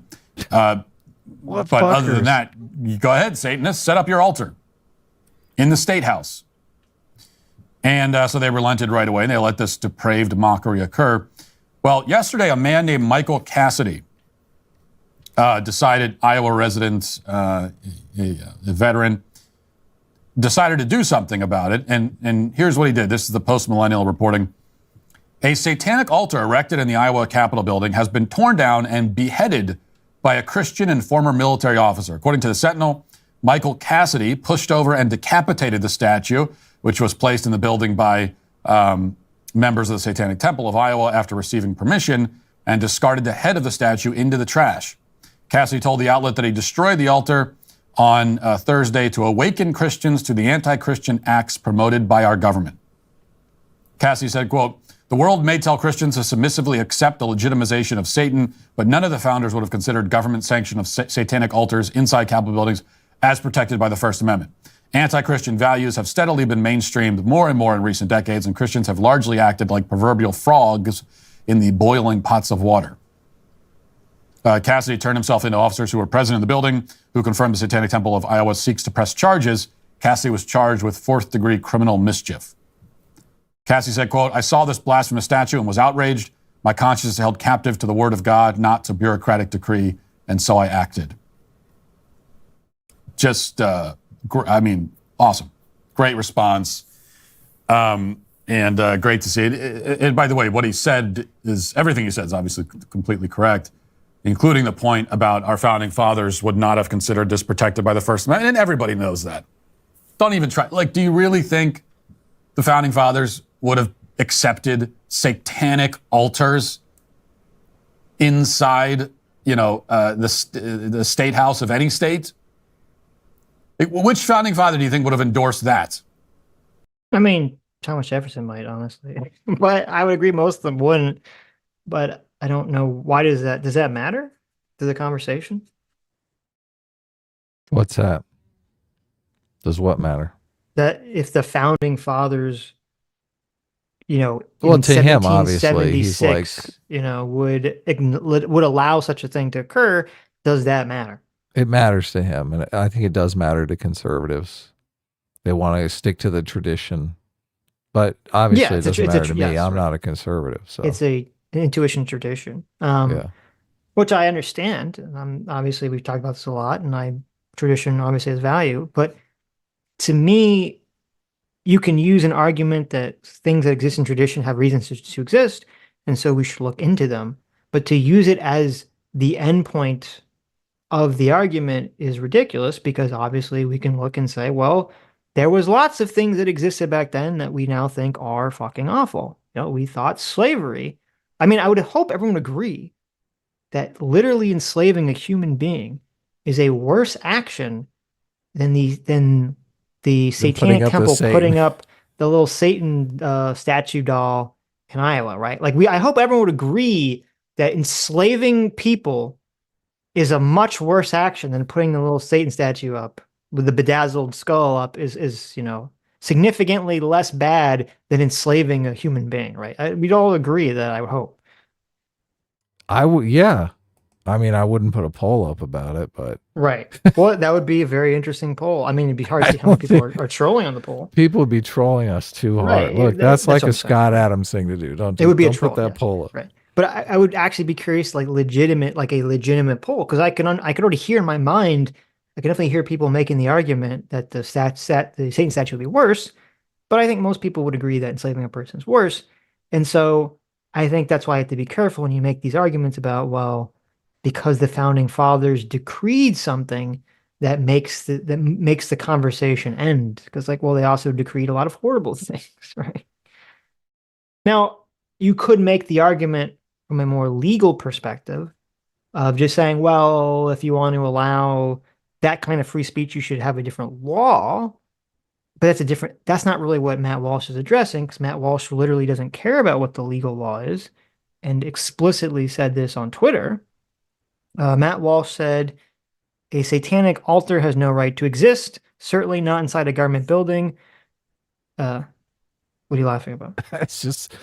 He's just matter of fact. He's such an authoritarian. Yeah, he's just like, look, my way or the highway, motherfucker. He says, guess what? Matt Walsh has no right to exist either. There you go. Look, I said it. There you go. He says, "A satanic altar has no right to exist, certainly not inside a government building. We are not bound by our principles to sit by impotently," nice choice of words there, "while our state house are turned into platforms for literal devil worship. Quite the opposite, in fact." So he's taking the exact opposite position as Ben Shapiro. He's interpreting it not as an atheist troll. He's saying it's a literal devil worship. Okay. Which is kind of interesting. Look, I think that's what they were going for. They're like, Maybe. This is a sign of the end times. Right. So his position is that his religious belief supersedes whatever the law and legal argument is. So then he kind of goes into how natural law from Thomas Aquinas is more important than whatever written law. He said, "I I'm appealing to natural law, which comes before the written law. Satanic altars have no moral right to exist, no matter what any piece of legislation might say. Now, this is where we get into the scary territory of how to think about living in modern society. He said, Satanic altars have no moral right to exist, no matter what any piece of legislation might say. So again, his religious belief supersedes whatever the state may say, which is the same thought process as the people that go into Charlie Hebdo and they go kill the people because they drew pictures of Muhammad, right? And they made fun of Muhammad. That's the same line of logic. Matt Walsh is an authoritarian, right? You agree? Yes. He's like just a theocrat. Yeah, he's an authoritarian theocrat, right? Yeah, okay. Yeah. I just want people to be, I mean, he says theocratic fascist in his bio. Yeah, he is a fascist. But it's supposed to be like ironic because someone called him that. But it's not actually ironic. It's true. It is true. Look, right. If he had power, there would be some changes. Right. So people might go to jail for this kind of display. Right. It just annoys me because a lot of these people, both on the left and the right, they do the game of hiding their power level. And then they very slowly try to pull society in one direction and very slowly reveal their power level as it becomes more and more acceptable, right? And if it becomes unacceptable, they'll hide back in their shell again. And that's kind of what Matt Walsh is doing.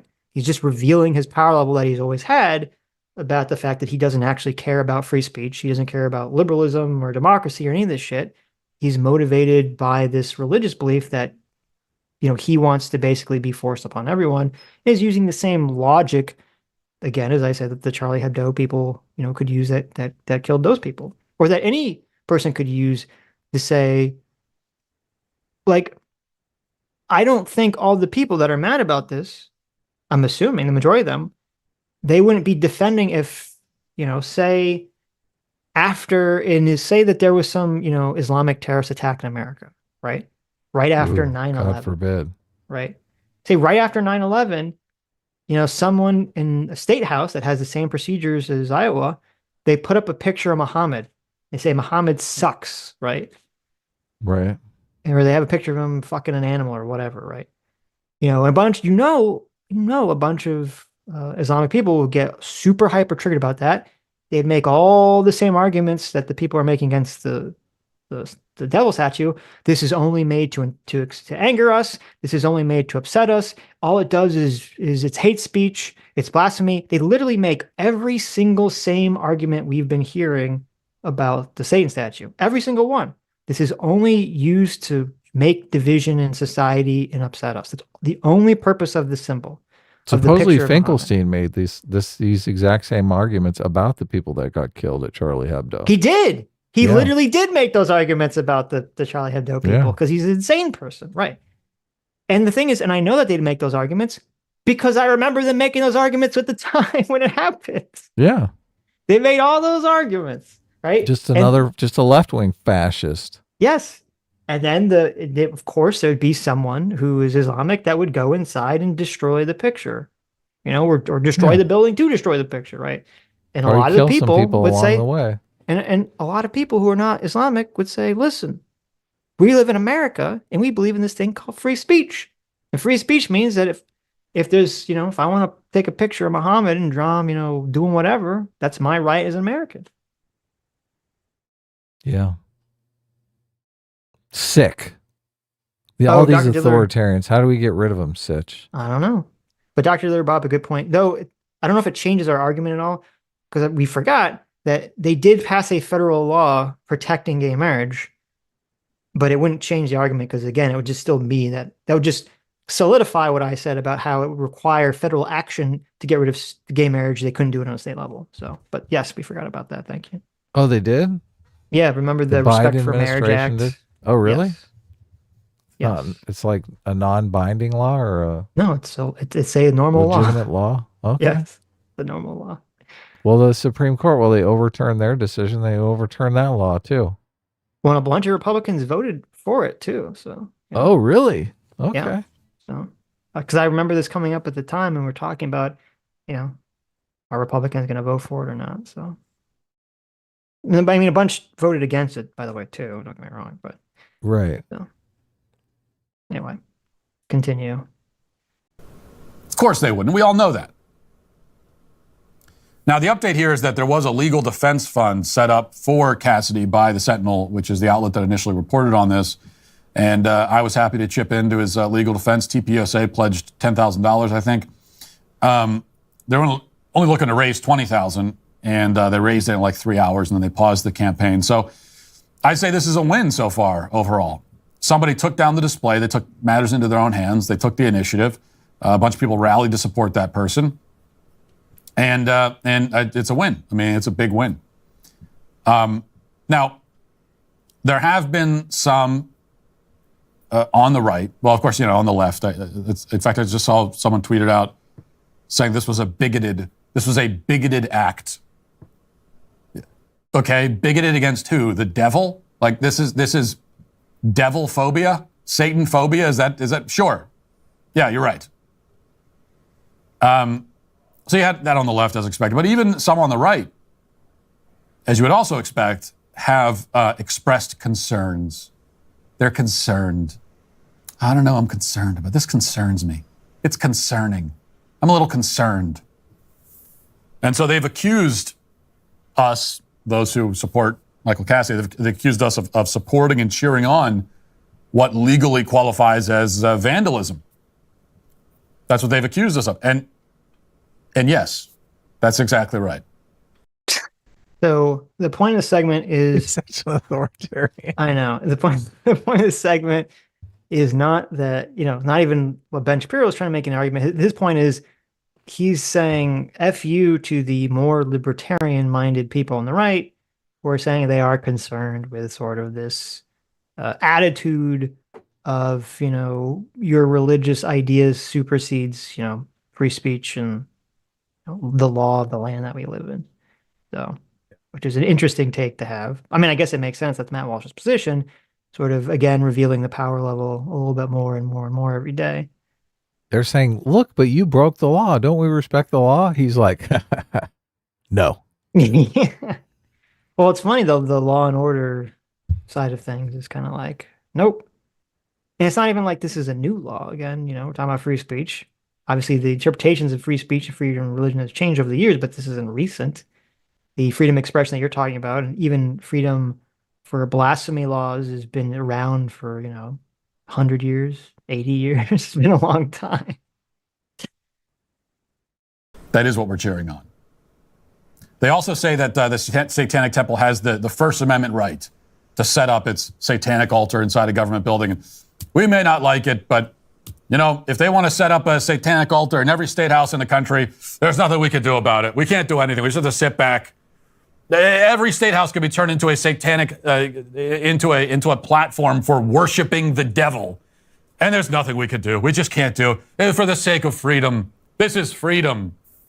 Well, okay. Obviously, there's an insane straw man there because he says every state house is going to be turned to a worship site for the devil, which is obviously not what anyone's talking about, nor anyone would agree that would be a positive thing or that would be freedom, right? This was a temporary display that it would have existed for 2 weeks. That would have existed alongside a religious display. So, No, Sitch. right. They're holding congregations there. Okay. Okay. There's like as if, we're changing across the country. All the courthouses and all the state houses are going to suddenly become dens of devil worship, right? Which is obviously preposterous and has nothing to do with the situation. And the slippery slope argument wouldn't even make sense whatsoever in this context. But I'm curious, and actually I'm going to look it up right now. What was Matt Walsh's position on the Westboro Church? Or did he have a position on the Westboro Church? I can't find it from a quick Google search, but I wouldn't be surprised. So if you don't remember, the Westboro Church is the church that they're not really a thing so much anymore, but back in the day, during the Iraq War, they would go protesting at soldiers' funerals with signs that says God hates F slurs. And God is killing the troops because, we allow gay people to exist in our country. That was their big message. They were the real, we hate gay people first and foremost position. And I'd be curious, I don't see him ever talking about it. I'd be curious if Matt Walsh is going to make an argument that that form of protest should be allowed and protected under First Amendment speech, but this Satan statue should not be allowed and protected under First Amendment speech. This is what freedom is. They say that if we think that it's okay to have a manger scene, then we also have to think it's okay to have a satanic altar. That's the claim. Right? That's the equivalent. So, what Game of Thrones character does Matt Walsh most remind you of? I'm gonna go with Joffrey. I think Joffrey is the closest. Yeah, I mean, I'm. My first intuition was to say the head sparrow, but not really, because the head sparrow guy, even though he was a religious zealot, he. Oh yeah, of course, he seemed far more reasonable than Matt Walsh. Well, I don't know. Listen, I know you're joking. I'm going to say that, but that guy, the religious zealot, the head sparrow guy, at least in the books, it could be completely different. He could be all lying, but in the show, he was a true believer. He was walking around with no shoes, helping people with illnesses, giving them soup. Like he was literally down in the muck and filth. He was literally living out his very strict religious beliefs. Where Matt Walsh is obviously not doing that. You're probably triggered by the fact that it's the same actor as Brazil. That was it. You're right. You're right.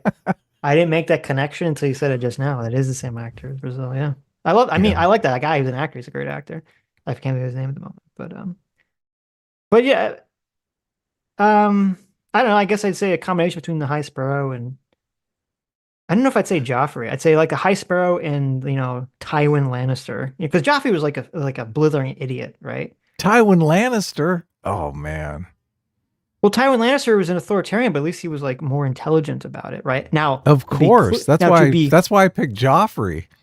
Listen, Matt Walsh is nowhere near the Tywin Lannister level of intelligence, right? Don't give him that. Oh man. But he's not. But Joffrey was like one level above drooling retard level of intelligence. Okay. Matt Walsh is like of a normal level of intelligence, or probably, slightly above, right? He's not like Joffrey levels of stupidity. Really? I think you give Matt Walsh way too much credit. We take Tywin Lannister, we mix him with Joffrey, right? So we take his intelligence way down, and then we throw the Sparrow in there, and we mix them all together, and then we get Matt Walsh. Tywin Lannister was at least strategic. How is anything Matt Walsh is saying here strategic in any way, shape, or form? Because he wants to keep galvanizing and legitimating this faction of the right that he's a part of. Okay, I guess. So he wants to slowly bring the mass down and keep putting his toe in the water and say, I can keep pushing the envelope a little further, a little further, a little further, a little further. All right. So anyway. If we're opposed to BLM rioters torching a CVS, we have to also be opposed to a guy decapitating a satanic altar. So I think he's saying this because at first I was like, why is he saying this? It's a weird argument. I mean, I guess, you're saying property damage is property damage, which is true. So somebody pointed out, which is kind of funny, this guy, the guy who did this, Cassidy, he actually ran on a platform of a mandatory minimum for mob destruction of statues, infrastructure, and houses of worship, an automatic 10 years in jail plus the cost of repair. That's not right. So the irony that the guy who wants a 10-year minimum for destruction of statues is the guy who goes up and destroys the statue that he doesn't like. It's very funny. So. And if we support a manger scene, then we also have to support a satanic altar. We have to treat everything equally. Well, okay. You don't have to treat everything equal, but you have to create a universal set of criteria that people can adhere to. And if you make an idea about free speech or freedom of religion, you have to say that it applies to everyone equally. You can't, I mean, literally the entire point of free speech is to protect the speech that the government or you doesn't necessarily like. And it doesn't mean that you have to be a free speech absolutist, because I'm not, and nobody really is, or very few people are. But you do need a universal set of principles and rules that we all seem to agree upon or that we can all follow. So, Equal protection under the law. yes. Yeah. But that's liberalism. That's not Of course. Matt Walshism. No, he doesn't believe in liberalism, obviously. Conservatives claim. Because everything is the same. We're not allowed to notice any difference between things. They're all the same. And that's what it means to be free. That's what freedom is. But no, that's not correct. Everything is not the same. You know that everything is not the same. Everyone knows it. We all know that. Okay? You know these things are not the same. We don't have to pretend to believe. I can't imagine Tywin Lannister saying anything this retarded, Sitch. No, okay. I agree with you. There's no one character that would map on to Matt Walsh. I can definitely see Joffrey saying something this fucking stupid and you going, Right. oh my God, this guy's a retard. Okay. You know what? What is happening here? I'll change my vote. You're right. If I had to choose one, I'll choose Look, Joffrey, I don't want to okay? bully you into it. I don't want to be I mean, if I have to accused of choose one, authoritarianism. I go with my mixture of various things. Okay. If I Right. can't mix a bunch of different people together, if I can't throw Joffrey in the Joffrey it is. Okay, we'll go with Joffrey. But I was actually funny because what he's saying here, it's not exactly the same, but it reminds me of, I don't know if you remember if in the first Avengers movie, Loki gives his speech about how freedom is the first lie that humans tell themselves. Oh yeah. It's like, I could see Matt Walsh giving that speech. Of course. Yeah. That speech seemed intelligent though. Well, why do you need freedom if you have God's law dictating your actions? Oh yeah. I mean, that is kind of a conundrum here. So I don't believe, even though he's not, now to be clear, Matt Walsh isn't making that argument. I believe he believes it. I don't think Matt Walsh actually values freedom at all. He only values freedom in service to the freedom to do what he wants. But if the government aligned with his religious values and moral values, I don't believe as a person Matt Walsh values freedom at all. No. So, but I don't think he's smart enough to know that he can't quite make that argument yet. So that's why I think he's kind of embedding his argument a little differently. I don't like Matt Walsh because I perceive of him as one of these Christians who is just a Christian so that they can be a dick to other people, which I think is fundamentally against what Christianity stands for. Like I believe Christianity is about, hate the sin, not the sinner. Right. But right. I think Matt Walsh fucking hates the sinner. I think he just hates people. Maybe. I mean, I don't know. It's possible. Or, yeah. I think he's a giant hater. I think he was born with a giant stick up his ass. Well, he's never been able to get it out.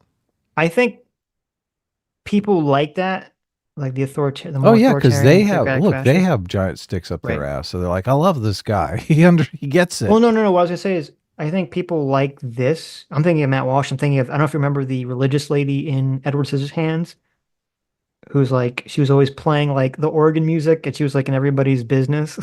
Oh yeah. She was like leading the hate mob against Edward. I think they're true believers. Like, so I think you're kind of correct. I think there is a psychology of liking to hate on people and hating the sin and hating people, but I do think they truly believe what they're saying, or that I think they truly do believe their religion, right? Well, I didn't mean to imply that he didn't, but it's still. Right. His personality type is like Christianity. This is something I can really use to beat on people with. Right. It's in the same way progressives use the racist stick to beat people with. He uses the Christian stick to beat people with. Well, no, and it's true. There's an interesting thing here, and we would never know the answer to this. If you could distill what is the primary motivation, like for a lot of woke people, you get the sense that they're not primarily motivated by fighting racism. They're primarily motivated by wanting to Hating on bully people. Republicans. Yeah, exactly. Right. They want to bully people and they want to create a justification for them being able to bully people. And so Right. racism is presented. And so is Matt Walsh essentially the same thing, only his justification is not racism, it's, Christianity. Christianity. And I don't know the answer to the question, but it's an interesting that I think there definitely are people that exist in that mindset. Right. I'm saying I think the answer is unequivocally yes. Right, right. Believe otherwise. So here's my basic position on this. And I do think, as I've argued, that there is a legal argument here that the satanic altar is not valid religious expression under the First Amendment. As I've been saying all along, according to the Satanists themselves, the whole Satanism thing is essentially a parody, a mockery. They don't even pretend to have a theological belief in the reality of Satan. So I don't think that even by pure legal standards, this qualifies as First Amendment expression. Well, that's not quite accurate because again, they don't believe in a supernatural entity, but they explicitly say that the goal of their organization is to create a religion that doesn't require a supernatural deity to be classified as a religion. That is one of their express purposes in their goals. So sweet. But let's forget that for a second, because that's not my fundamental point. My fundamental point is this, and this is going to blow your mind. Doubtful. Good things are good. Oh my Bad God, my things mind are- is blown. Holy shit, Sitch.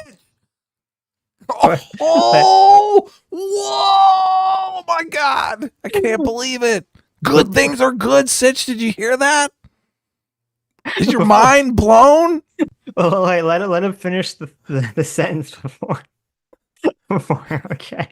That wasn't the mind-blowing part. Listen, your mind's gonna be double blown. If good things are good, blew your mind, don't worry. There's a follow-up that's gonna blow your mind again. Is it bad things are bad? I don't know. Let's find out. Listen. And this is going to blow your mind.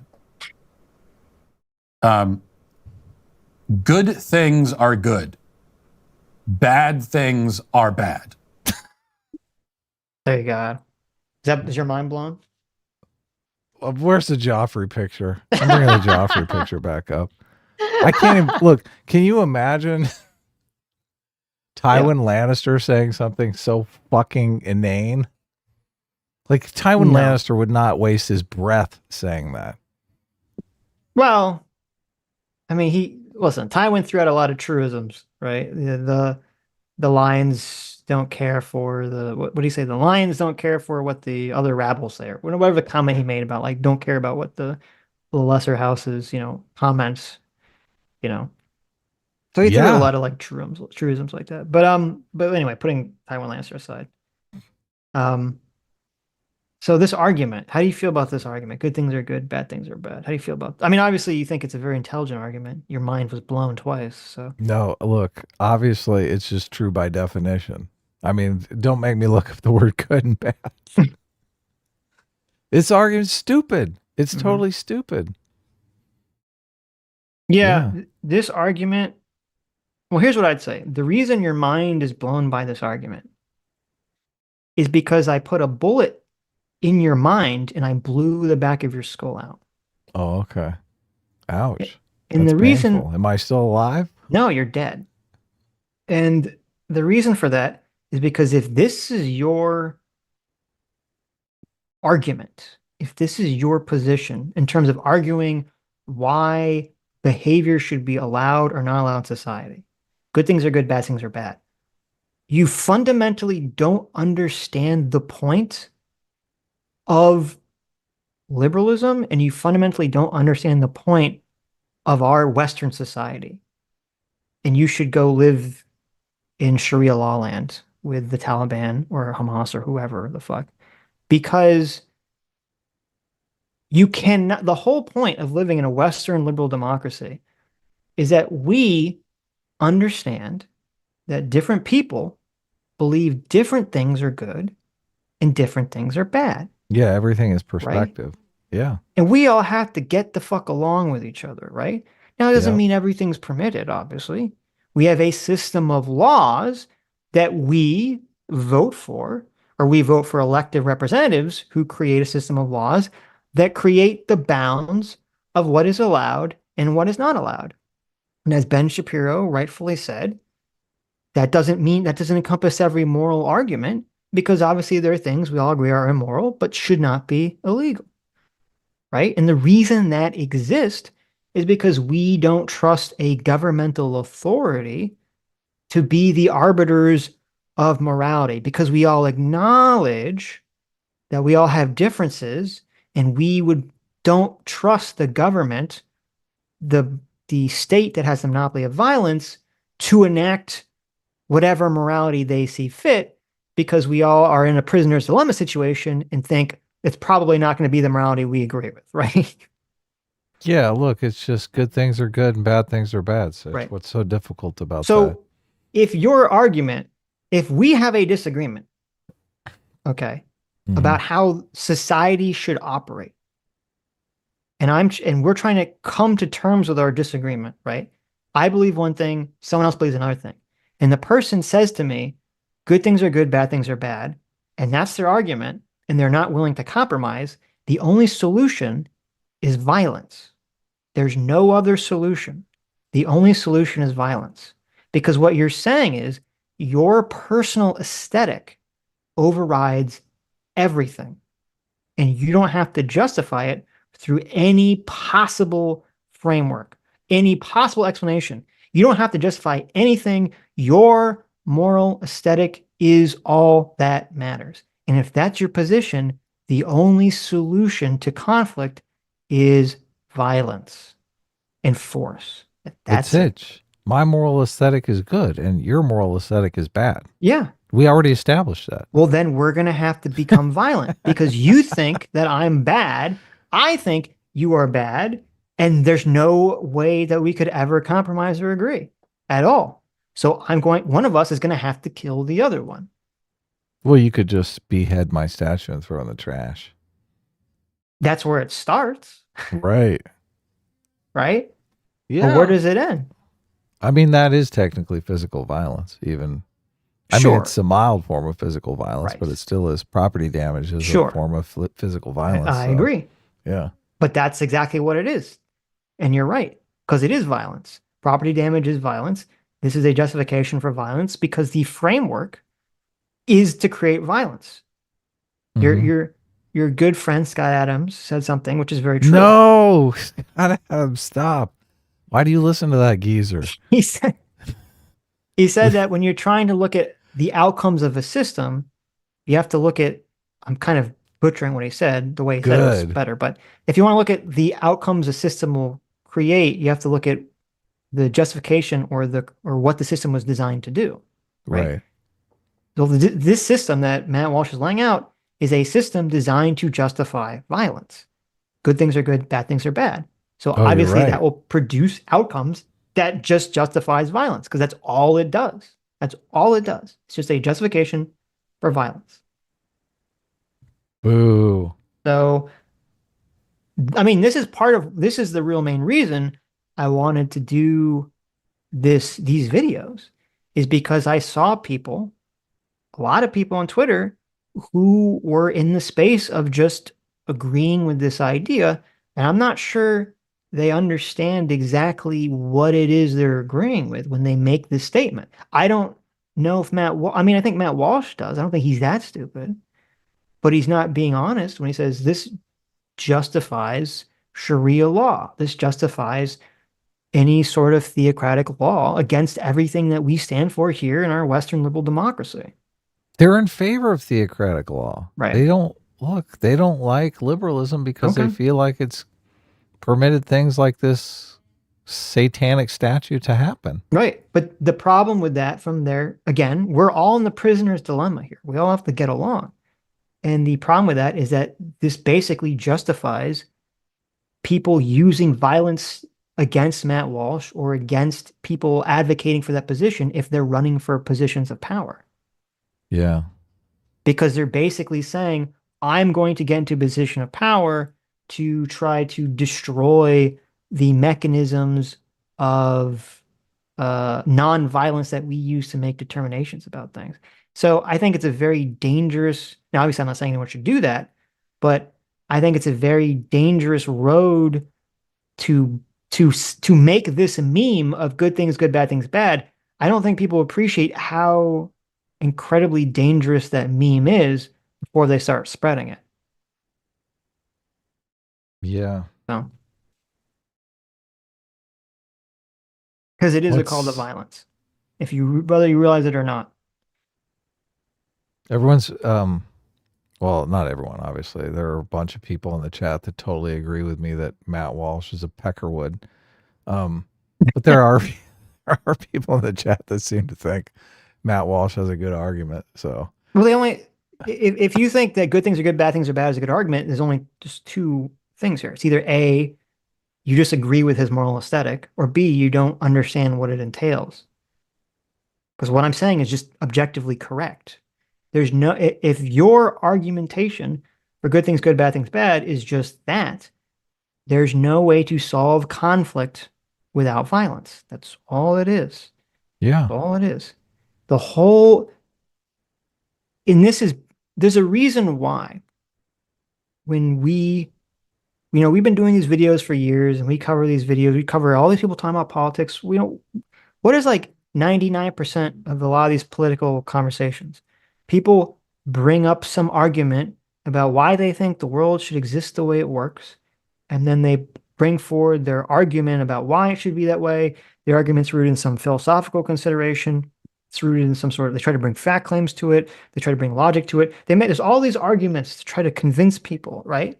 To try to create some framework of persuasion or to convince people about why this makes sense to do X thing. And then you say, well, does the argument make sense? Does it not make sense? Are the facts using wrong? Blah, blah, blah, blah, blah. There's this whole process. Is there inconsistencies? Right? Is there inconsistencies? Or is the evidence, are the facts incorrect? Yes. There's this whole procedure you want to do. Now, Matt Walsh here is so incredibly triggered by his elephant because he's just so triggered by the statue, the devil statue. And also because he doesn't even give a shit about freedom or liberty or liberalism as a concept. He says, I'm washing away all of this argumentation that we as a society do to kind of figure out how to live. I'm just going to stamp my authoritarian foot down and make a determination based on my aesthetic preference, which obviously leads you down the path to violence because there's nothing else to do at that point. So. Wow. That's it. That's what I believe. So I support good things and I don't support bad things. This is painful. I mean, this is like top tier commentary, right? This is painful. But see, this is the danger to like rampant intellectualism. Because I understand that, unfortunately, because a lot of our colleges have become corrupted by woke shit, right? People become anti-college, which I understand completely. Maybe you should be anti-college. But unfortunately, that anti-college attitude can often meld into an anti-intellectual idea of like, well, I shouldn't have to think about things, right? I should just be able to be stated simple. And if you're ever just saying, well, something is just simple and I could just say it's simple, what you're really saying is, I just want my elephant to decide for me. I don't want to actually have my rider be involved in the thought process. I want to be an NPC. That's what you're saying. When you're saying, oh, it's not complicated, it's just a very simple thing, I don't want to think about it. That's you, or Matt Walsh here, basically saying, just be an NPC. Just be an NPC. Just be an NPC. Do whatever you're programmed to do, right? This would be the right-wing version of saying, eat the bugs and live in the pod, essentially, right? It's just good thing good, bad thing bad, right? Og for president, I think that good things should happen, and I think that bad things shouldn't happen. And so when a good thing happens, I say, that's good. And when a bad thing happens, I said, that's bad. My God. So that's how I approach life. And it's revolutionary. I mean, this is maybe to you, if you're a normal, if you're a sane person, this is not revolutionary. But to a lot of conservatives, this is a revolutionary concept. The idea that, so you can notice when something is good and treat it as good, and when something is bad, you can treat it as bad. Really? I said, that's not what the founders would have wanted. That's not what Thomas Jefferson would have wanted. I mean, literally, it wasn't. It literally wasn't. That the entire reason. This is like it's so bothering me that, and I guess you're right, because Matt Walsh is just either a horrible liar or just a blithering idiot. Like, anyone that knows anything about the founding of this country and has looked into the construction and creation of the Constitution and the Founding Fathers knows that there was rampant disagreement on almost everything. Yeah. Okay? The founding Matt Walsh so fucking stupid that he thinks the Founding Fathers marched into a room and they said, let's all write on a piece of paper all the good things, and let's all write on a piece of paper all the bad things. And then they did, and everyone said, wow, that's how we're going to live. And that became the American Constitution, right? Well, obviously, Matt Walsh doesn't believe that happened, because he's literally arguing that the American law is not appropriate here and is actually shitty compared to his religious law, right? Of course, yeah. Look. Yeah. No. The Constitution, bad. Right. His theocratic intuition, good. They couldn't agree on what was good or bad. That's why there was full of compromises. That was the foundation of our country. A bunch of people couldn't fucking agree what was good or bad. That's why slavery was allowed, Matt, in the beginning of our country.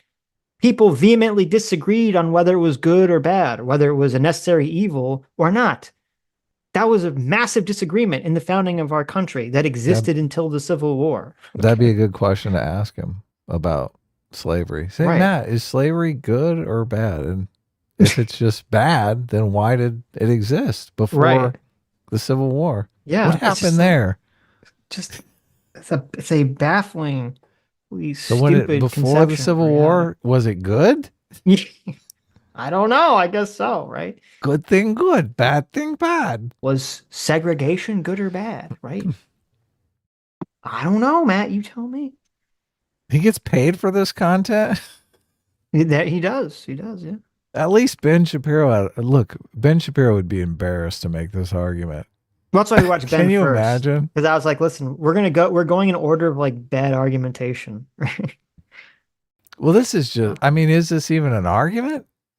It's technically an argument. It's just a dog shit one, right? Well, it doesn't take into account that there's different perspectives. Look, I brought up the chart a million times, right? Good for you, bad for you, or bad for us. Good. Like, sooner or later, you get to the one that's good for you and bad for society. Right. Well, again, this is the mentality that gets you shot and left in a ditch somewhere. Yeah. Because it's basically training you. I mean, the collective you. It's training. Good thing, good, bad thing, bad is a way for the state to trick you into becoming a drone. That's what that is. It's a way for the state or an cult or an organization to trick you to be an unquestioning drone. That's all that is. Right. Exactly. Yeah. Turn your brain off. Let Matt Walsh do the thinking for you. Right. You'd be much safer that way. Yes.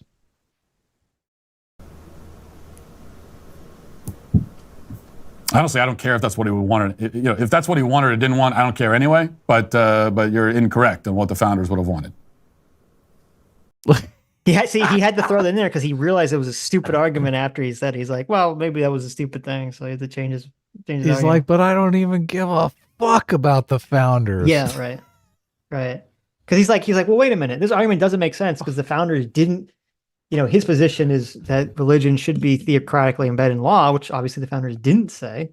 So he's like, oh, wait, I guess it doesn't matter. Who cares what the founders said? But look, all they do is talk about the Constitution and the founders. It's hilarious. Now all of a sudden, oh, well, fuck that. So the idea that I'm bound by the principle of liberty and human rights to draw no distinction between good and bad is insane. Who's like, who said that? No one said that. Isn't the Obviously, it's a whole total look, straw man? Yeah, the whole purpose of the law and society is to draw distinctions between good and bad. of course. That's what we're Yeah. fucking arguing over. Of course. Which is more important, freedom or security? Of course. Yeah. Yeah. Right. Remember Thomas Sowell? Trade-offs. But this is what exactly Thomas Sowell. Everything has trade-offs. Yes. This is why I tweet out what I tweet out when I said the people that want to categorize the right as just being libertarian or individualist is an incorrect framework because you have the Matt Walshes. Matt Walshes are clearly on the right, so we have to devise a different way of categorizing left and right than just libertarian versus non-libertarian. Because obviously this is the exact opposite of libertarianism from every possible conception. So here it is. Thomas Sowell, there are no solutions, only trade-offs. But Yes. Matt Walsh, No, there's the a solution. solution is good, bad. Yeah, that's a solution, Adam. Good thing's good, bad thing's bad, yeah. The solution That's is the good, solution. bad. Take a hike, Thomas. You know, that's the solution. Oh man, this is ridiculous. I didn't Good watch this thinking. video ahead of time. I'm being blindsided by the stupidity here, Sitch. Phil tweeted out. And that is an idea that the guys who came Oh, I know, I saw it. Phil tweeted out. I feel like he said, Sitch and Adam, I feel like there are clues Matt Walsh is a bit on the authoritarian side, and you circled the theocratic fascist in his bio. Yeah, no, we talked about that, but yeah. Well, that's what's annoying about it because he puts it up there. Is like it's actually see, this is where I have to give Matt Walsh credit for not being stupid. He puts theocratic fascist in his bio because someone called him that. So he gets whenever someone accuses him of being a theocrat, he gets to do like a smug ha ha ha. I'm calling myself that like a satire, but it's also true, right? It is 1000% true. Right. Yeah. So it's kind of like it's actually a pretty smart move. But a lot of the people, they think it's a joke. He's doing it in jest. Right. He's just kidding. Look, I love Matt Right. Walsh is what they're telling themselves. Mhm. They're saying he's just joking about all that. Yes. Yeah, until he's not, Right. right? Right. It's like your buddy who's always just joking around about stealing a car, and then the next thing you know, you're in hot wiring a car. I It's thought like, you were just kidding, right? exactly. Or it's it's like, oh, listen, let's like talk about how much how much do we hate white people? How much do we got to deconstruct? Oh whiteness, yeah, right? yeah. You're just joking about it. Just how much do we joking got to about it. behead all the rich people, right? Yeah, we're just joking, right? Until Right. And then the next thing you know, you're with Charles Manson in a car headed over to West Hollywood. right. came up with the doctrine of human rights, which lies at the foundation of our country, did not believe. So they themselves did not share this modern notion that in order to respect everyone's rights, we have to pretend that everything is the same and be just as welcoming of bad things as we are of good. That is, again, insane. It's ridiculous. I mean, they literally did. That was the compromise in slavery, Matt. They literally did. So many of them called it a necessary evil. They literally fucking did, Matt. Wow. I want a good society that is ordered towards the good and where goodness is encouraged and welcomed. And I want a society where, therefore, badness is discouraged and unwelcomed. This is basic stuff. So, Yeah, very basic. putting this in practice, if a guy spray paints, graffiti on a cop car, he sprays a cab on a cop car or whatever during a BLM riot, and then you've got that kind of vandals, and then over here you've got a guy dismantling a satanic altar. Are those the same? Well, no, because the guy with the spray paint is doing something that's obviously bad. And the guy who's getting rid of the satanic altar is doing something that is good. And so I see them as different for that reason alone. Is a manger the same thing as a satanic altar? Are we bound to that? Well, you support the manger, you're stuck with the satanic altar. It's just the way it is. You're impotent. You are impotent in the faith. I mean, do we even have to argue against this? I mean, I assume it's just so on its face, everyone understands this is like bottom tier baby logic, right? Bring out the baby logic. Because it was like, obviously, what is this symbol represents is in terms of what is it good or bad, right? So if you have some person who believes the cops are going around killing innocent black people, then obviously the ACAB on the police car is the correct moral action, right? That's the good action. Like he's acting like when he says good things are good, bad things are bad, he's acting like the people that are spraying ACAB on the police car, they themselves know they're doing a bad thing. That's the implication of what he's saying. But they don't. They believe, wrongly, but they believe that the cops are running around killing innocent people. Right. Which, I mean, I would think that was bad. I mean, if that was cops are running around killing innocent right. people, if that was would true, be horrible. Sure. Yeah. If we lived in the crazy police state that they think we live, then then maybe you'd support it. Right. But then it's the same. But it's the same token with Matt. Matt Walsh is just as the person assumes that the police are running around killing all these innocent black people when they have no evidence for it. Matt Walsh is assuming that we're living in the end times and that gay marriage causes hurricanes. Yeah. Or just even more generally, Matt Walsh is assuming, based entirely on faith, that Jesus, is real and that hell is real and that all of his religious beliefs are real. Right. That's based on his faith, by his own acknowledgement, by every Christian's acknowledgement. That's based on faith. That's that's the actual thing we're grappling here with, Matt. Everyone has presuppositional faith-based beliefs, and we have to kind of figure out how to work that into a legal framework that we can all coexist with each other without murdering each other. That's the point. Hell yeah. So they say, no, because the manger is good and the satanic altar is bad. I can make that distinction. So can you. So can everybody. Oh my God. Everyone could do it. I mean, again, as I said, this is what I said in the beginning.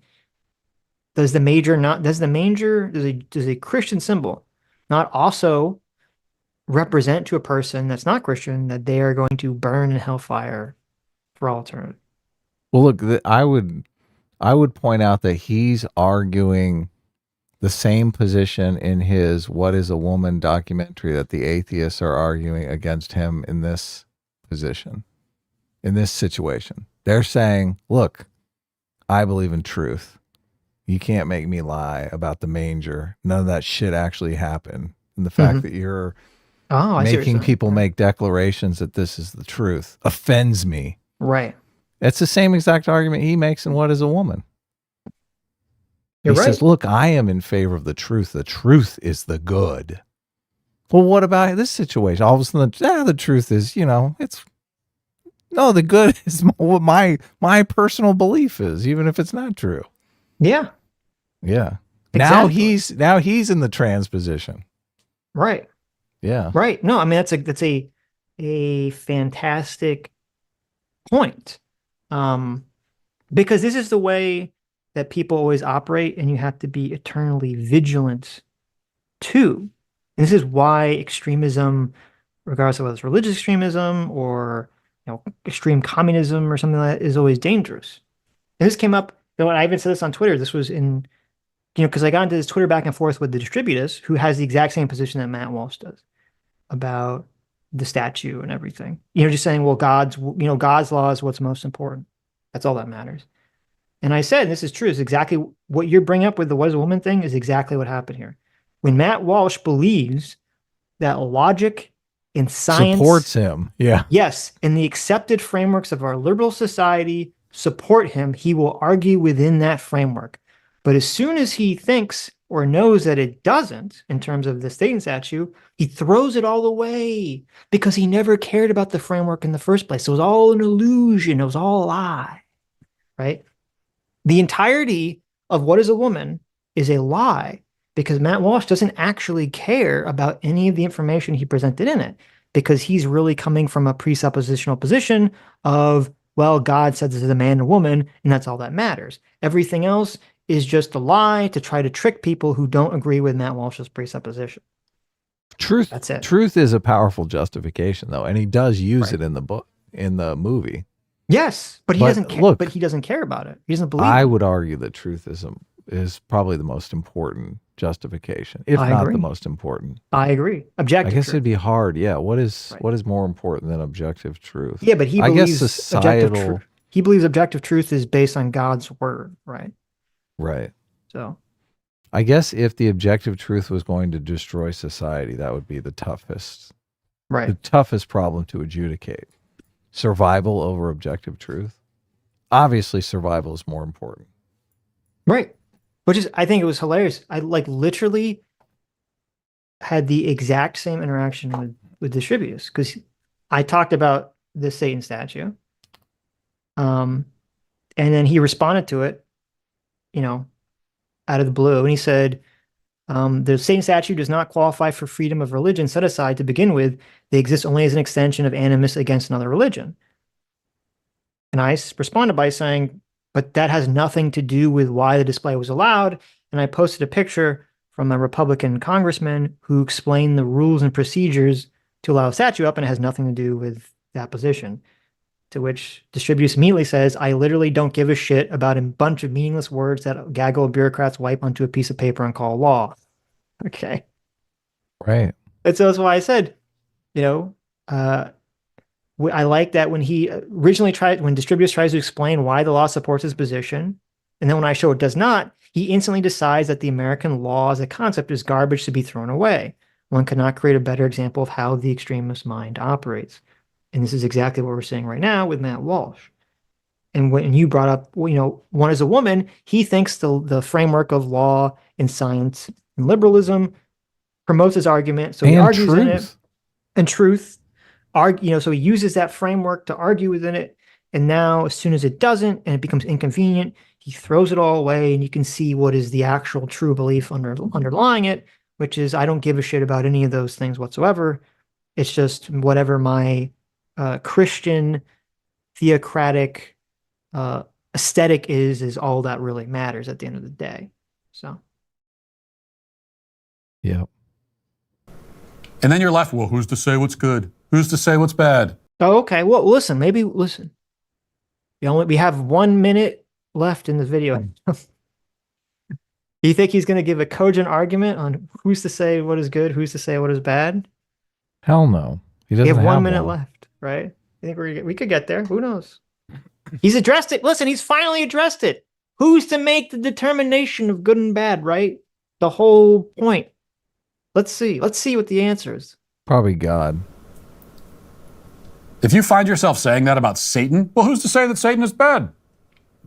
It's like literally the definition of bad. So, no, who's to say what's good and bad? I don't know. All of us, like we all know. This is natural law. You know, these are basic moral insights that everyone has access to. You just ask your gut. Just dig right in there. Ask your gut. Just follow your gut. I'm sorry. I'm sorry, Judge. My gut told me to kill her because she was cheating on me. Well, it's hilarious. Everything my gut. Everything he just said is all contradictory, and it's kind of shocking that he just said it all. Because first of all, he said, "Well, we all know it, right?" Mm-hmm. It's like, well, if we all know it, the whole point of a democracy is that we all believe something, and we, you know, vote people in to create laws that, you know, create a system that we live by. So wouldn't that mean that all the things that we collectively know are what exists in law? Oh, yeah. Must be incorrect then. I guess that, yeah, right? So number one, that would mean, so what you're saying is that we don't all know it, right? Number two, natural law has nothing to do with what we all know, okay, or feel. Because as we all know here at the Sitch and Adam Show, nature binds us into groups to work collectively and cooperatively against other groups, yeah, right? who know different things and want different stuff, and who we don't give the same level of morality and charity and goodwill towards, to the outsiders, right? Yeah. The outside tribe. We're going to give the inside tribe, you know, our consideration, our friendship, our love, but the outside tribe we destroy and pillage for resources. Yeah. Right? They get the big fuck you. Yeah. So we don't, so like, what does it mean when he says we all know about natural? Well, first of all, that doesn't even make sense within his own framework, because Matt's own framework is that natural law derives not from just an intuition necessarily of humans, but it derives from God specifically. Oh God. And so God is supposed to know better than what humans just know intuitively. This actually completely contradicts this is actually, he's making the left-wing argument. The left-wing argument is that people are all good and have some sort of good intuition and are corrupted by society. And the right-wing argument is supposed to be that people have a intuition towards selfishness, and you need society and culture to basically civilize the human animal. And that is essentially the idea of both Judaism and Christianity as portrayed by the Garden of Eden story and various other stories. And the whole concept of original sin in human beings. And here Matt Walsh is, because it serves him in this moment, because his elephant is rampaging, because he's very triggered, makes an argument that completely goes against everything that he believes in. Believes that humans have an intuition of goodness that they just all intuitively know. Yeah, which is ridiculous. Right. So much of life, it's just comes down to these people being giant pieces of shit, just ruining it for everyone. Because look, I'm telling you, we started off this live stream, me talking about how, I don't like these atheists, these anti-theists setting these things up because they're just being giant pieces of shit. They just want to rain on everybody's parade. But then we get to this giant piece of shit at the end here. And I understand why they want to be pieces of shit. They're like, look, this guy is a fucking piece of shit. And I'm going to rub his face in it, right? It's like a bunch of people being a-holes. Yeah. And the rest of us have to like sit around and be like, oh yeah, well, couldn't you just not be an a-hole? Like, couldn't we all just be regular, normal people and not be such dicks about everything? And then they say, well, I can't not be a dick because he's being a dick. And then they says, well, he was a I dick know. first. No, he was a dick for it. Yeah, and then it just, then we have Israel-Palestine forever, right? Yeah, remember when I talked about forgiveness? Yes. Come on, guys. Right. Yep. Oh my God. Why must I suffer from this? Why must I be dragged into this? These people we need to bring back dueling, Sitch. I'm telling you. At least we get rid of one of these motherfuckers, right? Come on. You want the head of the Satanic Church to duel Matt Walsh? Yes. Look, we get rid of one of these assholes one at a time. There you go. I like it. I feel like it would be a step in the right direction. Adam is looking up at God right now saying, why have you forsaken me? I do. Why must I watch this? I do. I mean, I get it. Look, you see these people and you're like, look, I can't let this stand. I got to get even for this shit. Next thing you know, you're building a statue to Satan in your garage. It's so funny. When we started the stream, I knew that you weren't like a big fan of the Satanic Church. I didn't know you felt as strongly as you did in the beginning of this. And I had no idea that by the end of the second video, you would be like, now I completely understand where they're coming. No, look, it took a little it took a reminder. It took a Matt Walsh video reminder, but yeah, right. I get where they're coming from. Yeah. I don't understand why everyone can't just be cool. Yeah. Right. The rule of be cool. The no asshole rule. Okay. Well, the reason is that people can't be cool is because, it's two reasons. Number one, there's the say no to drugs reason, which is everyone feels psychologically better when, and more confident in their beliefs when everyone is like acting accordingly. Right. Right. So there's that. But there's another reason, which is not talking about, which I think is more important than that, which is there's the child rule, which is that everyone wants to impart, or generally, most people want to impart their ideological, religious, cultural beliefs onto their children. That is a culture war, yeah. Yes. And so people like Matt Walsh, people like the Satanic Temple, they are afraid that if the culture is against whatever their ideas are, that their children will not follow their parents. Their children will not follow their beliefs, but will instead go down the path of damnation or corruption and follow, the evil beliefs of the atheist or the religious right, or, whatever whatever it is that they're afraid of. Yeah. And that's why they get so super triggered in all these conversations. It's because they want to protect the kids. Well, I think it's probably certain at this point that Matt Walsh, one of his 9 kids, is going to be trans. I don't think, at this point, I don't think that's avoidable. Right. Because that's the thing that's going to piss him off most. And that's just, Sure. that seems Kids to be, rebel, right? yeah, that's the path kids take. Yeah. So, I mean, that's literally the first story in the Bible. yeah, Or it second is. story, technically. But Yeah. Well, that's Yeah. why it's in there, right? Yeah. Your kids will rebel against you no matter how much you give them, no matter how good you make it for them, they will still rebel against you. It's sad because look, I can't even enjoy that. And I hate Matt Walsh Yes. because I feel bad for the kid. Right. Yeah. No, I get it. I got it. All right. How do we know that a satanic altar in the state capitol is bad? Or who's to say that? We all know that. Every single one of us knows it. Look, and he just asserts how you feel. Yeah. He's like, you know it. Don't lie. Yeah, you know Don't lie. You know. Right. You know. Well, I mean, we all know Matt Walsh is gay. Every one of us know it. What is he hiding behind Know that it in beard? our heart, of hearts. Look, he's got that big old grizzly look. Come on. When I look at Matt Walsh, he's got the beard, he's got the plaid. He's got the shirts. lumberjack. Yeah, of course. Yeah, I think lumberjack, right? And what do I Yeah, think when I think of lumberjack? He's planting logs, man. I think of the famous Monty Python song, Oh, yeah. I'm a lumberjack. Yes, all day, I work all Mhm. night, I sleep all day, and I like to prance around in women's clothing. Right? That's what I think when I see Yeah. lumberjack. So I guess I just Of know course. intuitively that's what Matt Walsh is sort Huge of. Monty Python fan. Right. That's why he's so triggered about the what is a woman question, right? Oh, of course, yeah. He's trying to run away from the voices in his mind. Right. No, I but I mean, do- obviously, but anyway.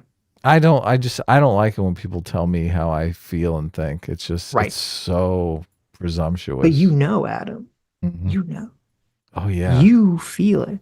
Right. I mean, I don't, I don't, as I said, I don't care. There's a nativity scene for 2 weeks in a courthouse for Christmas. I don't care if there's a silly statue of Satan in in a state house for 2 weeks. I don't care. Yeah. None doesn't bother me either way. I go, okay. It's My for the intuition holidays. is people shouldn't be assholes, but Right. Matt Walsh is most guilty Right. in this situation. So Listen, just if you don't like if you don't like the little Satan altar, mhm. just close your eyes and walk away. Right? It's just Yeah. like Don't you know, drive 300 miles to see it. yeah, exactly. It's like the bullying online. Like, how can you get bullied online? Just turn off the screen, walk away. Right? You're choosing to look at the thing. So The only difference Oh, keep it going. The only difference is that some people pretend they don't know it. Or pretending. you're such a pretender, All right. Sitch. Speaking of, That's it. Why would you be such a pretender? I mean, I like that song. Oh, You're the by pretender. the pretenders. No, I think it's by the Foo Fighters or something. Oh, Okay. So that was the Matt Walsh video. that was fun. There's one more video from a person I've never seen before today.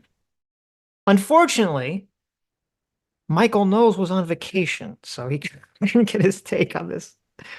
He's going to probably talk about it on Monday. Oh, he is? Michael Yeah. Knowles? Are Okay, you bringing so up the Michael Knowles in the in Hmm? his playing the gay guy? Or We is that could the do clip that. we're watching? no, that's not what we're watching. The Benny Okay, Show. I've never seen this guy before. This is a guy named Benny Johnson. He's a large channel, 1.5, excuse me, 1.5 million subscribers. And he made a video about this. So let's We check it should out. just look. We should hang up Trump's mugshot in the background. Mhm. Just put up a bunch of American flags and guns and stuff. Man, we'd have 1 million subscribers instantly. I know. I know. Yeah. What is the flag he has in the background there? Is that the Texas flag? I don't know. No, that's not Texas flag. Yeah. It looks That's- like what the original That's like some 13 stars one? secessionist flag or I don't something. know what that is. What is that flag, chat? Let me see. Oh, is that just the Betsy Ross flag? I guess it is. Okay. Well, there you go. It's the Betsy Ross flag. Everyone's getting mad at Phil for pointing out that Matt Walsh is a theocratic fascist. Well, I mean, listen, Phil was actually like libertarian. Yeah. Okay. Yes, So, indeed. I love Well, he's Phil. always getting mad at me because I say, like I did that poll, that libertarian poll that was What was the libertarian poll? Oh, the split one. Yeah. Yeah. Does defamation go against the non-aggression principle? Right. Which, I mean, it was pretty close to 50-50. Oh, I threw the bathroom real quick if you want to. Sure. Start it I'll or just- read super chat. Oh, I'll just start it. Okay, just start. Is the cornerstone of life in America. It's why we have a country in the first place, right? People were upset that the Church of England said there's only one church. You can only believe one thing. Look, Sitch started in an inopportune place. I think the first word is Christian, but I just want to make sure. Let's kill it, son of Probably trying to get around this intro, but What's up, guys? Boy, Benny. Freedom of religion is the cornerstone of life in America. okay, freedom of religion. Good. It's very different than Christianity. Freedom of religion. I agree. It's why we have a country in the first place, right? People were upset that the Church of England said there's only one church. You can only believe one thing. And people who believed other things broke off other Christians and said, we're going to start our own thing. Right? They came here, they're called the Pilgrims, and then a bunch of other people from a bunch of other backgrounds, too numerous to count, come to America in order to live in harmony and in peace, and in order to worship their God or not. They're like, screw these places where the state tells us what religion we have to be, tells us what we have to believe, tells us what is good and what is bad. Screw them. I know my heart of hearts, my inner voice. It tells me what is good and bad, and the state often gets it wrong. So I want to go to a place where the state isn't making that decision for me. I can make it myself. Matt Walsh doesn't get to make it. I make it. Right? That's the beauty of America, is that you actually don't have to be forced to do anything. It's kind of awesome here for that reason. But if you're going to be a religion, you have to actually, be a religion. What is a religion? Well, defined by Encyclopedia Britannica, is the worship of God or gods, the belief in a superhuman power, a power that is outside of human control. Well, ladies and gentlemen, well, that would, I guess, assume that religion is the presence of God. But you see, Satanism is the absence of God. In fact, hell itself, as understood and defined, is the total and complete absence of God and his presence in his light. Okay, so he's obviously using a definition from just the internet. And we talked about this earlier. I don't begrudge people who want to use this definition that in order to call it a religion, it's got to have this God component. Well, wait. I don't think that's as practical, as useful, doesn't have as much utility as a definition that I'm using. It sounds like you're using now. So You're giving too much credit to his argument. right. His argument is not that Satanism, the Satanic Church, doesn't believe in anything, so it doesn't constitute. He's saying that the devil, from a theological perspective, represents the absence of God. Hell represents being away from God. Therefore, it can't be a religion because it's the opposite of God. That's his argument. Right. Okay. Okay. Which That's is that's strange, but well, it's kind of retarded because, like, if we literally look on the screen, which he read, by the way, it says the belief in worship of a supernatural power or powers, right, which would be Satan. which would be Satan, right? It says especially a god or gods, right? But a superhuman power or powers is, would be Satan. So he's literally showing a display of a definition that contradicts what he's saying. But okay. And then Yeah. underneath it, there are other definitions that he doesn't read, which again contradict his statement, which is a particular system of faith and worship, which obviously even the non-theistic version of Satanism would apply to that. And then even under that is, again, a non-theistic version, the pursuit or interest to which someone ascribes supreme importance to. The example is consumerism is a new religion. So not a great argument, obviously, but Right. Yeah. No. And so Satanism itself cannot be a religion by definition. However, inside of the Iowa State Capitol, there is a Satanic temple of Iowa. You know they set those candles up to look like dongs. You know they did that on purpose, right? hey, let me look at the candles. However, Yeah, you're probably right. You got like two dongs right there. You're right. Well, no, well, why is there two? They should just put one like right. Come over, ladies. They should have put one right in front of like the crotch area, right? Sure. That'd been the move.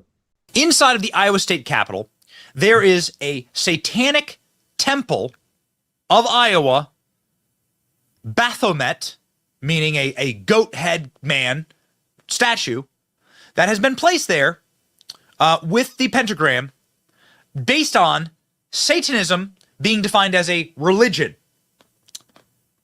in the state of Iowa. This is wrong. Religion, by definition, is the worship of the presence of God or gods. But in the Christian understanding, God, a God, right? In the Jewish understanding, in the Muslim understanding, a God, right?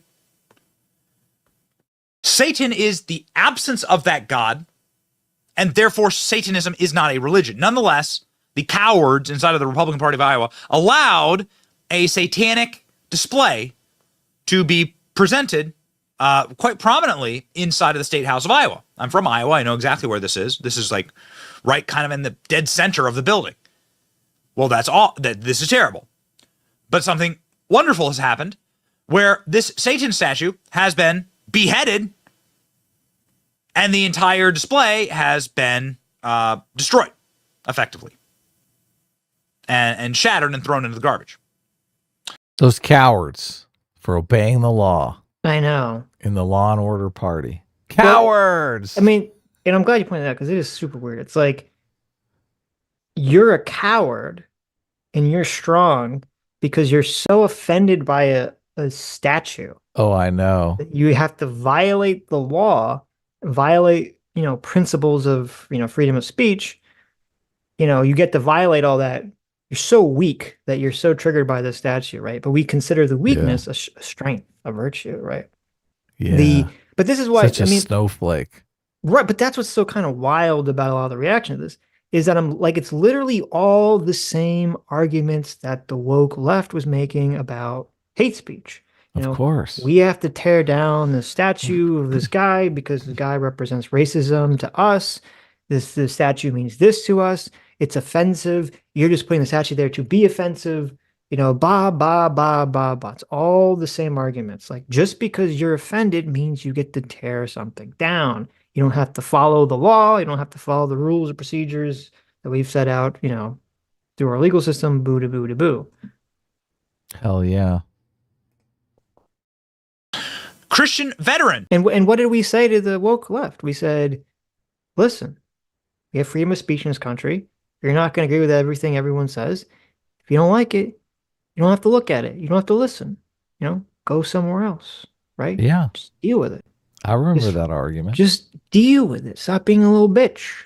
I remember.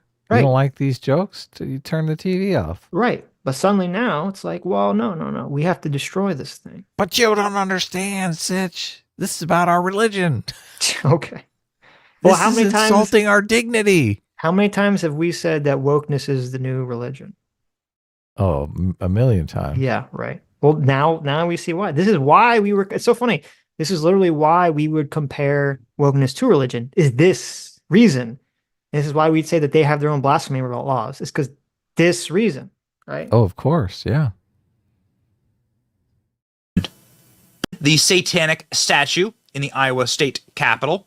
This man's name is Michael Cassidy. Not all heroes wear capes. Most of them just wear crosses. Is charged with criminal mischief for beheading a satanic statue inside of the Iowa State Capitol.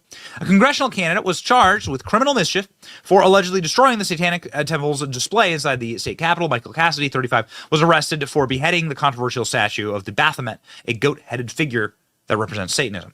His defense fund was created for the devout Christian and now has $20,000 in it in just a few hours. This is the man, the myth, and the legend himself right here. He is a veteran, and he tore down the statue of Satan and he beheaded it. I wish to live inside of a country where Christian men tear down statues of Satan. I do not wish to live inside of a country where weak, feeble, fake Christians tell me that I must tolerate statues of Satan in my state house. Government sponsored. No. I wish to live in a country, Adam, where we get rid of the racists, where we tear down the racisms all around us. Okay, there's racisms everywhere. Yeah. Everywhere. All Those around. racist statues got to go, right? There's racist statues, there's who racist cares about names the of law? things, right? Oh, yeah. And I Tear keep down hearing street signs. these lily-livered liberals talking about rule of law and freedom of speech and all this other stuff. We need to take liberals and throw them in the trash because they're not like us, the true leftist revolutionaries who say, fuck you, I know what is right, good is good, bad is bad, right? And I'm going Right. to act upon that. I bet if that guy gets 10 years for tearing that statue down, he's going to think it wasn't such a good idea. Well, he's going to get a fine for tearing the statue down, but They should give him 10 years because I'd like to see what this other guy says about Right. that. Would he be so in favor of it if he's like, 10 years? well, it's, yeah, 10 years. Yeah. So, How'd old Benny feel about a 10-year prison Right. sentence? well, to refresh, it's because the Michael Cassidy himself was advocating for a 10-year minimum penalty for people tearing down statues. Right. Of course, referring to Christopher Columbus / founding father statues. So, It's a bit different. You know, if of course, it's different. it's Sure. a historical statue, Sure. that's a bit worse. Right. But of course it is. But it is ironic. I just think it would be funny if he got 10 years. Well, here's a question. I don't think it'd be fair, but it'd be funny. Well, it is different in terms of like a statue. If there's a statue that's existed for some period of time, it has history and existence. So obviously there is a difference. But is it that different if you have a statue of a person who is a literal slaver versus a statue of a character that many people think is fictional? How does that make a difference? I mean, Well, no, but I'm saying does that make the slaver statue worse than the devil statue? If you think the devil is a fictional character, and you think a statue of a real live human that enslaved people, they don't think it's a fictional character. No, though. I understand Christians don't, but I'm saying for people that do think it's fictional, right? Right. Well, actually, I don't think a lot of Christians literally believe in, like, I don't know if they all believe in Satan, at least in that format, right? So the goat head guy, but Yeah. you can make an argument that the statue of the slaver, or the statue of Christopher Columbus, if the horrible things that have been claimed about him are true, you can very easily make an argument that statue represents something far worse than a statue of a fictional character for something that you don't necessarily believe in. I think this is just all total cuck shit. It's all just big talk. I mean, the gas to drive there probably cost him more than the fine. Yeah, This is yeah, I'm sure just- he's gonna get like a nothing fine. Yeah, this is ridiculous. All of this is just big. Oh, look, we did something amazing. Right. That was right. like not really amazing at all. Who Yes. cares? Oh, Right. this is just, yeah. Them talking about how amazing it is that they tore down a satanic statue just screams cuck shit to me. Well, it's when this guy runs for Congress again next year. Yeah, I You want to know can- how many evangelical Christians are in that district. Right. You can be like, oh, I was a guy. I mean, I bet you there's going to be like, this would be the I'd be shocked if he didn't film it, right? His campaign ad next year Of is going to be course. like the slow motion of the statue falling over and him standing there, like pushing over and being like, Michael Cassidy. He drove across the country to destroy Satan. I bet his district is packed with evangelical Christians to the point where Right. he had to drive 2 states over just to find a place that didn't have That so had many a Satan Christians. statue in it. Exactly. Where they could actually put up a Satan statue. There you go. There Yeah. you go. Well, That's why he maybe- had to go so far. Right. Right. He had to get out Maybe. of the Bible Belt. Yep. That's not the country I'm going to live in. Nope. Nope. Oh, Don't good. care He's what your- moving. Yep. I don't care what your feelings are on this. There is a noble path forward. Listen, he doesn't care what your feelings are because he wants to tell you about his feelings. His Like, feelings. I know. That's why I had to stop it. I'm like, Yeah. what? What? He wanted to do a look facts don't care about your feelings thing there, and he was like, oh shit. Well, wait, I'm talking about my feelings. No one's talking about facts here. Right. Right. Yeah. And then there is a sunken path. And I choose the noble path. U.S. former Navy pilot and congressional candidate has been charged with criminal mischief for destroying a satanic temple display inside the Iowa State Capitol. Michael Cassidy is 35 years old. He was arrested.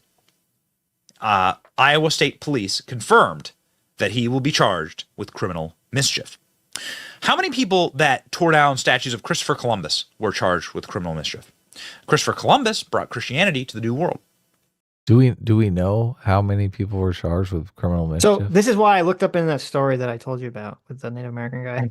I figured you probably did. You're like, I did. Well, I was I curious wonder how 'cause- many. Well, it's a good question. I was curious. Now, there's no lists, right, of every Uh-huh. time a like that I could find that categorize every time someone tear down a Christopher Columbus statue illegally, and then how many times they got charged. I found incidences where they were not charged, but it seemed like the majority of instances I did find people were charged. Of course they were. Now, some of them, what they're actually charged with would vary because some of them would get like BS slaps on the wrist. Some of them would actually get some more extreme actual, penalty or fine or whatever. Usually would relate to the context around the statue. They just tear the statue down. Who's the person that did it? Was it in the middle of a violent riot or mob? Obviously, the more out of hand the situation is, the more likely the higher the charge is going to be against the person. But there definitely were tons of people across the country that were charged for tearing down statues, and Christopher Columbus statues specifically. So that is true. They were charged, and there were people that weren't charged. So, I mean, this guy's face just screams criminal mischief to me. I don't know about you, but Well, and it's weird too because like he the way he categorizes Christopher Columbus is super bizarre.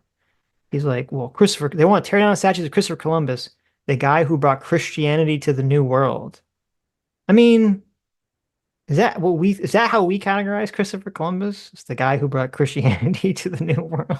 no, of course not. Like He the pe- discovered America. Right. Like, okay, like at first it was like he discovered America, and then now there's this idea that he was a horrible slaving rapist. Now, I'll be completely frank. I've seen, people say that's 100% true. I've seen people say that it's not true. And I've never really personally cared enough to dive into it to find out the truth of that claim, one way or the other. So I don't Right. know. I don't have a strong opinion one way or the other. But I do know that the people that are against the statue, they're not against it because he was bringing Christianity to the world. They're against it because they think he was a racist slaver.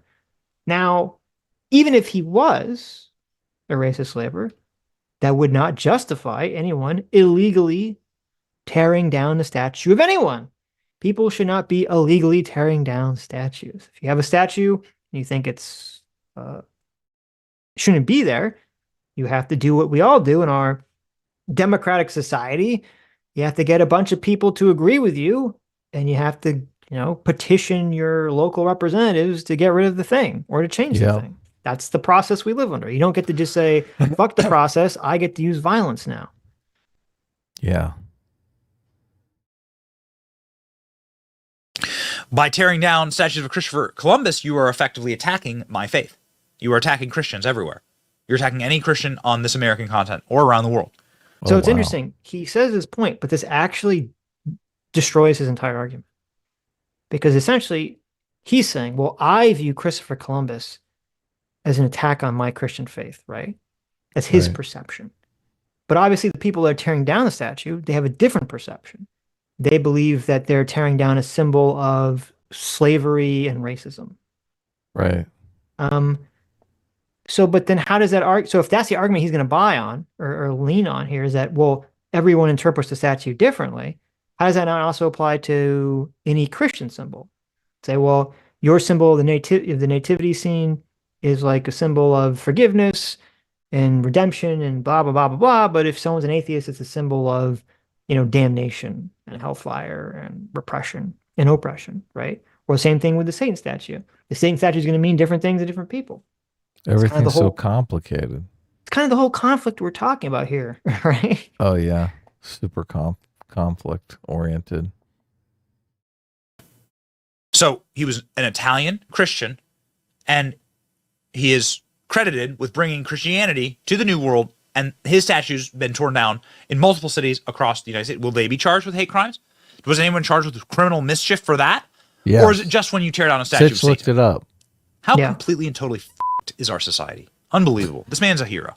Michael Cassidy just beheaded a monument to Satan inside of the Iowa State. What a cock. What a fucking cock. I can't believe this, Sitch. Is like some goofy fucking paper mache Satan in Iowa, and he thinks the country's fucked. It's very, very snowflakey, yeah. Oh my God. You have this display. This is insane. You have this display by a group that doesn't even believe in Satan that like no one cares about.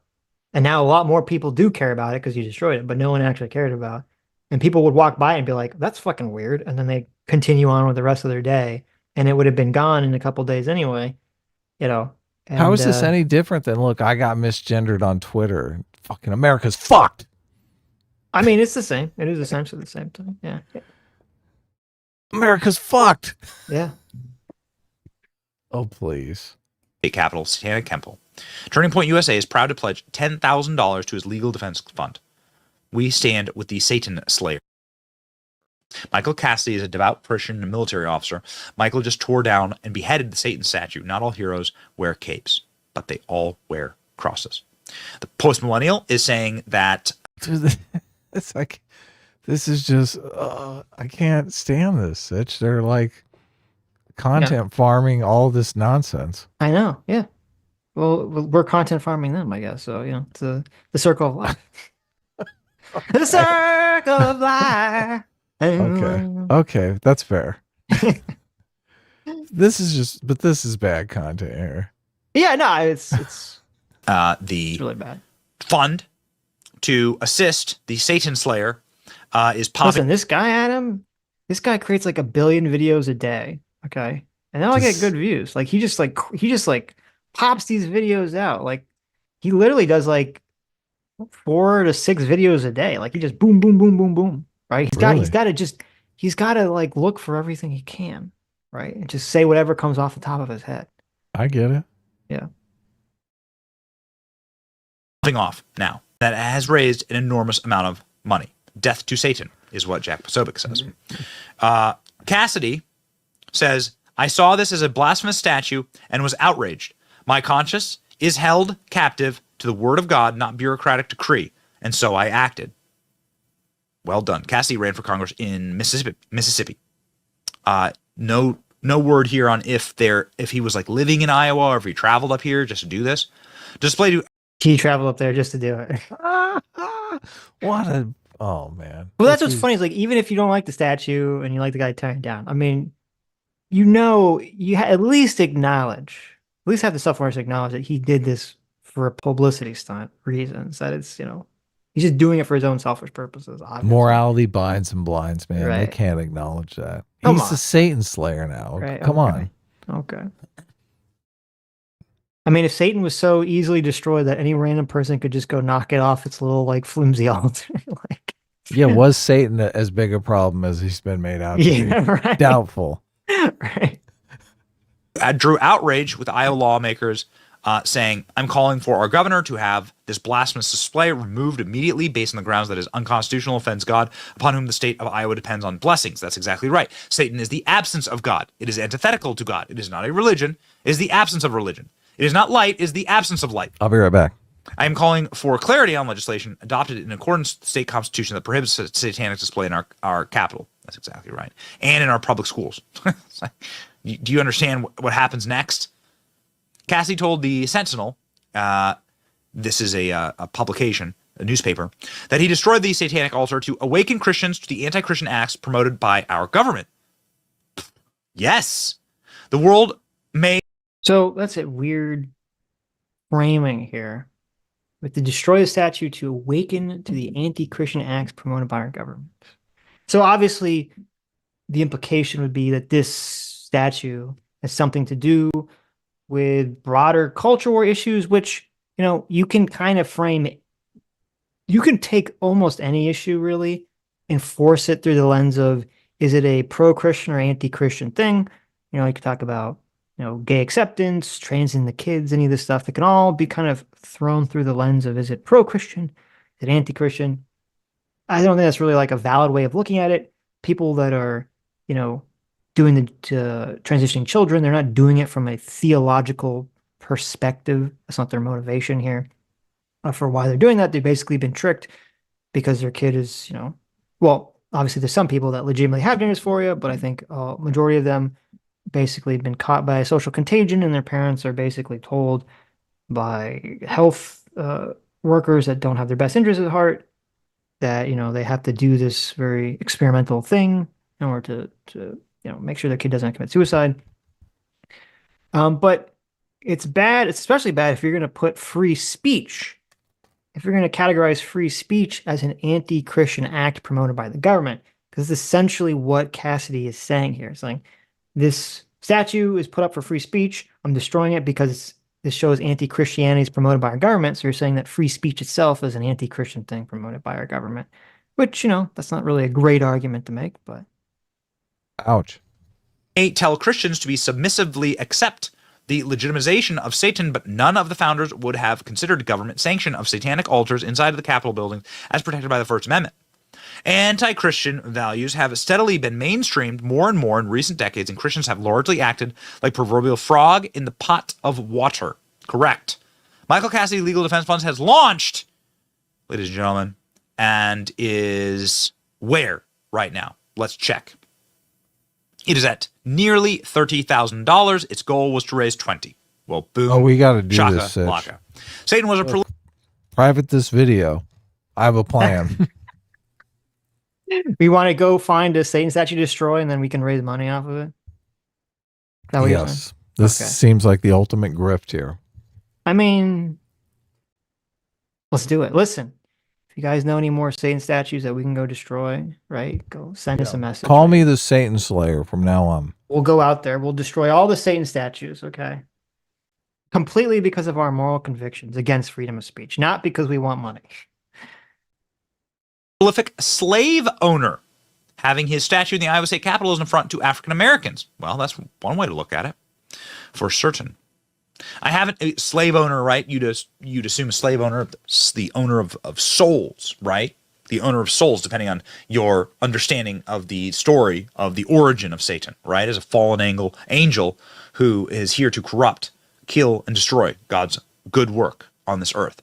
Haven't seen any Democrats defending the satanic ritual altar in the Iowa State Capitol. It's all been Republicans. Really makes you think. That's exactly right. I mean, it's not surprising. Whenever I see Jack Posobiec, my brain looks at his name and thinks Jack piece of shit. But I guess that just plays into the... Really? Why is that? Well, Posobiec, the first POS, right? Jack No, piece no, of shit. yeah, obviously, but why do you think? Well, because he is. I mean, he's that kind of dishonest, right? he's hyper dishonest, and also, hyper promoting horrible things, in our society. Just because he calls out wokeness doesn't mean that he's right about a bunch of stuff. Let me read you a statement. This is the statement from a guy named Representative John Dunwell, who is Republican, is a representative in Iowa and is a pastor. Okay, he's literally a pastor. And he had this statement on Twitter, which I thought was a very good statement. He says, after explaining how the statue came into being, he says, my observations and responses as an Iowan state representative and a pastor. My observation as a follower of Christ, I certainly find the display from the Satanic temple objectionable. It stands in direct opposition to my faith and would be classified as evil, not a new experience for me or my family. The word of God continually warns about the dangers in our world. In fairness, many other religions or non-religious people have the same perspective about Christianity. My observation as an Iowan and a state representative, I don't want the state evaluating and making determination about religions. I'm guided by the First Amendment of the United States Constitution. The civil religion. My response as a follower of Christ. The display is an inanimate object that has no real power in of itself. We have nothing to fear. Oppose the message of the display. It is not just another way to worship the same God. There are differences that need to be pointed out. The display glorifies the evil influences that we oppose. The primary response required is prayer. The display itself is an invitation of the work we have yet to do. Iowa needs Jesus. The display provides a teaching example for our families of the difference between the person and the work of Christ and that of Satan. Love, light, and sacrifice compared to a dark foreboding creature. My faith is never imposed upon others, nor should it ever become a direct part of government. It is always a response to the person and the work of Jesus Christ. I don't want to mix the kingdoms. Government is a poor arbitrator of religion. Take full advantage of the opportunities to express our faith in appropriate displays and programs at the Capitol. This is exactly what I'm talking about, Sitch. Right. This guy's a Christian. This guy's based. This guy's super based. My response as a state representative. Review the guidelines to ensure they represent our constitutional rights. Monitor the number of organizations requesting displays. I don't want the Capitol to be overwhelmed by displays, which is going to happen now. In the future, we may need to find a way to appropriately limit the number of displays, continue to dialogue with other elected officials and Iowans on this issue. Okay. So this guy... Is this a guy that approved the thing? No. It's not approved by politicians. It's approved by some people committee that manage runs the building or right. sets up the displays right. or whatever. Okay. Yes. Now those people are under the jurisdiction of the politicians, and the politicians. So they could can change the law. veto anything if they do something that's Right. well, but they don't like. People would argue this is profanity. Yeah. Right. That's so pornographic, maybe. Right. So, but anyway, so this guy is super based. This is a super based Republican Christian who lays it all out. Okay. Government, you don't want the government regulating religion. The government sucks at regulating religion. You know, I disagree with it. I think it's evil, but freedom of speech is sort of the code that we live under in this country. You know, as a Christian, you should be aware of the paths of evil that is set before you, blah, blah, blah, blah, blah, right? And it's a better strategy, too, because the guy who's putting up the Satan statue wants to piss this guy off, and this guy's just like, nah, I'm not pissed off, right? Yeah. That's a good strategy. Right. So it's great. Wonderful statement. Super base guy. If I was Iowan, I would vote for him. So, because I think it takes a lot more boldness and guts to be the person who says things that you know could anger the people in your own party. He obviously knew this would anger some people on the right, and yet he still made the statement of his own choice. So to me, that is the mark of a person who is swimming with strength and integrity, who's willing to stand against their own team and say, no, this is what we should be doing. Statues will be smashed. Smash bales. I love this account. Yes. Good job. Smash these statues of Satan. No, nice little idol you got there. Be ashamed if somebody smashed it. Boom. Boom. Yes. Stay and go. Very, very based. If it's free speech to burn an American flag, it's free speech to behead the statue of Satan. Good job. Yes. What? He said, if it's free speech to burn an American flag, it's free speech to destroy a statue of Satan. And he just says that and doesn't understand The difference? Well, the you would think someone burning right. an American flag was burning their own American right. flag. Yeah. Like, I don't know if he knows this. You can construct or buy a statue of Satan and then destroy it as much as you want, right? You could Yeah. do that. You could buy 100 statues of Satan and destroy them all, right? And film yourself destroying them. Every fucking Right. statue of Satan you could get your hands on, right? You As long as can't it's go your down. property, right? Yeah, you can't go down to the state house and burn the American flag that's hanging on the pole. Right. Yeah, exactly. Right. It's weird to me when people throw out these like really insipidly stupid responses and a bunch of people like NPC brains just nod along like it's some kind of, coherent argument. So, Yeah. Exactly. But people believe this. Look, so many people don't track the arguments. Sitch. They just listen. They're like, I like this guy. He said everything he says, I totally agree with. yeah, because it's just they don't care about the argument or even the principle the argument's invoking. They just care about the outcome or the person saying it. Right. Yep. So they go, oh, well, the outcome is the Satan's statue is smashed, so I must agree. Right. It's like, Yeah. oh, okay.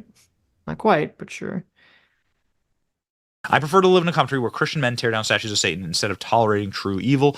There is no call for tolerance in our Christian Bible. That is a lie that has been given to us by people who hate us. The idea that Christians must be tolerant of all people and tolerant. Christ wasn't tolerant. See, this is the conflation that bothers me because I don't hate Christians. I love Christians. But I do hate authoritarians. Right. I mean, I fucking hate them. I hate them. Yeah. I hate them. Well, you should, because they're bad people who want to control and destroy your life. Yeah, totally. But there's just as many atheist authoritarians on the left as there are Christian authoritarians on the right. It's just, ugh. Well, I just wish Christians could be mellow. Just chill out already. Chillax. I don't think there was until recently. I mean, they existed, but they weren't activated. I think now the atheist authoritarians on the left are activated via communism/socialism. I don't think they're activated via their atheism so much. No, like, there are right. some, but I don't think there's that many of them, right? Yeah. They hate the rich. They hate right. capitalists. Right. They come out through the socialist stuff. But this is why, I mean, take this, take your forgiveness and shove it up your ass. It's like Jesus doesn't promote tolerance, that's a take. I'm sure that people can argue that biblically or argue against it biblically one way or the other. Yeah, well, look, all the reasons I gave for Christianity are thrown out the window, according to this guy. Right, exactly. Yeah.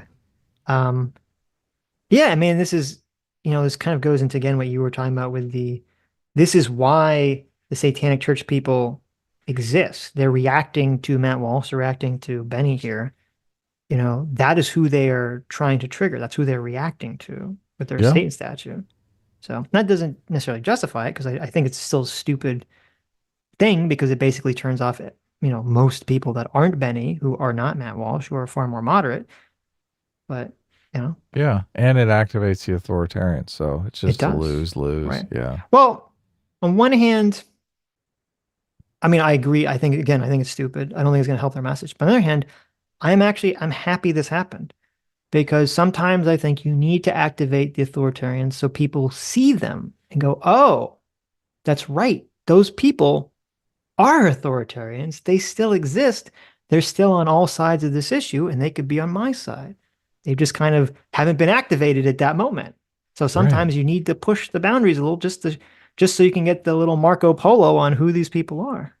Right, but I prefer to keep them unactivated. Yeah. Well, these people are already activated. They're activated by all the woke stuff.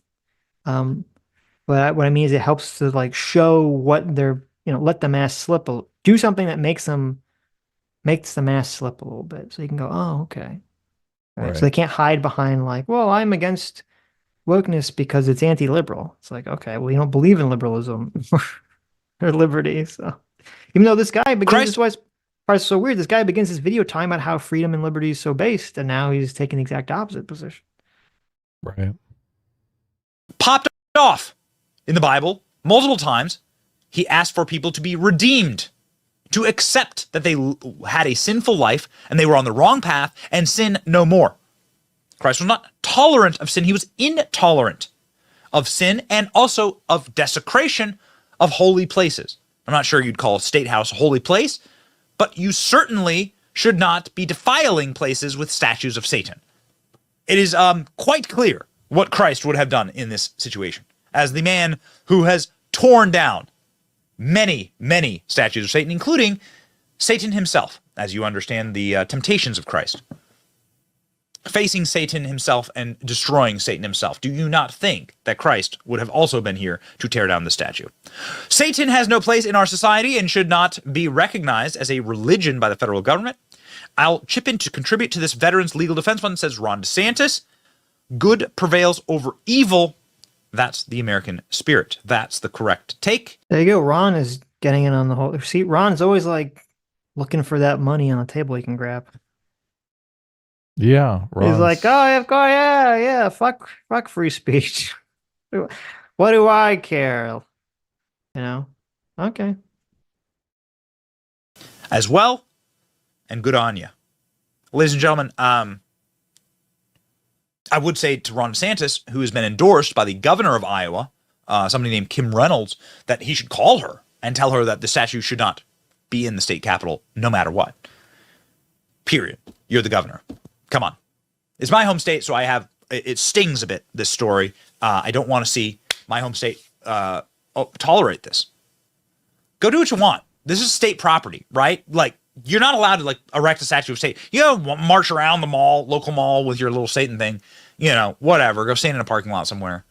I don't want it. I don't like it. But there's plenty of fields in Iowa. There's nothing but fields in Iowa. Just go stand in a field somewhere. You sick freaks. But to allow that inside of the state capitol is a desecration and an embarrassment to the state. God bless Michael Cassidy. I'm going to go donate right now. I think you should too. It's your boy Benny. Like, share, and subscribe. Okay. I do give a lot of credit, and I don't know if she's changed her opinion on this, but the governor of Iowa, I do give her a lot of credit for not giving into the woke mob here, Kim Reynolds. And she said, you know, I don't believe she's changed her position, but she said that she thinks the statue is offensive and sucks, but that you shouldn't illegally tear it down. So she's sticking to, you know, freedom of speech, baby. I give her a lot of credit for that. She said, yeah, of course. She said, like many Iowans, I find the satanic temples display in the Capitol absolutely objectionable. In a free society, the best response to objectionable speech is more speech, and I encourage all those of faith to join me today in praying over the Capitol and recognizing the nativity scene that will be on display, the true reason for the season. So there you go. I give her a lot of credit for standing up to the woke mob and not kowtowing on this. So good on you, Kim Reynolds.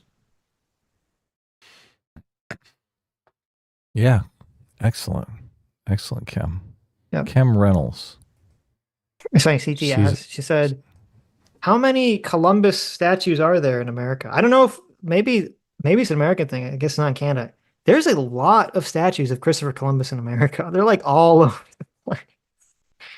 They're all over the place. So yeah, there were definitely a lot of statues of Christopher Columbus, and there were a lot of statues of Christopher Columbus getting torn down by like an angry mob of people or something. So they're all over the place. Kim Reynolds is a Republican. Kim Reynolds is a Republican, yeah. I guess you'd have to be a Republican in Iowa, right? I would imagine. First in the nation. Okay. First in the nation primary. Let me read some super chats. Yeah, read some super chats. Decking devs walls with Holly specifically for 7 months. Discipline equals freedom. Thank you. Says, what? Glow Wayne is amazing. I don't know what that means. Glow wine? And I recommend every individual drink a full bottle's worth on a Sunday afternoon. Merry Christmas. Oh, Glochwein is German for mulled wine. Oh, well, there you go. JMac, our circuit follower for $50. Thank you so much, Daddy JMac. Says, shout out to Top Hat the cat. I'm sure he lived a wonderful life full of love, and he will be dearly missed. Yeah, I sent you the picture, Adam. Yeah, should we bring it up? We should bring it up, yeah. So, Derek, fan of the show, unfortunately, his cat Top Hat passed away last night. So our condolences to Derek. Suddenly, too. I guess he Yeah, wasn't even suddenly. sick, which sucks. Right, yeah. So Look at this, a cat in a box, exactly how all cats want to be. I know, look at him. He's very cute. So Yeah, that sucks. our condolences, Derek. Yeah, sucks, man.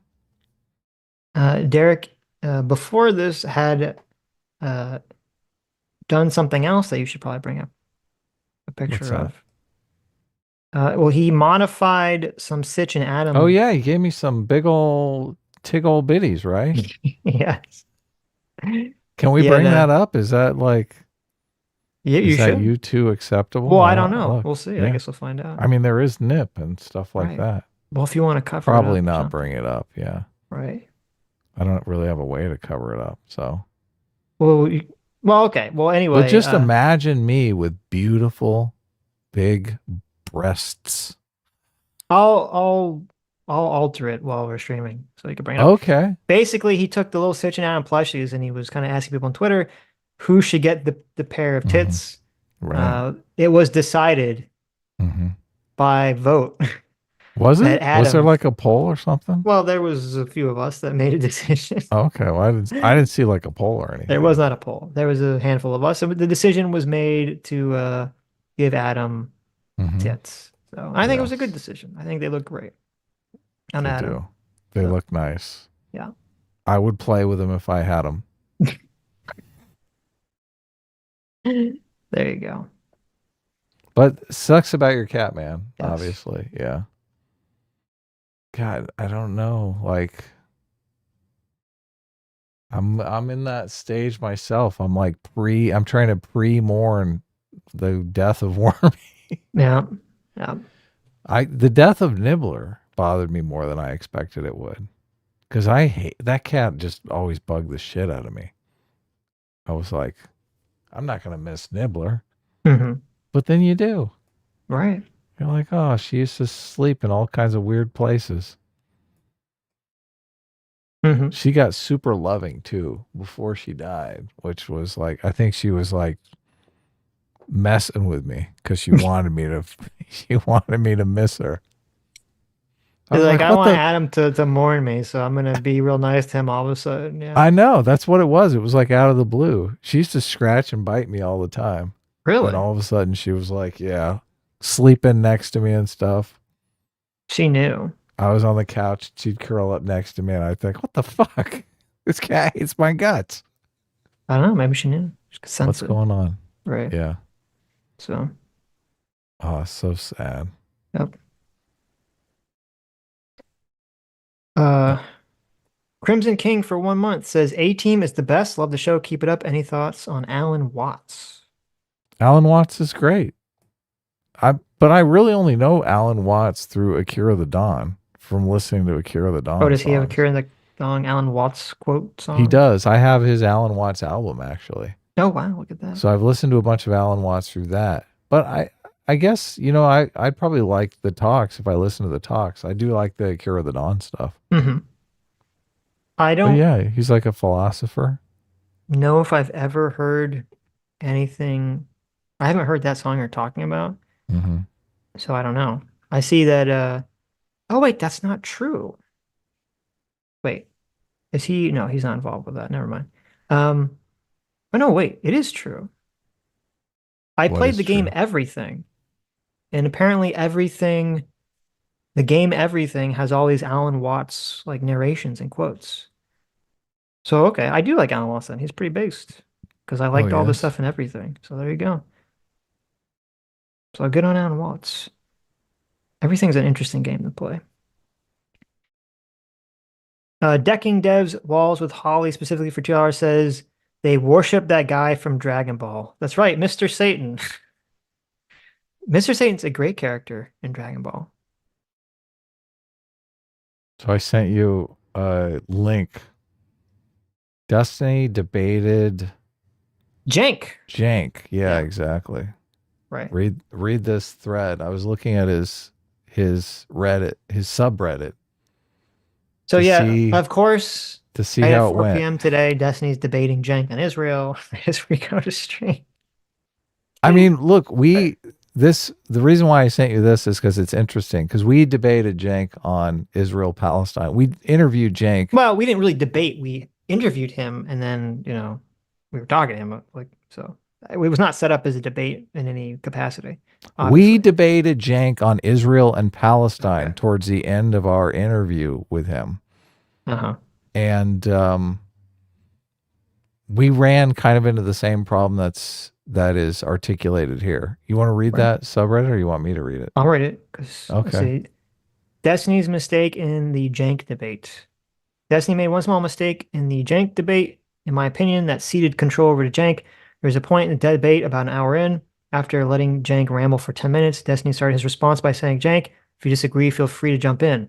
That moment turned the conversation because Cenk did not cede the same power. So once Cenk interrupts 20 seconds in his response, Destiny has no ability to continue responding to the rest of the points he brought up in his ramble. I understand that letting someone continue on saying point after point you disagree with can be frustrating, but ceding away that power, expecting reciprocal action from someone like Cenk wasn't a good move. So he ran into the same problem we ran into.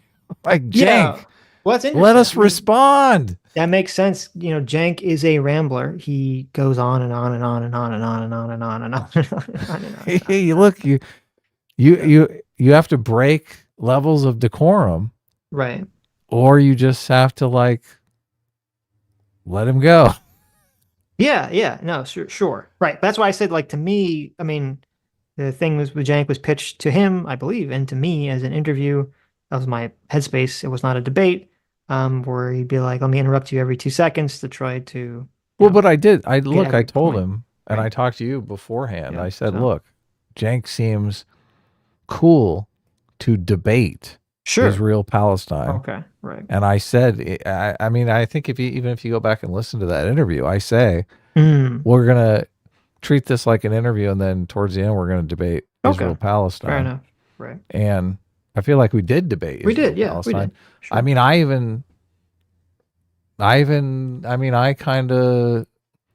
he was kind of mischaracterizing our position. I jumped in and yelled at him about it. Like, fuck. Sure. Don't do that. Don't mischaracterize our position. Yeah. Cenk likes to talk a lot. So, I guess if you want to talk to him, you do have to interrupt, and you do have to interrupt and counter interrupts, right? Prevent interrupting. So, it is what it is. CT for 2 Canadians says, "Hail Satan." There you go. It's weird, because there's the Satan statue in the courthouse is like such a big deal, right? Why is that such a big deal?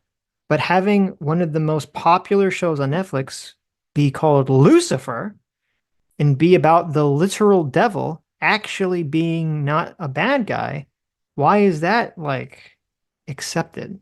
Because conservatives are cucks. What are you talking about? Well, I don't see, Cassidy or, I mean, I don't know. I would be shocked if Benny ever did a video. If I don't know. Did Matt Walsh ever do a video complaining about Netflix Lucifer TV show as some like the destruction of our society or something?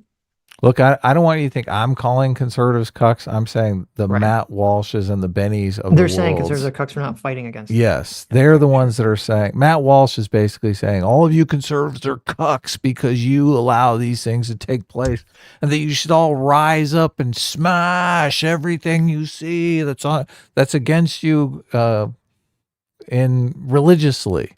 Right. It's just that is such a weak position. That is the weak position. That is the cuck position. Right. Yeah. And we've been calling that cuck position out forever on the snowflake left, who can't, everything's a microaggression. Look, you can't even make a joke. Right. Yeah. It's just, it's so bizarre. Now the right is becoming the snowflake. Right. It's interesting, and I understand that there's a difference between a TV show and like a statue that exists temporarily in a state house. But I do think it's fascinating that like this statue in a state house that like barely anyone sees gets all this like animus to it, where a TV show on Netflix that millions of people see, that was supremely popular, that basically put a positive image of the devil in everyone that watched its minds, gets a pass. That's a great point, It's just a man. weird thing. It's a That's a weird great point. psychological thing. Literally advertising for the devil to make him look cool. Right. And I'm sure there's lots of people that watch the TV show Lucifer who are Christian, who they don't like, they understand it's like a fictional show. They don't literally think that the devil, even if they believe in the devil, I'm sure people that believe literally in the devil that watch the show Lucifer and like it, and they're able to make the distinction between the TV show and, whatever they believe literally like is real. So Wow. Hmm. that's funny. CT actually didn't say Hail Satan. She said Hail Santa. Oh, she did. Spelled it wrong. Because then she sent another Canadian that says, wait, fucking dyslexia. Oh, there you go. Hail Santa. I like it. Okay. You can bring up. So I made a mistake, everybody. I Never. asked Sammy happened? G. We talked about getting a Sammy G emote. Mm-hmm. So Sammy G went like way above and beyond and made like a million impossible emotes. I tried to put more than one in, Sammy, but these real thin lines do not work in emotes at all. Oh, did you put one in? Yeah, I tried to put smug T in and it didn't. It just looks crappy. Really? Yeah. Okay. Yeah. You need to use a super thick line. Thin lines just don't work at all. Well, bring up the picture because they're Oh, great. I'm bringing it up, man. They're definitely great. Oh, you put smug Tifa in there. Tifa in there. I did, yeah. Yeah, I see Because it. look, that one's got dark lines. Right. Works great. Everyone loves it. Okay. Yeah. That's a good one. So Sammy did like a lot. And they all look great. Look at this. These are incredible. Well, there's two of them that are really ugly and awful. Right. I mean, I like the One Punch Man face. The One Punch Man one is good. Yeah, I like that. I like the 3D glasses enjoying the show. Oh, I love that one. That was Yeah. my favorite. I do like I think that one and the Smug Tea one are my favorite one. Mm-hmm.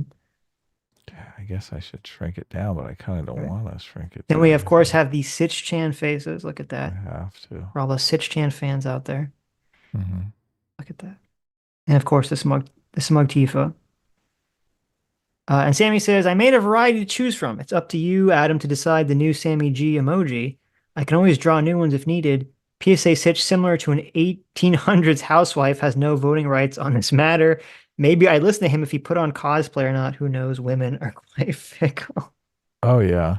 She might change her mind. You might put the cosplay on and she says, okay, I'll let you pick one. Right. And then she changes her mind. She's like, no. Exactly. Women are quite fickle. She smug tease you and says, she smug tease me. That's right. Yeah. I changed my mind. And then I say, what the fuck are those? Why are you like this? And then we have, that is actually a real thing. I messaged her. I said, why are you like this? That was my actual response. Oh, why are you like this? She drew the two Sitch in dress emojis. S-class is best class. There I am in some kind of like Spanish dress. And then underneath it, we have the sexy corn emoji. Oh, I know. That's one of my favorites. That's a good one, yeah. And then the shipping Sitch and Adam is. And we have the gay Sitch and Adam about the kiss emoji. There you go. I'm glad that one would never show up because it's too complicated to show up as an emoji. That one would just be like a splat. Yeah. Yep. That would be the new whenever we're late to put the late and gay, and we have the Sitch and Adam about the kiss emoji. So shows why we're late. There you go. That's not untrue. So yeah. Anyways, I don't know if the corn one will show up, but we'll see. That's a good one. Yeah, I was gonna try it, but I thought after I did a couple with the thin lines, I was just like, oh, this isn't really working out. But the smug Tifa worked because it's dark, thick, fat lines. You need fat lines. Is that what we need? Yeah, big fat I'm sure, lines. yeah, get some fatter lines. Okay. Okay. Well, thank you, Sammy G. These are all incredible, by the way. So Of course. they're on Twitter if you want it for your own collection. Okay. We'll see if we can get some fatter line ones or something. Go through them. Fondue for $2 says I might turn A-team. I'm not, but I paused. Well, there you go. Interesting. Might get some fans Because in. of probably what I was saying about the dickheads at the Church of Satan. Right. Yeah. People don't like that. People don't like meanies. But just, they only exist to mess with people. Jank justifies Hamas use of human shields live in front of 25,000 viewers, denies it 5 seconds later, proceeds to justify it anyways. Okay, interesting. Oh, yeah. This one is currently 666 upvotes. Wow. Interesting. Why can't I? Why is that not showing? Well, let's it's get off down the here. Destiny subreddit while we're doing this. Oh, okay. I mean, that's just information about the Jank debate, is that? Yeah. CT for 2 Canadians says, Adam, your view on Christianity is very idealistic. Well, yeah, I mean, to some extent. Christianity has a range of participants. So, I mean, I think if culturally the range was closer to all selfish psychopaths, Christianity probably wouldn't exist. So it's probably some reason why that more idealistic version that I think of. Well, I mean, lots of people, including through CT's experience, are like very, like the Matt Walshes or the Bennies of the world, or worse. Mm-hmm. I think that's what she means when she says idealistic. But yeah, look, they are. The Matt Walshes and the Bennies of the world do exist. And I do think, the question is that like the bulk of Christianity? I'm not sure that it is. Look, I don't even think like Christians want to hang out with Bennies and Matt Walshes. I think a lot of Christians are uncomfortable by that stuff.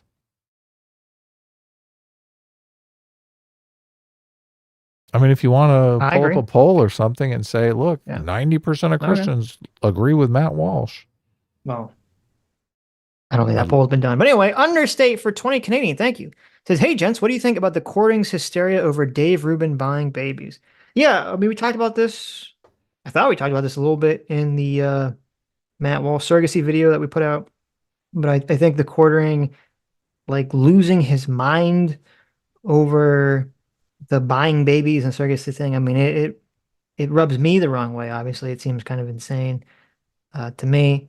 I haven't been following the quartering surrogacy take, so I don't know if it's just rooted fully in anti-surrogacy. I don't know if it's rooted in an anti-gay thing. I don't know what's going on there, but I think it's a ridiculous take, and I think he was way too triggered by it in a weird way. So I'm not sure what was the underlying thing that was triggering him so much about it. Did I read this one? Did you hear about the hostages that were killed by the IDF accidentally? I did. Fucking horrifying. Yeah. Oh my God. Yeah. So horrifying. So sad. I think every day I kind of move more and more into the camp of the IDF is just retardedly incompetent and irresponsible. Well, this is like ridiculous. Like, are you fucking kidding me? I guess they have been in a situation though, because I listened to a couple news reports on this where the Hamas has done the same thing to them, where they pretended to be hostages that they were going to release, and then they walk up to them, and they pull out a bunch of guns and start shooting everybody. So it's never been like a comfortable situation. I get it. Sure. No. Listen, I get it. I'm sure that has happened. I'm sure that happened. But then you need to construct a procedure to be able to figure out that in case you actually do get real hostages, which is literally what happened. I mean, Yes. the article I read. What is the procedure? Well, I don't know. The article that I read said that they literally had taken their shirts off and like tied them to sticks or had a white flag or something, and they were trying to alert them, Right. and they just fucking shot them. And you need some fucking procedure in place. If you're in a military situation and you have a situation where you cannot determine friend from foe, you cannot determine who is surrendering, who is not, then you are fucked and you are lost and you are doing the wrong fucking thing. And you need to stop immediately or be shot in the head, because then you're just a butcher going around butchering people. Okay. You need some kind of way of trying to determine these things. Yeah. And What so is it? I think if people are coming at you with their shirt off, you can have them, go to some location, direct them to where you want to go, to look at them visually, have someone go over there, inspect them, and do all these things. And just, you have to take that risk. You have to take that risk, especially when you're literally looking for fucking hostages. You have to take that risk. You can't just say, oh, well, we're just going to shoot anyone on site we ever see leave a building. Like, that's insane. Well, I don't know. That action They're is still like, looking into the exact details of the situation. They've admitted that the guy who shot them was wrong to do so. well, obviously they're going to, Yeah. yeah, obviously. They have had situations where Hamas has pretended to be. I get it. Yeah. So, I Sure. mean, look, if it was as safe, I don't think the guy just shot him for fun. Like, obviously he thought they were a threat for some reason. Yeah. I don't know what happened. No, he probably thought like, oh, these are just fucking fake people, fake surrendering, and just shot them. But you can't do that, right? You can't just do that, because sometimes it's not fake people, it's real people surrendering, right? Right. Or it's real hostages that you're literally trying to rescue and you just killed them. It was the same thing with that fucking police officer piece of shit who shot the guy who's literally fighting terrorists, just executed him. Right? You can't just do shit like this. And if you do shit like this, it basically, and it keeps happening, it's basically going to promote a message that there's just like a blankets, just kill anything that gets in our way. There isn't really any care to any of this, which completely contradicts Israel's messaging on trying to root out Hamas, and plays into the idea that they are just blowing everyone to shit up with no care in the world. So it's just, I don't know. I'm losing a lot of faith in Israel, or the Israeli military, I should say, in terms of their operation every day. Every day that we don't hear an clear explanation about what the plan is going forward. Every day that, more people die, more buildings are destroyed. It just, it's getting to the point where it's just mounting up more and more and more. Like, okay, I don't know. Is it just incompetence, or is it just that the goal is basically just to kill as many people as possible, or to just ethnically cleanse, the situation? Did the article you read have the fact that Hamas has done this hostage fake out before in it? Yes. Okay. Yeah. I did see that. And I did see, but again, this leads me to be suspect, because right after this happens, what happens? The IDF, they find a bunch of kids clothes. I don't know. Did you see this? The IDF has a video, and they claim that they found a bunch of kids' clothing that had bombs attached to it. And there were recordings of like babies crying or kids' noises or whatever, to sort of try to alert IDF people to go find them, and then it would like blow up. Right? Yeah. Did you see this? I did. Yeah. And now I look at that and I say, well, is that fake? They just do that because this like comes out after they shoot the hostages by mistake? So this is a further justification for their mistake for shooting hostages? I don't know the answer to that question. So I mean, I have no faith in Netanyahu, obviously. So that really hurts, I think, the credibility of the leadership of whatever the fuck the IDF's goal in this operation. So Yeah, it's know. horrendous. We'll see. I just I feel agree. horrible for the families, because obviously you're fucking so close to getting your loved one back. So fucking close. Yeah, you just fucking kill them for, they like, it's so just, it's heartbreaking. It's extra disgusting because like, oh, say these people that survive October 7th, right? They survive being held hostage. Yeah. They escape. And then these fucking pieces of shit kill them Yeah. that are on their own side. I think one of them is just injured. I think one of them survived. Okay, well, at least one of them survived, but killed two of, because there's 3 people. 3 people, yeah. Right. It's just like, are you fucking kidding me? That's like the end of like a shitty fucking movie. You go, oh, Not they did only- that to be edgy and an asshole. Like, Not oh, only okay. that, What like, happens? the guy who fucking shot him is probably just fucking tearing himself up. Good, What he the should. fuck? He fucking should. Because Okay. it's ridiculous. But anyway. Angry Man for $20 says the Christians wouldn't care if it was a Buddhist icon. While it be seen as false, it's still an actual religion. Satanism is like counter-protesting BLM with something meant to antagonize them. It's not a genuine religion. Well, I mean, this one isn't, but I don't remember if I read this in the beginning or not. But again, I don't think if it was a genuine religion, people generally believed in like the devil. I just can't imagine that people would find that more palatable or tolerable than what this is, than the people not actually believe in Satan. I don't see. I mean, that would be worse, I'd imagine. Zero Kizzer for $2 says Adam's interpretation of Jesus was the OG story. Well, there you go.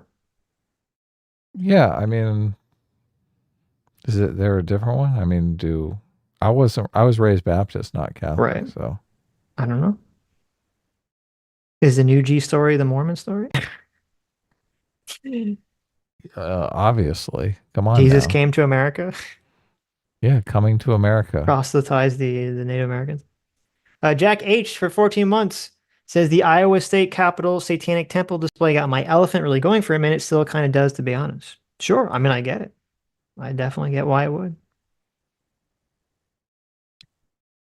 Read that one. Bob, did I read this one? Bob Van Gogh for $5 says the Satan iconography is a LARP. The pride flag and its ideology is the real false idol of our times, which will eventually bring doom and destruction. Well, I mean, I don't think it depends, because again, it's kind of like everyone who throws up the pride flag, it means something obviously very different to everyone. The most extreme Marcusean Foucaultian gender deconstruction, I would obviously agree with that. But most people that wave it don't really understand that that's what it means, or doesn't really understand that that's an element of it, because the pride flag, I think, believe existed before any of that shit was kind of attached to it. But 77X for $10 says a more precise word to describe Christian teaching would be grace, undeserved favor. Well, there you go. That's interesting. Grace is forgiveness, basically. God's grace is God's forgiveness. But it's undeserved specifically. Of course. Right. Yeah. It's fascinating. I mean, most forgiveness that you're forced to give is undeserved, obviously. Well, actually, I think it says in Christianity, grace is a fundamental concept that is defined as undeserved favor. Grace is a gift from God that cannot be earned and is freely given. Well, that's a little different context. It's freely given. You literally can't earn it. It's just everyone gets it, right? So it'd be like infinite. It'd be like unconditional love, like grace. I mean, the define earn. You have to accept Jesus Christ as your Lord and Savior. I mean, okay. If you don't do that, you don't get it. You don't. Well, then I guess it is earned, right? It's not freely given then, if that's what grace is. It's freely given if you ask for it, but you got to ask for it. Well, no, but you have to ask for it in a specific way. I could ask for God's grace, but if I don't believe in Jesus, I don't get it, right? Depending on whatever sect. Not according to Christianity, yeah. Right. So. Dr. Diller for $5 says A team is 60% of all traffic to Rhyme Zone and brings 100%, 100 plus items to the register, only decide the last second he doesn't want any. S class is the best class. Boo. There you go. Decking Dev's walls with holly specifically for $5 says the protest could be done better with a Dogoth Ur statue. We could speak for the law and the land, honoring the sixth house and the tribal unmoored. There you go. I like it. Nice. Excuse me. Lucifer, the Doberman, for Oh, I like 5 him. Canadian. Speaking of Lucifer, says we need more statues of the world's best Doberman, a Lucifer. There you go. True. Lucifer. The Doberman. Gaming Trucker JS for $20. Thank you. Says, I think the difference is the left in America bad won't defend the American culture, but be more pro-government. The right is more, I dislike how big government is and America good. Oh, yeah. I mean, that's a good point. Obviously, they manifest differently. That is an accurate, I think it's a mostly accurate manifestation of those sorts of things. Though I guess one thing I'd add to it, there is a faction of the right, of the American bad right, that is adopting America bad. These are the people that believe that liberalism is actually a bad thing. You know, Nick Fuentes, even though ironically is America First, is against, American liberalism, the concept of individual rights, blah, blah, blah, blah, blah. There are a lot of reactionary people that have become America bad types in terms of what America actually represents, not just American government. So the current American government. There is the America bad types that are now arguing that American culture is the root of all wokeness. We hear from a lot of European people, they blame America for all their problems. Oh, it's America's fault that they have immigration problems, right? It's not their fault, it's America's fault. Our culture is to blame. So, Boo. Why would they blame us? We're completely innocent. Satan, look at that. It's Satan, Adam. It's actual the Satan. It's really? the actual Satan, yeah. Well, the actual Satan. It's the actual Satan. Thank you. I mean, his name is Satan. He's got a little devil avatar. It's the real Satan. That makes sense. It's got to be Thanks so him. much, Satan, for $20. Says, I'm just happy Sitch and his liberal minion, I guess that's you, took a stand for me in ways he and they never did when the left went after statues. Oh, okay. I get it. Since this is Satan, he's the prince of lies. Oh, I Okay, get that it. makes sense, right? Okay. Well, thank you, Satan, for very well showing why no one should actually be a Satanist and why the Satanic Church shouldn't use Satan as a symbol. Because obviously Satan is a prince of lies. It's really weird.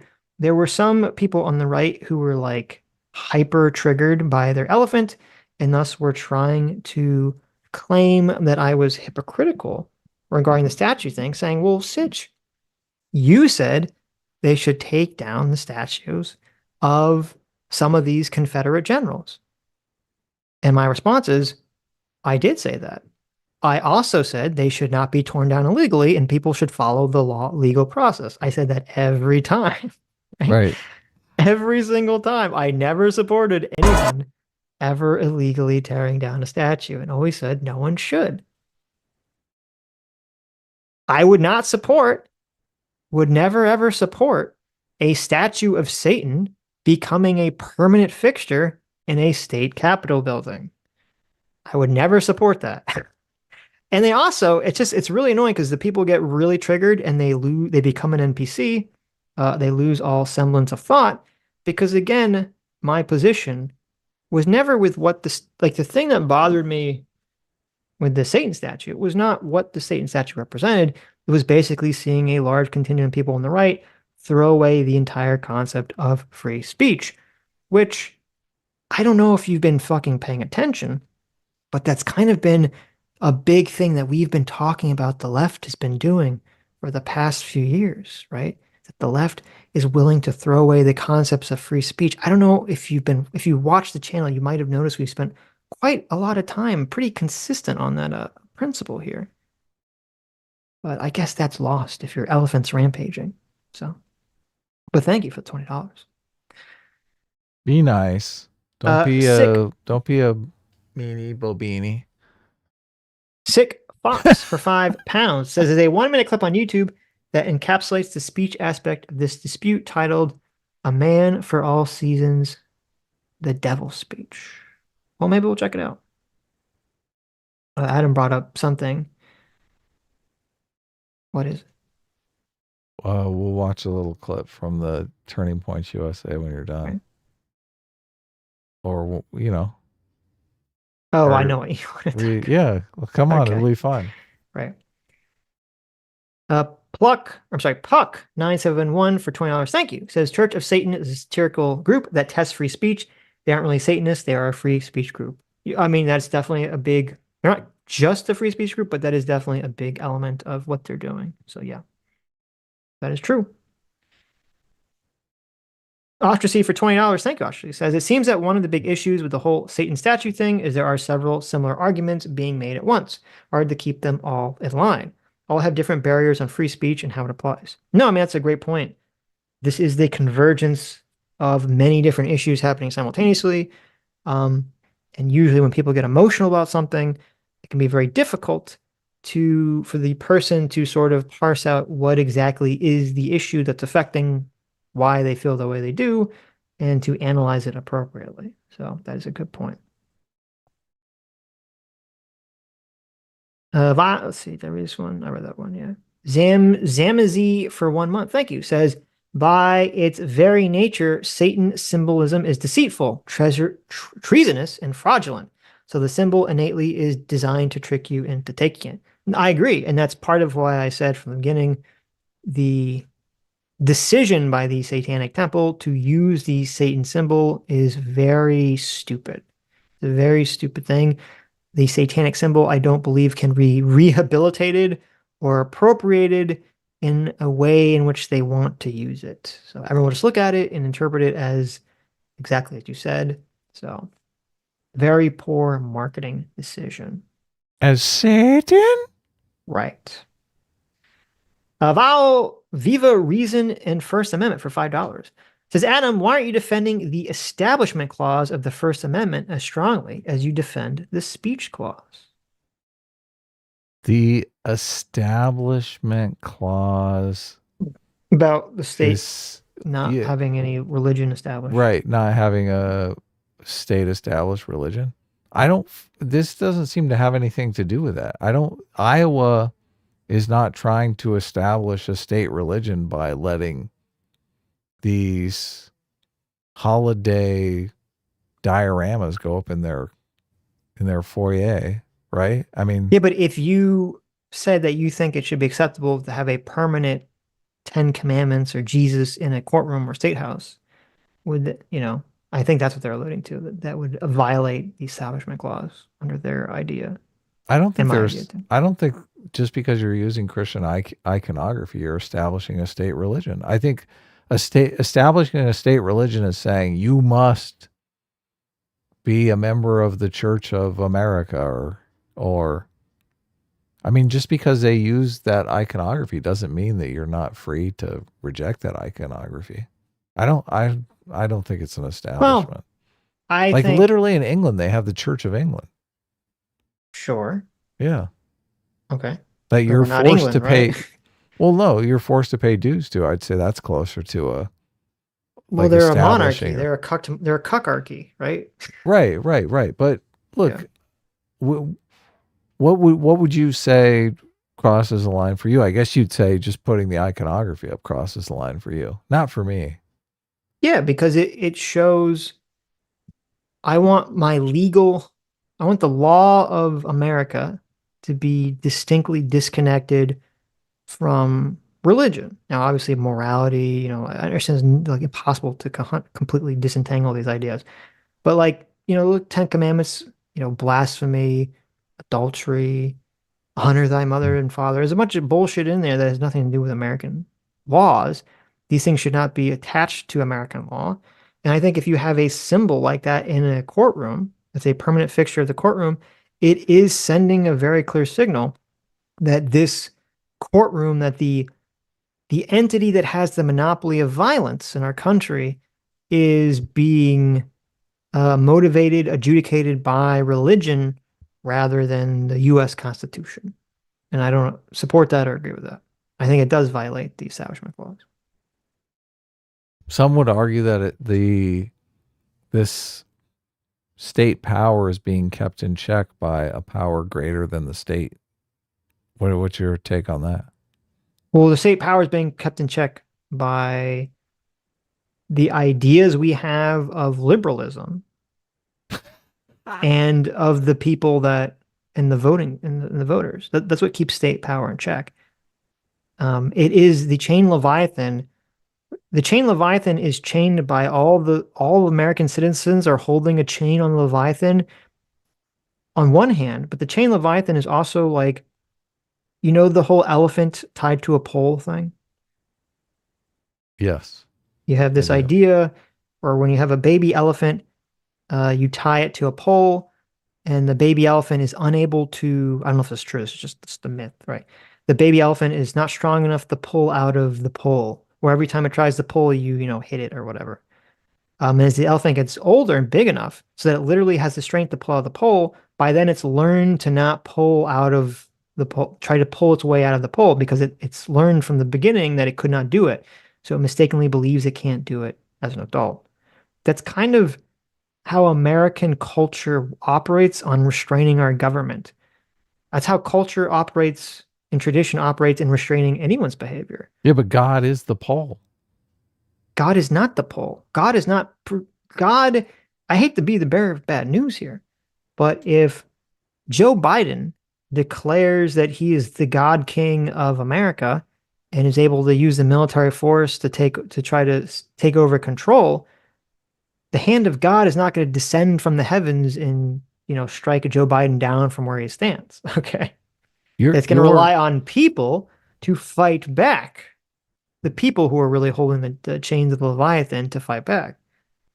Well, look, why'd you bring up the elephant metaphor? The elephant metaphor is that you chain an elephant up to a pole that's strong enough to keep them there, and then you substitute the pole that's strong enough to keep them there with like a little stick.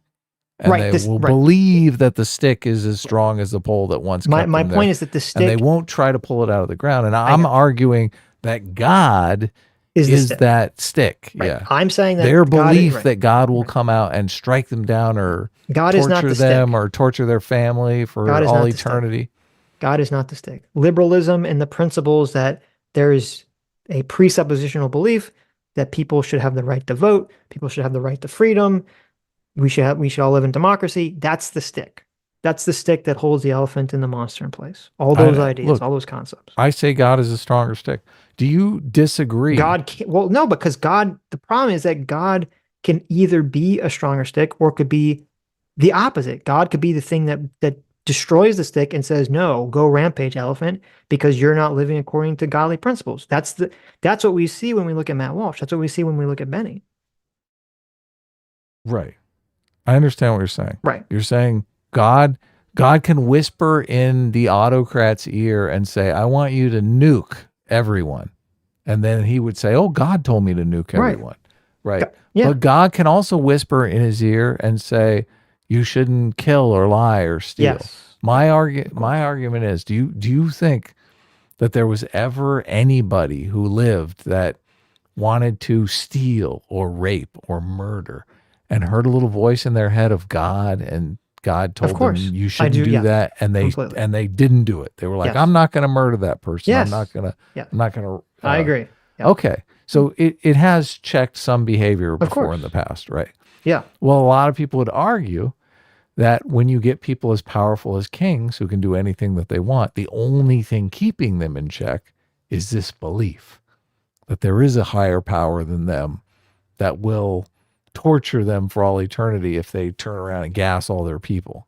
Yeah, but those people are wrong because they're wrong specifically about kings, because the whole idea of the kings is that God has ordained the king in the first place.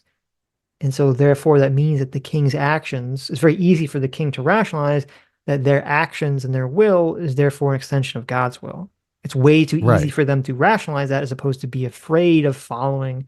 Not all kings, obviously, but I'm just saying. So you're saying the higher power would never keep a king in check? No, I'm sure it has in history. I'm just saying. Okay, so it has at some I'm sure points. It's too easy the way the system with kinghood and God exists to kind of conflate the two things together and not have that check in place that you're talking about. Right. Well, look, obviously I believe in selector theory. I believe ultimately Donald Trump wanted a second term, and that desire to stay in office, knowing people would have to show up and vote for him, kept him in check to some extent. So, but I think historically God is the thing that keeps people in check. And to deny that, it doesn't make any sense, because you would have to prove that all of the just that the whole reason it seems this exists is because it is like a pro-social force in society. Like, why else would it exist? Yeah, but okay. So just because a form of society existed well enough in the past to function and to cohere enough doesn't mean that that's the form of society we want to live in today, right? Right. Okay. Yeah. So while I agree that definitely the idea of God is a sticky thing that binds people together, the $1 million question is, sure, but what is the sticky thing that's binding everyone together? Is it a principle that we all like? Or is it a Matt Walsh principle that we don't like that says freedom sucks? This is the exact argument. That's all. That's the only thing I'm saying, is that the God stickiness is a double-edged sword that can go in either direction. Right. And this is the exact same argument the anti-theists make. That is not the argument the anti-theists make, is that the God stickiness is always a sword that swings in one direction. It's bad. Well, no, they say when the way that they counteract this argument is that it once kept people in line, but they say it's no longer necessary because we live in the Enlightened Centrist future. Right. It was That's adaptive not my argument, I'm not sure I agree with that, but okay. Right. It was adaptive at one time, but now it's no longer adaptive. Right. Now God is only used to make people do evil things. Right? Right. What's the saying that they always say? They say, good people will do good things and bad people will do bad things. Right. But to get good people to do horrible things, you need God. Right. Right. Well, to get bad people to do good things, God is pretty useful also. So, But anyway. AKA Botosai for 5 gets memberships. Thank you so much. Dr. Smoothbrain for 2 months says the founders quote, I have had it with this mother effing religion on this mother effing statue. Also, thanks, J-Mac. There you go. I like that.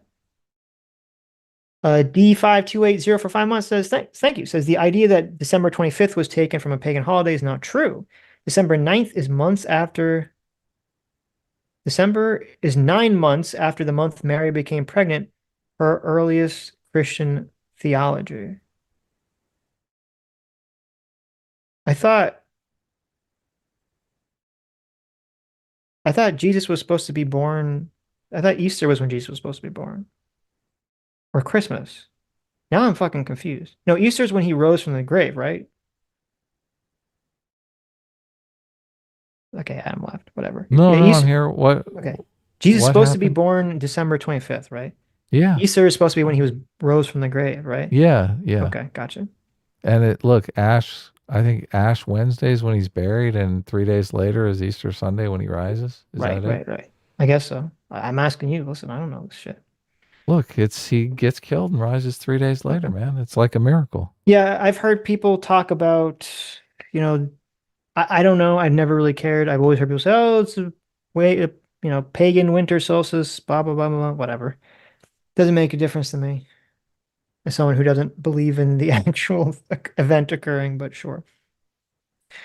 Worsenary for 3 months says it's the Satanic Temple, who are a non-theistic, mostly leftist Lucian Greaves that do the statues, not the Church of Satan, which is Anton LaVey. Yeah, there's a different group called the Church of Satan and the Satanic Temple. The Church of Satan, to my understanding, actually they don't worship Satan like the evil Satan from the Bible, but they do believe in some kind of, I believe they believe in some kind of mystical, magical, supernatural thing. So, where the Satanic Temple doesn't. Thorgrim Hammerheart for 13 months. Thank you so much, Thorgrim. Says, hey guys, just stopping by to say Merry Christmas to you both. Hope you have a Happy New Year. Outstanding work this year. Cheers. P.S. Dave equals bad. Well, thank you, Thorgrim. Wow. Was Dave giving you? I have that guy blocked, but I did. The Distributist? Yeah, he seems bad faith to me. Oh no, he's incredibly bad faith. Yeah, he's Yeah. incredibly bad faith. Why do you subject yourself to that? Well, I mean, he just randomly started tweeting at me. I don't know, out of the blue. That's why I Guess- blocked him. I guess he's thirsty for attention. So, Ugh. But it's just funny because I basically exposed that everything he said to us in our conversation was essentially a lie. Because everything he was saying, he doesn't really care about liberalism at all. You know how he came on twice and he had this super long arguments about like the foundations of liberalism and all that shit. They kind of like went on and on and on and on and on about, never answered questions. Yeah, no, he's Yeah. super evasive. Yeah, Yeah. not only, yeah, well, the reason he's super evasive is because, I found on Twitter that was all a lie. He actually doesn't believe or care any of that shit. He just believes that his version of God is all that matters. And so he's going to argue with me a bunch of shit he doesn't believe to try to convince me. It's kind of like when, and I try not to do this, and I understand why. A lot of Christians get really annoyed if someone who's not Christian tries to argue a bunch of scripture at them. It's like, well, you don't even believe this shit, right? So why are you arguing scripture at me? And I get it. Like, okay, so I'll say The only same thing time I would do that is when I'm making a specific point about how, like the forgiveness thing, obviously Sure. I'm quoting scripture at you because I believe it's a Right. meme. Yeah. Sure, but at least that's from your, what you grew up with, right? Sure. Yeah. But it's the same thing, Dave or someone else who doesn't give a shit about liberalism or freedom or any of that shit. If they're gonna quote a bunch of things at me that they don't actually believe or care about because they're just saying, well, God tells me what to do, then it's like, okay, well, why are we wasting our time talking? Why didn't you just say that from the beginning? We could have just not had the conversation. Yeah. It's hard to make an argument that there's a empirical psychological reason it's for believing this when you're just saying, oh yeah, it's God said it, so I believe it. Right. It's like, oh, okay. So everything was just post hoc rationalization, I guess. Look, we've argued a bunch on this stream, and I don't ever feel like you're being evasive, or Right. hopefully I'm not being evasive. No, but that's like torture. I've never felt like you're evasive. Like, obviously, sometimes we talk past each other. Of course, Um, yeah, but we but always yeah. work it out in the long run. No, there are people, and Distributus is one of them, who it is like so obnoxious to talk to because that they know that they're being evasive. Yeah, And it's like when we were listening to Brianna Greyjoy, she knows she's being evasive. she's being so Right. evasive. Robbie would bring up some point and then she doesn't want to answer the point, so she changes the subject, right? Yeah. Or she tries to bring in some other point. Another way of being evasive is someone who, kind of the Richard Wolff, where they just explain, they take like 10 minutes to answer something, right? Yeah, I've actually, the Rambler. the Rambler, which I might start adapting going forward, the Pierce Morgan technique, which is he basically just keeps interrupting and shouting at the guests and telling them to fuck off until they answer the question. It's pretty cool, isn't I it? think I'm going to start doing this. I'm going to give you one chance to give your long answer, and then if you don't give it, I'm going to just start Pierce Morganing you. I don't want I don't want the super long answers anymore. It's obnoxious, it's bad content, and it's dishonest. So. It is painful. Yeah, exactly. Our audience is not here to listen to you ramble. Right. Yeah. You got to let us guide the conversation Right. to some extent. If Like, I'm so losing many interest times in what people they're are- saying, then obviously the audience probably loses. So many times I'm thinking, oh my God, the audience is just tuning out for this long fucking ramble. Right. And then it never fails. Like, as soon as I try to get them on the right path, they're like, oh, Adam's interrupting again. I'm like, fuck you. Right. Yeah. Thas Apprentice for $2 says the Chad absurdism wins again. Sisyphus was happy. There you go. I don't know about that, but I understand your point. Whenever there's a good breaking point, we can watch this. Happy with the struggle. Everyone needs a struggle, right? The Jordan Peterson. Everyone needs a rock to push up the hill. We all love a good struggle. Okay, we can take the break. What did you want to show us here? We have Glenn Beck here. Did you watch this? I felt like I sent it to I you. did Maybe watch you it. were Yeah, watching it. it was a lot of crazy shit was said at this Turning Points thing. Okay, here. Glenn Beck is going to give us his left-right spiel.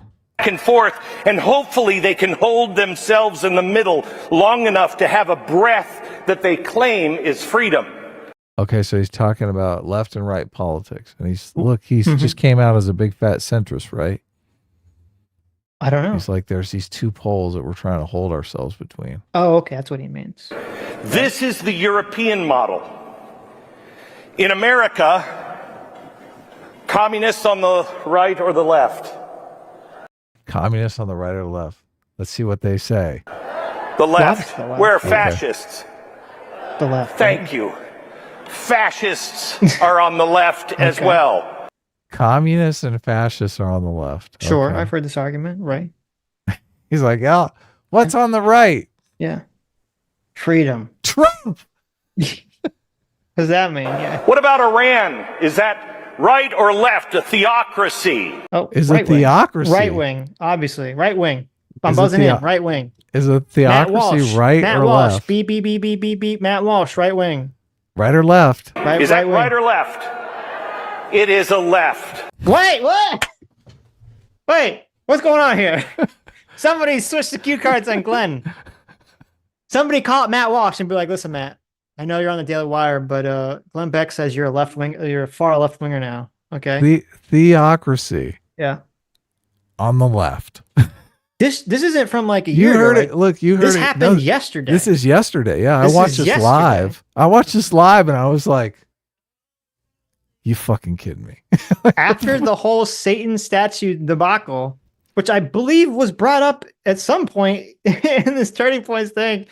Didn't Charlie Kirk mention it in the beginning? Oh yeah. How do we go to this theocracy is actually a far left wing conception? Still.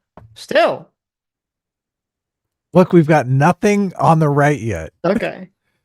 Blank Zero slate. shit on the right. Okay. Okay. We got All right. fascism, communism, theocracy. Okay. All on on the the left. Right. Okay. Okay. And he just said, you heard, this is the American system. This ain't no European shit. Okay. It's America. Right. All of anything that is authoritarian in America, and this is what makes us different. It's not like this any place else in the world, because any place else in the world went from king or king, control or control. And so they were used to that, but that's not what we were. What is the far right in America? Somebody else. What they yell? I can't even hear. I can't understand what they're saying. Any guesses in the chat here? Far right. Well, I'm Far- assuming he's gonna say like libertarians because that would be the thing. That'd be the meme, right? Far right. Far right is libertarians. Sitch is gonna- ANCAPs. Yeah. Sitch has seen this, so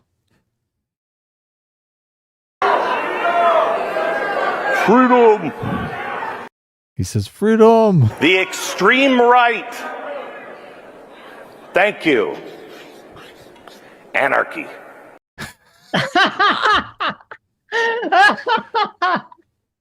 Did you catch that? The black block. Oh no! The black- No. The black block Oh no! is the far right. Oh my god! This is retarded. You know that guy in Spider-Man, the anarchist? Yeah. Yeah, he's far right. Right winger. Huge right winger. Right. Yeah. Miguel, Anarchy.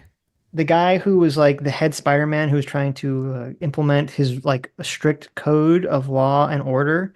That Yes. guy was a left winger, right? Oh, But of course. The anarchist. Fascist, totalitarian. Right. But the anarchist, Miguel. he was the real right winger. Anarchy Spider-Man was a far right winger. Wow. You know, all those Antifa people trying to burn down that police station Right. or the All police right training wingers. center in Georgia. That was the alt right. That was the alt right. Yeah, there you go. That was the alt right. Yeah, they were all right. And the alt right is actually the alt left. It's just a trick they play on you, right? They all identify as far right, but they're really just secretly far left. It's all some kind of magical trick they pull on your eyeballs here. I can't Yeah. believe the crowd is just like, what's going on in the crowd? I don't fucking. You know what this is? You know what's hilarious? Wait, you know why this is like retarded? There's literally a part in, I don't remember if it was the PBD guy or someone. Mhm. There's a part in this Turning Points thing where everyone closes their eyes and starts praying to God. Right.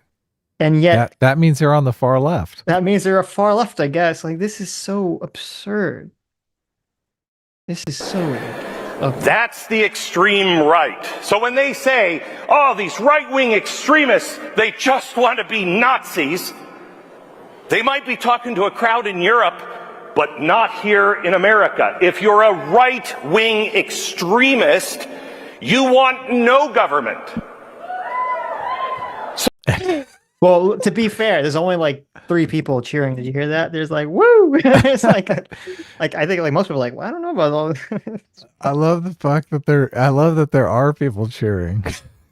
Is Ron DeSantis like super left wing, I guess? With They're all like, the woo! anti-Disney stuff, anti-woke No restrictions. government. Yeah.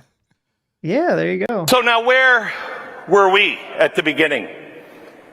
At the beginning, with the Articles of Confederation, Or virtually anarchy. Well, okay. I mean, if you mean from a federal perspective, maybe. Obviously, the states had far more non-anarchical, very strict government, you know? They were burning witches. Fucking anarchy, my ass. we were there. Our founders wanted a government so small that it was almost anarchy, but not quite. It was just out of the reach of anarchy. Not Look, true, these- but okay. And just conceptualizing the federal government as the only constricting force on you. Right. What? I mean, they had the church dictating what time you got out of bed in the morning. Right, but that's sort of one of the other flaws in the whole left-right only looking at it as a libertarian, authoritarian perspective is because, as you just pointed out, if someone wants no authority from the government, but they want very strict authority from the church, how does that fit in this very simplistic model? That's not anarchy. Look, Right, the that's not anarchists will anarchy, yeah. say straight out, look, fuck God. I don't want any part of that. Yes. I don't want anyone controlling me. Right. Yeah. Right. But they made the government in the Articles of Confederation too small. So we had to abolish that. And then we put the Constitution just a little farther away. How do you think this up? This Why guy's is he so fat? Jesus, Glenn Beck's gained a lot of fucking weight. Look at that. Yeah, that's all those donuts he's eating. Why is he wearing a scarf? And then, over What's going on time, with his neck? Has anyone seen Glenn Beck's neck in a while? Is he hiding his neck? Why is he wearing this weird Harry Potter scarf on stage? What's going on there? You're interrupting the substance, Sitch. Why Come is on. he wearing that scarf in cares? Arizona? It's Phoenix, Arizona. Why is he wearing that scarf? This is the most important part. Look, He's hiding something. There's a growth on his neck. There's poison in his brain here. He's talking about the growth of government getting more and more left wing. Okay. Oh, look, you back to that. Oh, keep going. and then we put the Constitution just a little farther away. Ooh. And then, over time, we keep moving until we're right about here now. Oh, we're right away from. We are Ashland. within the reach of a tyrant from the right or the left. Okay. It anti-Donald doesn't Trump. matter what they call it. If it's on the extreme left in America, it is totalitarianism. We are not Europe. Our Constitution. Well, that didn't make much sense. He's like, we're on the verge of fascism from the left or the right. Yeah.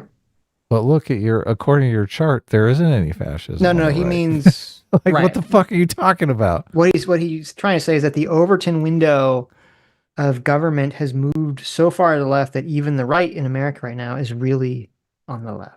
The extreme left in America, it is totalitarianism. We are not Europe.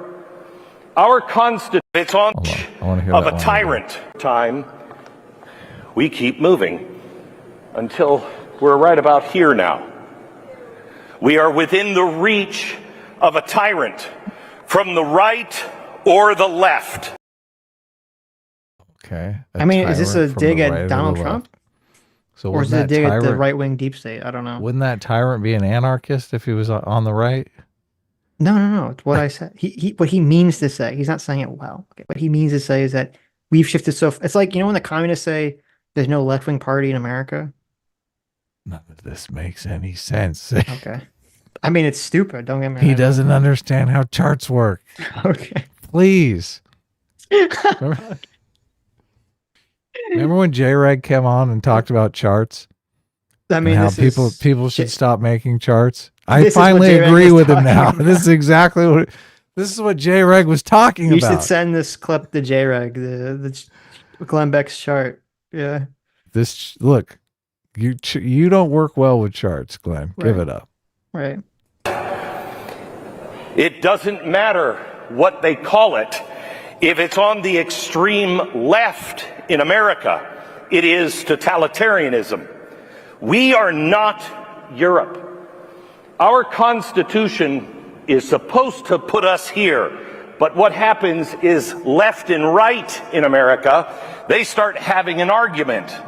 Here's the Democrats, here are the Republicans. Because of progressivism, they're both pretty much saying the same thing, and they're just both moving this direction. That's what we have to break. We have to go back, move them back this way. By knowing what fascism is, knowing what communism is, knowing what progressivism is. Progressivism is just the idea of moving slowly, progressing towards this side of the chalkboard. That's what makes us different. And the reason why this is happening to us is because we've never read our owner's manual, ever. We've never read it. I mean, if something goes wrong with your car. Okay. It kind of fades off into. Okay. Well, It wasn't very making a lot of interesting. sense to begin with, but Thank you, Glenn. It's weird because he's kind of making like the Cthulhu swims left argument.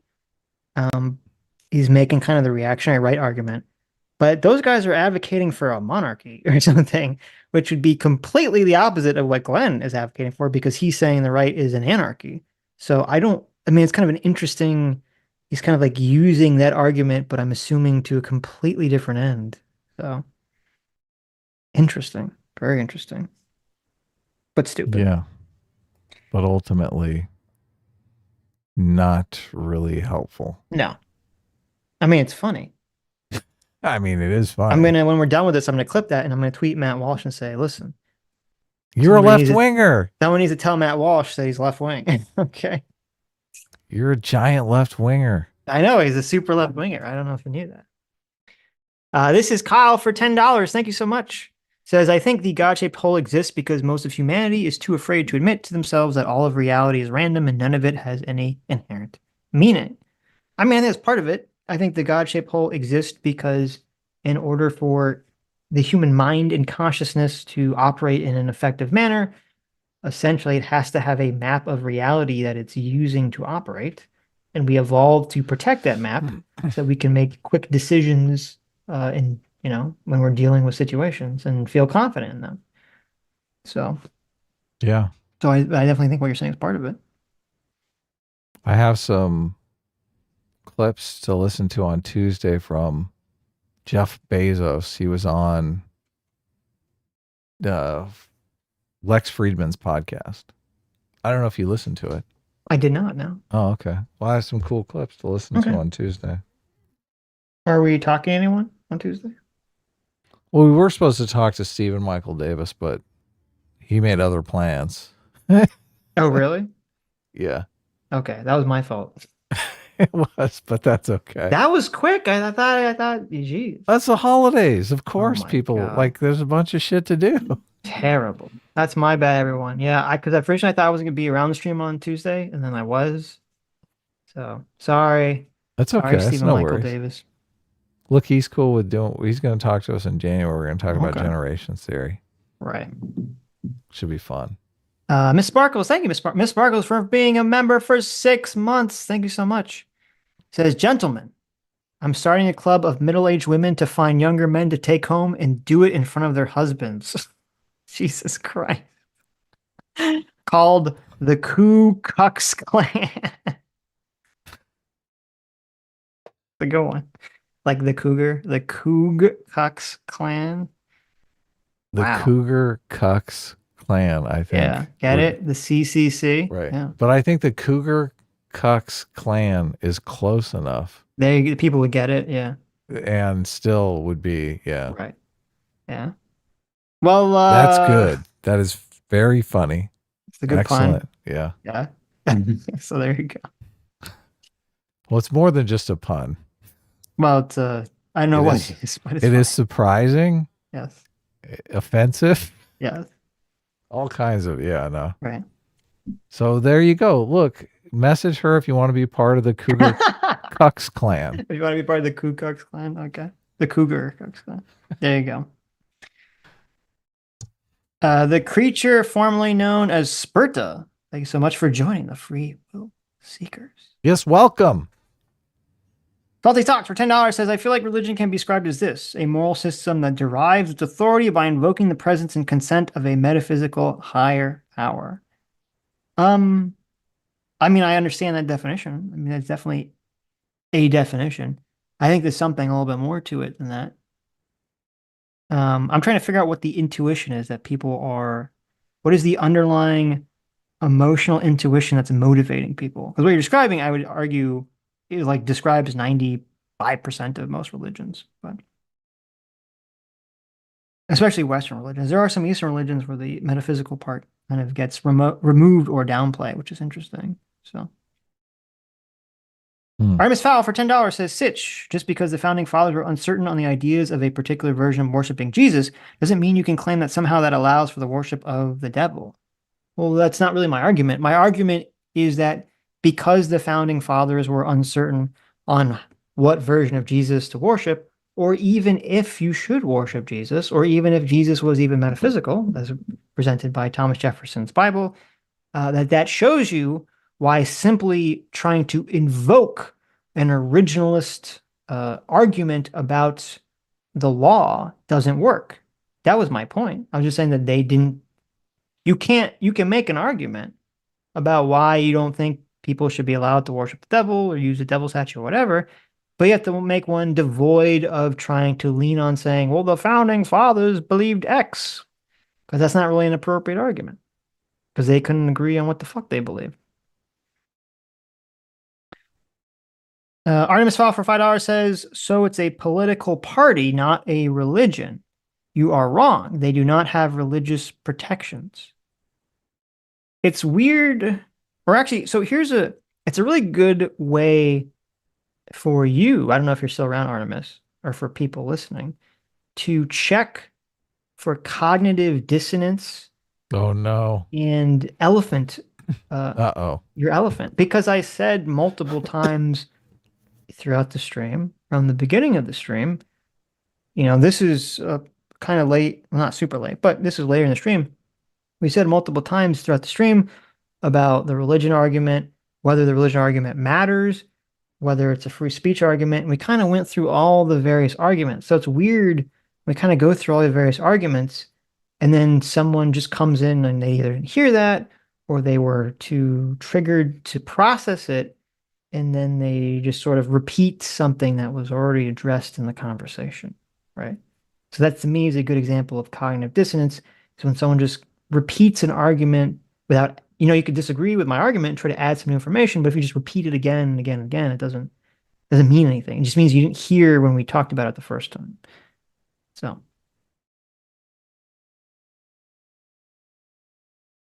Artemis Fowl for $5 says, quote, let us use the tolerance of your society to destroy it. Sitch, wow, these people are legitimate and honest actors. So it's weird that you attribute that to me, because I've never said that, nor do I think that a atheist organization that believes in secularism is going to destroy society. I don't see that. They're not very popular. I think it's more likely that socialists could destroy society, or a lot more, or just as likely that a bunch of Christian theocrats could destroy society. So I don't know what you're talking about. Both the groups that I'm worried about destroying society, the socialist leftists and the Christian theocrats are both the ones trying to destroy free speech. I don't think a bunch of edgy atheists who are a teeny tiny minority, they're not really the threat here, guys. I don't know what you're perceiving. I think that's your elephant controlling you, and kind of leading you down a pathway of an incorrect worldview, just because you're, I guess, Christian or whatever. Because the Satan statue triggers you specifically. Karaoke 80 for $5 says religion without the supernatural is no longer religion, it becomes philosophy. Yeah, I mean, I used to think that, and I think that's fair. I wouldn't 100% argue against that, except that I do think that there's some kind of intuition, again, that I'm relating to, which is how I want to define it. But I understand that idea. Sick Fox for £2 says Adam's religion is anti-theism. True. There you go. That is true. Yeah. Largest P for 10 months. Thank you. Says the French have a different interpretation of freedom of religion as freedom from religion, which is why they had that hijab ban that caused riots. Yeah, that's interesting. And that is a completely different conception of freedom of religion than we have, obviously, here in America. So, which is weird. And I don't support their version of it. That, I think if a person of their own free volition wants to wear a hijab, I don't see that's not bothering anyone. Shouldn't be bothering anyone else. Stug, thanks so much for the $5. Das Apprentice for $5 says the inverted cross is not satanic. It's the cross of St. Peter, who wanted to be crucified upside down to not be crucified like Jesus. S-class is best class. Well, there you go. That's interesting. I mean, I'm assuming what you're saying is true, but I'm also assuming that the actual Satanists who believe in Satan misappropriated or took the symbol for themselves, just because it's like an upside down cross is like the opposite of a cross, so therefore vis-a-vis must be evil or Satan or whatever. So Gene the Angry Penguin for $5 says, I have come from a dark future where the name of the show is changed to Adam and Sitch, which inevitably leads to the robot wars. Nice. Who wins? Who That's wins why the robot wars? That's why we didn't name it Adam and Sitch, because we knew that if we did that, it would lead to the robot wars. We're trying to avoid the robot wars. Yes. Yeah. I think it was just Sitch was more popular than me at the time. So true. Das Apprentice for 8 months says, so I've decided not to DoorDash CT milk for Xmas. I'm sure she appreciates that. I decided to make her something instead. Can't refund art. Merry Christmas, you little gremlin. Well, there you go, CT. You're going to get some kind of art from Thoth. So sweet. There you go. I love art. Ian for $5 says, libertarians don't have the balls to enact violence to either achieve their goals or even separate their appearance of being gutless cowards. Wow. I think a lot of libertarians in our audience who have a lot of guns would vehemently disagree with you. Yeah. Look, and I kind of, the non-aggression principle, the NAP, has bad branding. Yeah. First of all, it has non-aggression in the name, which makes it seem like they're pacifists. Right.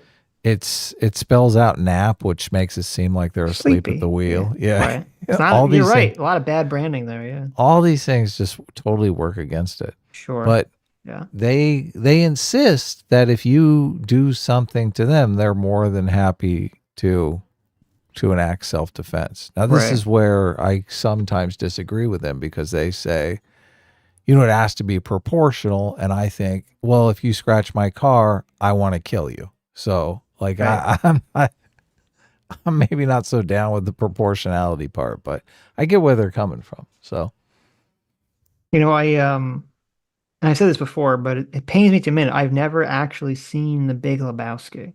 Classic. What? I know. Oh my God. Terrible. What? How embarrassing, right? What? But what? I started watching it yesterday. Oh, really? Okay. Yeah. It's on Netflix, and it's like one of those leaving soon. I said, oh, I should watch this before it goes. Oh, yeah. It's super good, man. It's very funny. It's very, very funny. This reminded me of the scene. He's not quite libertarian, but it reminds me of the scene where they're bowling, and John Goodman says that the guy he stepped over the line when he bowled, so that the score doesn't count. And they get in this argument about it. So John Goodman pulls out a gun. Yes. And he loads it and cocks it. And he's like, "You're gonna put the fucking score to 0." And he says, "Doesn't anyone care about the rules anymore?" This kind of reminded me of this conversation. Yes. Yeah, of course. Yeah. There's rules here, right? Don't There's scratch rules my here. fucking car. Doesn't anyone care about the rule? Now, immediately, of course, very shortly after the movie, he starts advocating for the plan to steal someone's money. So it's sort of, Oh, yes. the rules don't matter then. But John Goodman is like the best character. in he's very this funny. movie. Yeah. He's very funny. Yeah. Let's see. Josh CK for 14 months. Thank you. Is there a reason people go for the religious angle and not the fact that they destroyed someone else's property? It's not theirs to behead. Well, yeah, I mean, the reason they do it is because they don't. If you go for the property angle, you have to tell them not to do the action, right? If you go for the religious angle, you get to make a justification to do the action. So that'd be why they do it. Stug for 2 hours says, quote, "Are the Republicans stupid enough to ... Yes. Yes, they are." Okay. Well, there you go. So I guess Stug agrees more with you, Adam, that it's more likely. What was it? When we were arguing about whether Republicans would try to get rid of gay marriage. Stug thinks it's more likely than you. Yeah. Well, he said, Yeah. quote, "Are the Republicans stupid enough to?" And then he said yes. Right. Yeah, no. Right. Stock for $5 says, "What if both parties have shown that the other party's claim regarding the opposing party's opposition on abortion are true? LOL." Well, that would be very hilariously dark and fucked up. If the left basically adopts the position that any abortion for any reason at any time period, and the right adopts the position of no abortion for any reason at any time period, we want to control women's bodies. I mean, then, I don't know. Then we're in a bad territory, I guess. We're in the dark times when that happens. Yeah, look, I think we're headed towards darker times, but we'll see. Stock for $2 says, "To be honest, though, I think the Republican hypocrisy does more damage." Well, there you go. Interesting. PC for $5 says, "People live in a separate news bubbles. You're unlikely to hear about your own team's hypocrisy. And if you did, you'd claim the other side does the same." I mean, I agree with that 100%. 100%. I mean, that's what people are saying about the statue. There are a lot of people who are saying, well, the left tore down statues, or the left doesn't follow the rules, so we get to break the rules too. Yeah, let's all go around and break all the rules. Which all that does is it weakens the rule. So I made this post about how, if there's like highly restrictive speech codes, there's this tactic where you lean into the speech code to get it destroyed. So you could say, oh, it's kind of like with the professor at Harvard, right? They implement all these like hyper restrictive speech codes, but it doesn't apply to white people, right? Or in the case of the Harvard professor, Jews, or even Asians to some extent, right? A way to destroy that system is to hyper lean into it, say, well, no, we're going to hold you, all the people, because they really want to use the system in a dishonest, disproportionate way against certain groups of people, but they can't frame it that way. So they have to at least create the guise of framing it from some universal perspective. It's applying to all races equally, but they're not going to do that. But a way to destroy the system is to force them to do that, so that all the shit that they say that's super racist against white people or Jewish people or whatever, to hold them accountable for it and say, we're going to make you feel the same pain that we felt. We're going to make you follow the rules that you've created, right?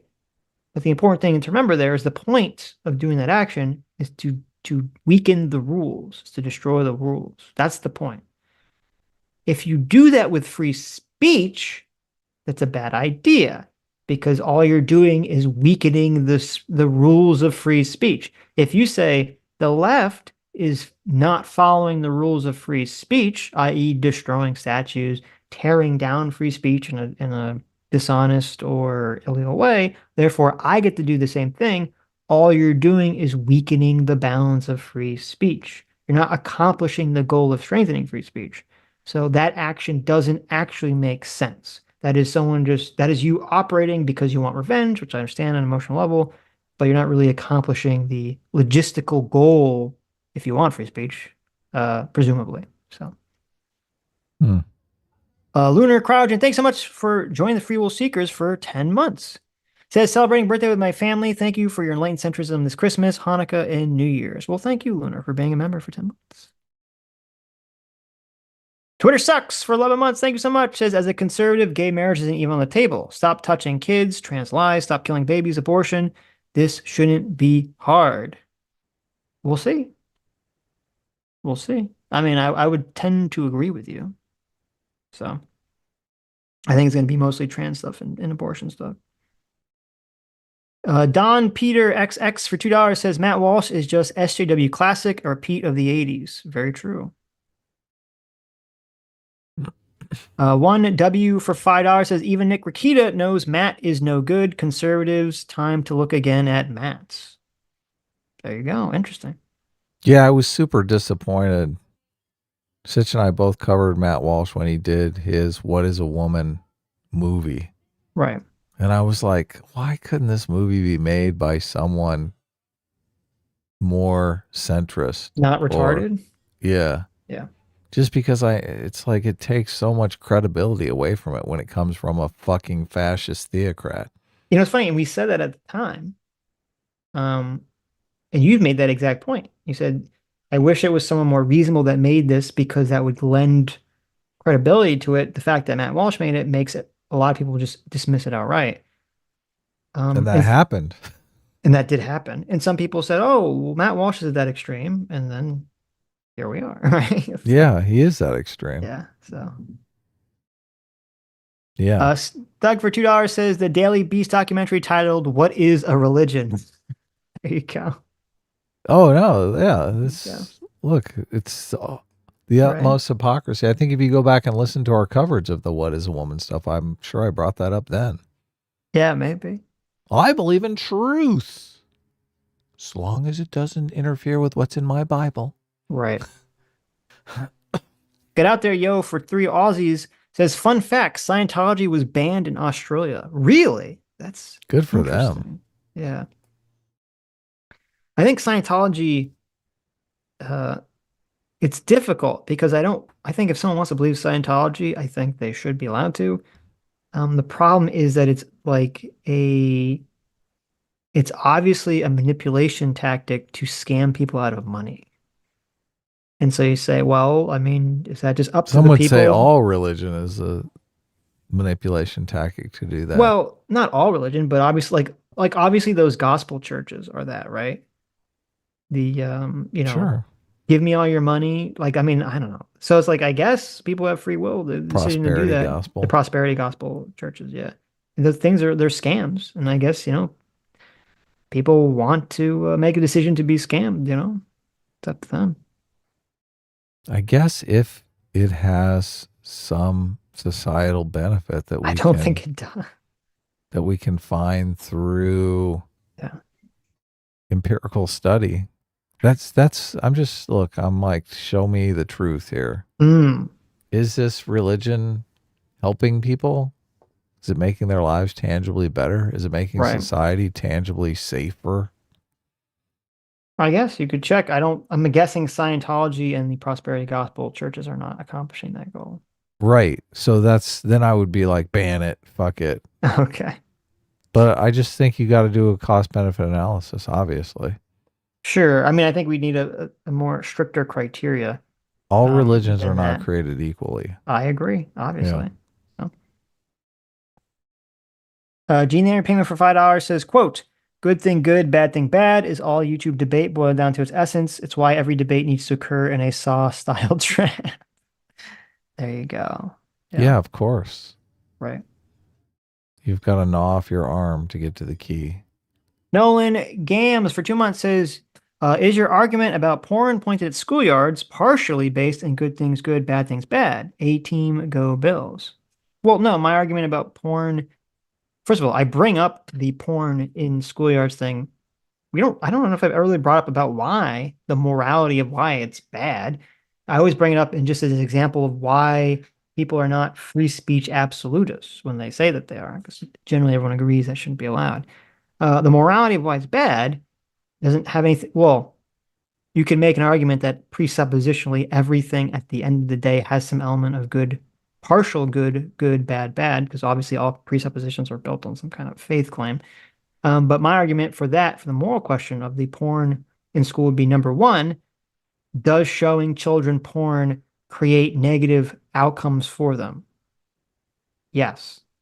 I think we all agree with that. I think the science shows that, number one. Number two, putting that aside, if everyone in our society doesn't want it, and there's some teeny tiny people that do want it, and everyone in society not wanting porn to be shown to children, then I think that we should take that into consideration.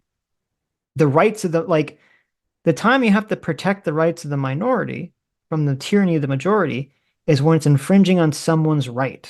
So you have to say, well, how much is a person some pervert who wants to put up porn to show children, how much is their right infringed by not being able to do that versus the overwhelming majority of people that don't want to see it or they don't want their children to see it? Yeah, how much are their rights infringed? Right. So you have in that situation, the majority doesn't want it. The majority's rights are infringed by it directly.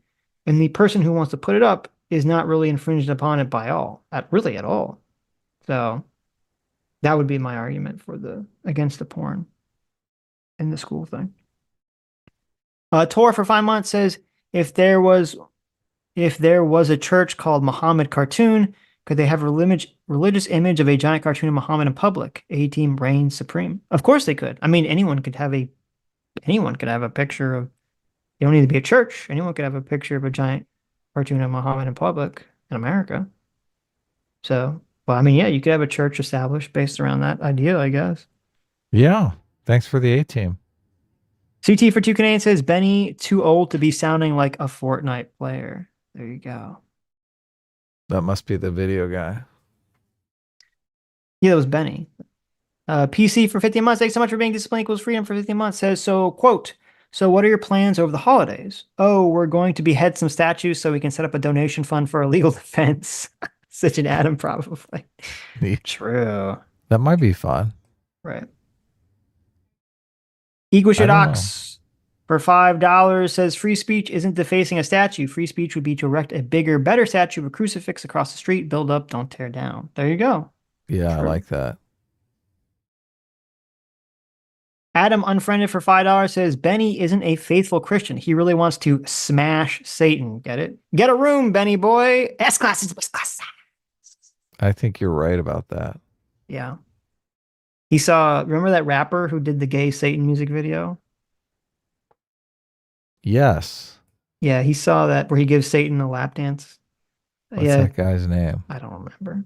Little Nicky or Satan. something? Yeah. I don't know. Maybe he saw that and was like, something awakened inside him. Little Nyax. Boba Peck for $2. Thank you, Boba Peck, for the 10th super chat. There you go. Continuing the trend of testing. Finally I can find one. Thank you, Boba Peck. Says, LOL, Matt Walsh is Princess Bunhead from Thumb Wars. I've never seen Thumb Wars. I know what it is. I've never seen it either. Yeah. So. But thank you for the 10th super chat and celebration. Stug for $5 says, isn't there an anime where the devil works at like a restaurant? Somebody mail it to Matt Walsh and Penny. I'm sure there is. Mute Stingray for $2 says, Hail Santa. Thank you, Mute. Yes. Shell Shock TM for 16 months. Wow, look at this. Taking a page from Dr. Diddler says, A-Team takes girls dumpster diving on first dates and makes their cats lick their postage stamps. S-Class is the best class. Is that true? My Nibbler used to always lick my photographs. She loved the glossy on the photograph. She'd just go nuts if I left a photograph. Really? That's weird. Yes. You would think that would not taste good. And dumpster diving on first dates, that's more like a Sitch thing. Sitch definitely. Of course. Sitch is like, look, I got to test her to make sure she's good material, good girlfriend material. Look at this anti-Semitic motherfucker over here calling me cheap. Oh, is that? Look, I didn't mean it that way, but Oh, wow. Cancel him. Terrible. I would But never you take a do- girl dumpster diving on a first date. Get out of here. That's Okay. definitely like a third date thing, okay? You have to at least wait. You got to build them up a little bit before you take them to the dumpster. right. An alien for 20 Aussies. Thank you so much. Says, hey guys, off-topic novel recommendations for you. You should read Homeland by R.A. Salvatore. It's about a male elf growing up in a matriarchal theocratic society that he completely disagrees with and having to deal with it. Oh, that sounds That's interesting. fascinating. Homeland by R.A. Salvatore. It does sound interesting. The creature formerly known as Sport for 3 months says Satanism is to religion as attack helicopter is to gender. True, that's a good point. Yeah. But Vanessa for $20. Thank you, Vanessa. Says happy holidays, but more importantly, my birthday is later this week. And I'm turning the decrepit age of 33. Oh my God, so old. Wish me happy birthday. Happy Well, birthday, Vanessa. Yeah, happy birthday. And look, 33, that's nothing. Oh my There you go. goodness. What I'd give to go back to 33. Count 33. yourself lucky. Yeah, look at you. 33, still young, but actually getting really old. But it's a master number if you believe in all that numerology Oh, stuff. of course, so yeah. Good for you. 33. 33 was when Jesus got nailed to the Crucified. cross. Yeah, there you go. Try not to get crucified. If you can make it through 33, you're safe. Well, you're safe from getting crucified. I do remember that I felt much older at 33 than I actually do now, which is kind of bizarre. That is interesting. So, Wow, but look at that. look, 30s are tough Mm, because you've like you got your 20s behind you, and the 20s are just so influential. right. And but look, 30s are great. I remember when I turned 30, my mom gave me a birthday card that said the best things in life happen in your 30s. Wow. look at And that. it turned out to be pretty accurate. So you got good things ahead of you. When did you meet your Vanessa. wife? I met my wife when I turned 30. Yeah. There you go. Yeah. There you go. Yes. New Year's Eve, 1999. Wow. Yeah. Zero. Crazy. Thank you so much for 6 months. Free Will Seeker says, here's a better plan. Have someone set up a new Satan statue, raise the money, and then whoever set up the statue drop the charges. Ooh. But shit. after, look, what do we do with our legal defense fund, though? Oh my God. If they drop the charges, do we have to return the money? No. Good. Okay. I love this plan. I got this. Zero, you were a fucking genius. Okay. We will get someone. They're going to raise a bunch of money. No, we're going to do it from both sides. Okay. This is the plan here. We're going to scam everyone. We're going to get someone. We're going to team up with one of these fucking bread tubers, right? They're going to go across the country erecting these Satan statues. And they're going to raise money doing it, saying, we got to stick it to the Republican fascists who want to take away LGBT rights or whatever, to get people to donate. We're going to do that by erecting a Satan statue. So they'll get a bunch of money from that end. They'll erect their Satan statues. Then we're going to go across to the country, tearing down the statues, raising money both to tear down the statues and to pay for our defense funds. We're going to make fuck all this money, and then we'll pool all the money from both sides and we'll split it 3 ways. Sounds like a plan. Got it. How much of a haul do you think we'll make? I think like $1 million is a nice $1 million. round number. Easy $1 million. Okay, but by the way, since I've explained to you all our devious plan to basically defraud We're people gonna out of have millions to of dollars, delete this part. you guys out of need the- to just shh. Okay, keep it on the DL. Okay, just keep it quiet. Don't tell anyone that we're defrauding them of money. Right? Okay, good. We don't want to be in that situation like the charity streamer guy. Okay. Ken for 11 months says, hey now, I'm finally reading The Coddling of the American Mind, and I think height falls for the fine people hoax. I still love the book, though. A-Team reigns supreme. He does, doesn't he? I believe you've mentioned this before. In Coddling of the American Mind, yeah, it's super depressing. So Yeah. I think he's since corrected, though. I believe I've seen him since correct. what? Oh man. So No, he hasn't corrected. Don't Really? don't Sure, get I could have anyone's swore hopes up. I thought I saw him. No, not in the book. I meant just somewhere else. I believe I saw him mention it. Yeah, I he could be does in the book. He says, and Yeah. Donald Trump praised the neo-Nazis. Right. Terrible. Listen, just like Thomas Jefferson had slaves, no one's perfect. Okay. Haidt said he would come on once he's done with his book and he's on his book tour. Oh wow, maybe You we'll wanna- ask him about it. You want to press him about the We Fine could. People I hoax? say, listen, we love That'd be you. super We uncomfortable. love you, man. Jonathan Haidt, but you Look, did he's a- say that Donald Trump praised neo-Nazis, and that is He's not he is a professor at NYU. Okay, right. he's got to say that. Otherwise, they'll fire his ass. You know it's true. Can you imagine? Right. Hayden Dill for 17 months says, I'm done. I'm fucking done. I don't know anymore. Good night, everyone. I'm going to dream a better dream. Good night. Kisses for Adam and Sitch. Well, sorry that what we were watching was so triggering, Hayden, but thank you for sticking around as long as you did. Thank you. Everybody in the chat is still freaking out about my age. It's like, it's kind of crazy. Everyone's when you said they were 30 in 1999, they're all doing the calculations. All of a sudden they started doing the math.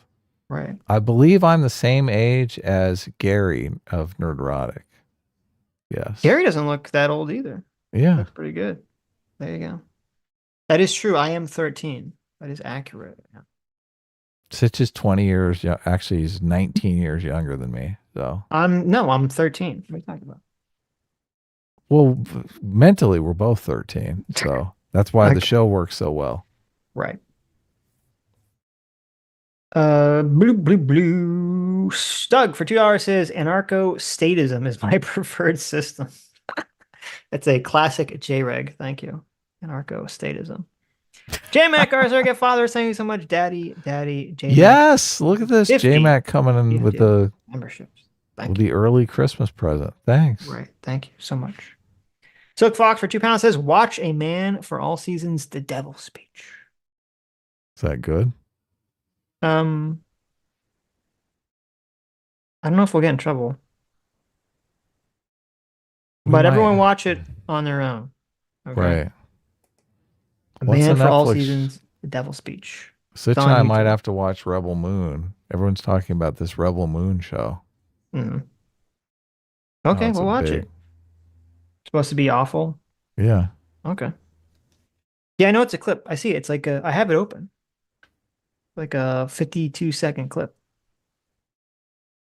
But whenever something says suggested by at the bottom, oh no, I don't know why that's suggested by. It's a completely different thing. I don't know. I don't know if we'll get in trouble for watching it or not. It is an old movie. Sitch, are you 18 years younger than me or 19? I don't know. I can't remember. I'm now. 13, so you can do the math there. I'm Okay. only 13 years old. People in the chat are disputing that you're 19 years younger than me. Let them dispute it. Okay. Or Guys, Sitch and Adam are AI. They're That's true. ageless. ageless. That's true.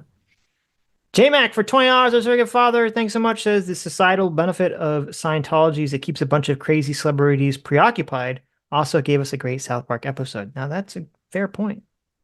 A fair point. Oh, yes. Very fair. Decking Dev's walls with holly specifically for $5 says you recontextualize the dumpster diving as treasure hunting and put a spin of adventure on it. You can get away with a lot of nonsense on a first date. True. I mean, you can get away with a lot of nonsense you can get away with a lot of nonsense on a first date. But that doesn't mean you're going to get a second date. Okay? Right.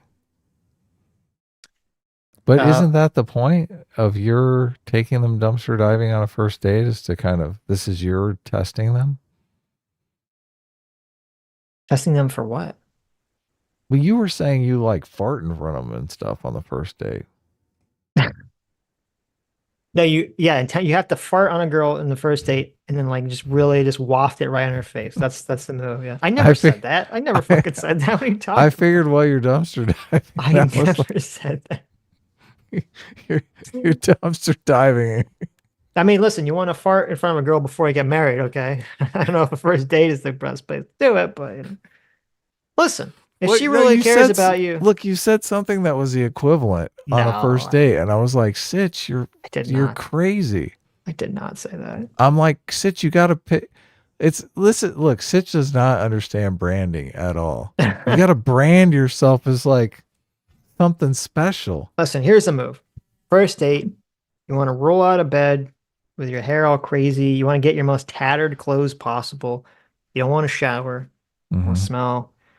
You want to go pick her up and just fart and burp constantly in her face. You know, take her to the dumpster. Yeah, I mean then you'll really see this. You really care about who you are.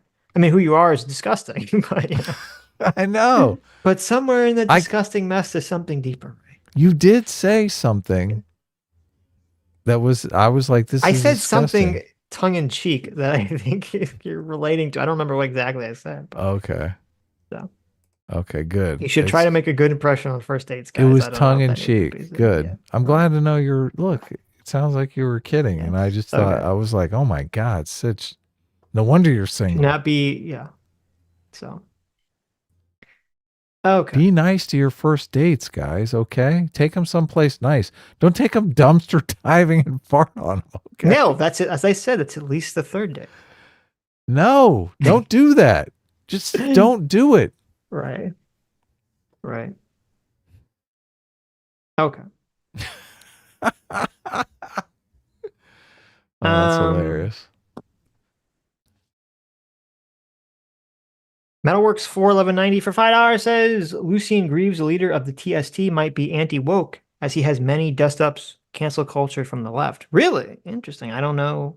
I haven't really looked into him, but I wouldn't be that surprised. So that's Who is pretty that? basic if that's the case. Is that a YouTuber? No, that's the guy who's the head of the Satanic Church, Oh, okay. Lucien Greaves. Oh, look, they have him on Fox News. Yeah. Yeah. 99 IQ, near perfect score for $5. That's a great name. Says trolley problem. You're getting off work and a 120-meter lizard is attacking your train car. Have you watched Gojira yet, sassy shadow man? I have not. No. That's haven't such a watched great it. scene. Yeah. I know what you're talking about. Attacking the 99. train car. Yeah. You know what I did watch? Which is And actually then your wonderful. girlfriend gets blown away. Oh God. I knew the ending was coming though. I whispered to my wife, I was like, here's what's going to happen in the end. That girl is going to get annihilated. Yeah. Right. Annihilated by love. Okay. Yeah. I did You watch should see something. it. Come on. I did watch Godzilla. something that was better. Godzilla. I saw something that was better. And it's on Godzilla. YouTube free. You could check it out. Uh-huh. There's a series, an official Godzilla series called Chibi Godzilla Raids Again. That's Cheaply? all Chibi. Chibi. Chibi. Oh, I love the chibis. It's a little chibi thing. Now, I don't know if you're going to like this because it's in Japanese and subtitled, but it's fucking hilarious. It's very funny. It's all these like really weird, cutesy, funny, stupid Japanese chibi Godzilla characters running around in these like 2-minute shorts. So I was a These big look fan of it. amazing. They're very funny. And the character designs for the Godzilla are really funny. I'll be watching all of these. Okay. You got to turn on your YouTube subtitles, obviously, Why? so you can understand what the fuck they're saying. Oh, English subtitles? Yeah. That's cheating. Oh, okay. I just like to imagine what they're saying. Oh, okay. Anyway, so check it out. Chibi Godzilla Raids Again. Oh, yeah, I already got a couple up. Okay. I got them going simultaneously as I'm Good. listening to you. Good. You can hear all the Japanese yelling. Yeah, thank you, CT. Was it you, CT, that found it? It was really good. It was a good find. Amazing. CT always does such a great job. She's so does. cool. Very true. She did a great job on that clip last week. People She really did. loved it. They did, yeah. She pulled out the gold. Oh, it was good. Sitch and I were on fire. We were making fun of Brianna Greyjoy. Right. Oh, man. And she's got it coming. She just gets worse and worse. I feel like she's in favor of human shields at this point. Like, I feel like she's got a couple of human shields at home. I feel like she would use Robbie as a human shield, right? Oh yeah, Robbie is her official human shield, but I feel like she's got a couple extras too that she Right. keeps just in case. Just I in mean, case some bad she's stuff using goes herself down. as a human shield, right? She has to understand that they're intentionally having her cover this topic because everyone in the comments hates her reaction to it. Right? And it's drawing a lot of traffic. This is her crazy takes about this stuff. Right. So they keep re-uploading it. She's using her inhuman leftist shield. Yes, they re-upload every Brianna Joy saying crazy shit about Harvard clip like 3 times. Really? No, actually no. I'm joking. It's They do like it twice. it's like a slot machine for them. They literally upload it twice. Every clip of her talking about Harvard has been re-uploaded twice. Wow. With a different title. So, in like 4 or 5 days later. But whatever. People want to see it, right?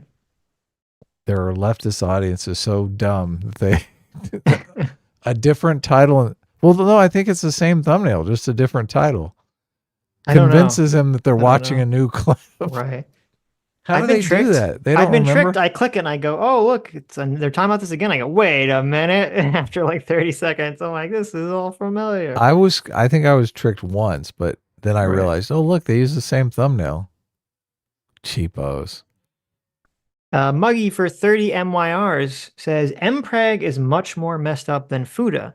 Both are not good, but quote, oh, this woman would be much hotter if she had a penis is better than, oh, this man would be much hotter if he is pregnant. I mean, listen, this is one of those questions, like one of those questions philosophers will argue throughout the ages. If a tree falls in a forest, no one's around to hear it, does it make a sound? What is the sound of one hand clapping? Is Mpreg better or worse than Fuda? And I will leave that up to the philosophers to debate. Okay. It's kind of a tie for last place in my book. I mean, the female form is so beautiful. Mhm. I mean, why would you want to destroy it with a dick? Like, come on. That makes absolutely no sense to me. Wow, self-hatred, Adam. Look, I know who is the fairer sex. Wow. Okay. Yeah. All right. I mean, I hope you agree with me. I do agree with you. Yeah. Okay. Yes. As a straight male, I agree with you, but I'm just giving you difficulties here. Right. Right. J-Mac says, Mpreg is way worse. The fuck you on? There you go. Is it? Okay. A pregnant man. Yeah. Yeah, I guess there's nothing, at least with the foodie, you can look at the boobs, right? I mean, There you go. You can look at the top part. it's still, Yeah. Okay, still, maybe. still criminal in my book. What is a feminine penis, Adam? That's the real question. Doesn't exist. Where is the Mpreg baby corn? Ew, gross. Oh, baby come out of. Ew, that's even grosser. Okay. Jay for 17 months says, Adam, what's the password to join the Jared Leto Vampire Club? That is a secret, unfortunately, Jay. Okay. Can you tell me? No, hell no. Why Kidding me? not? What the fuck? No, that's for me and Jared Leto. Listen, if you tell me the Jared Leto Vampire Club password, I might be able to get you into the secret Jewish meetings where we talk about controlling the world. Oh, wow. Yeah. Why would I want to hang out with a bunch of stodgy old Jewish guys? Wow. Look, we're vampires. Okay. You got to know where you're placed in the hierarchy, bub. This Jewish vampires? Come on, obviously. What, you think the vampires discriminate against the Jews? There might be a few Jewish guys over there. There's some Jewish vampires running around. Okay. Okay.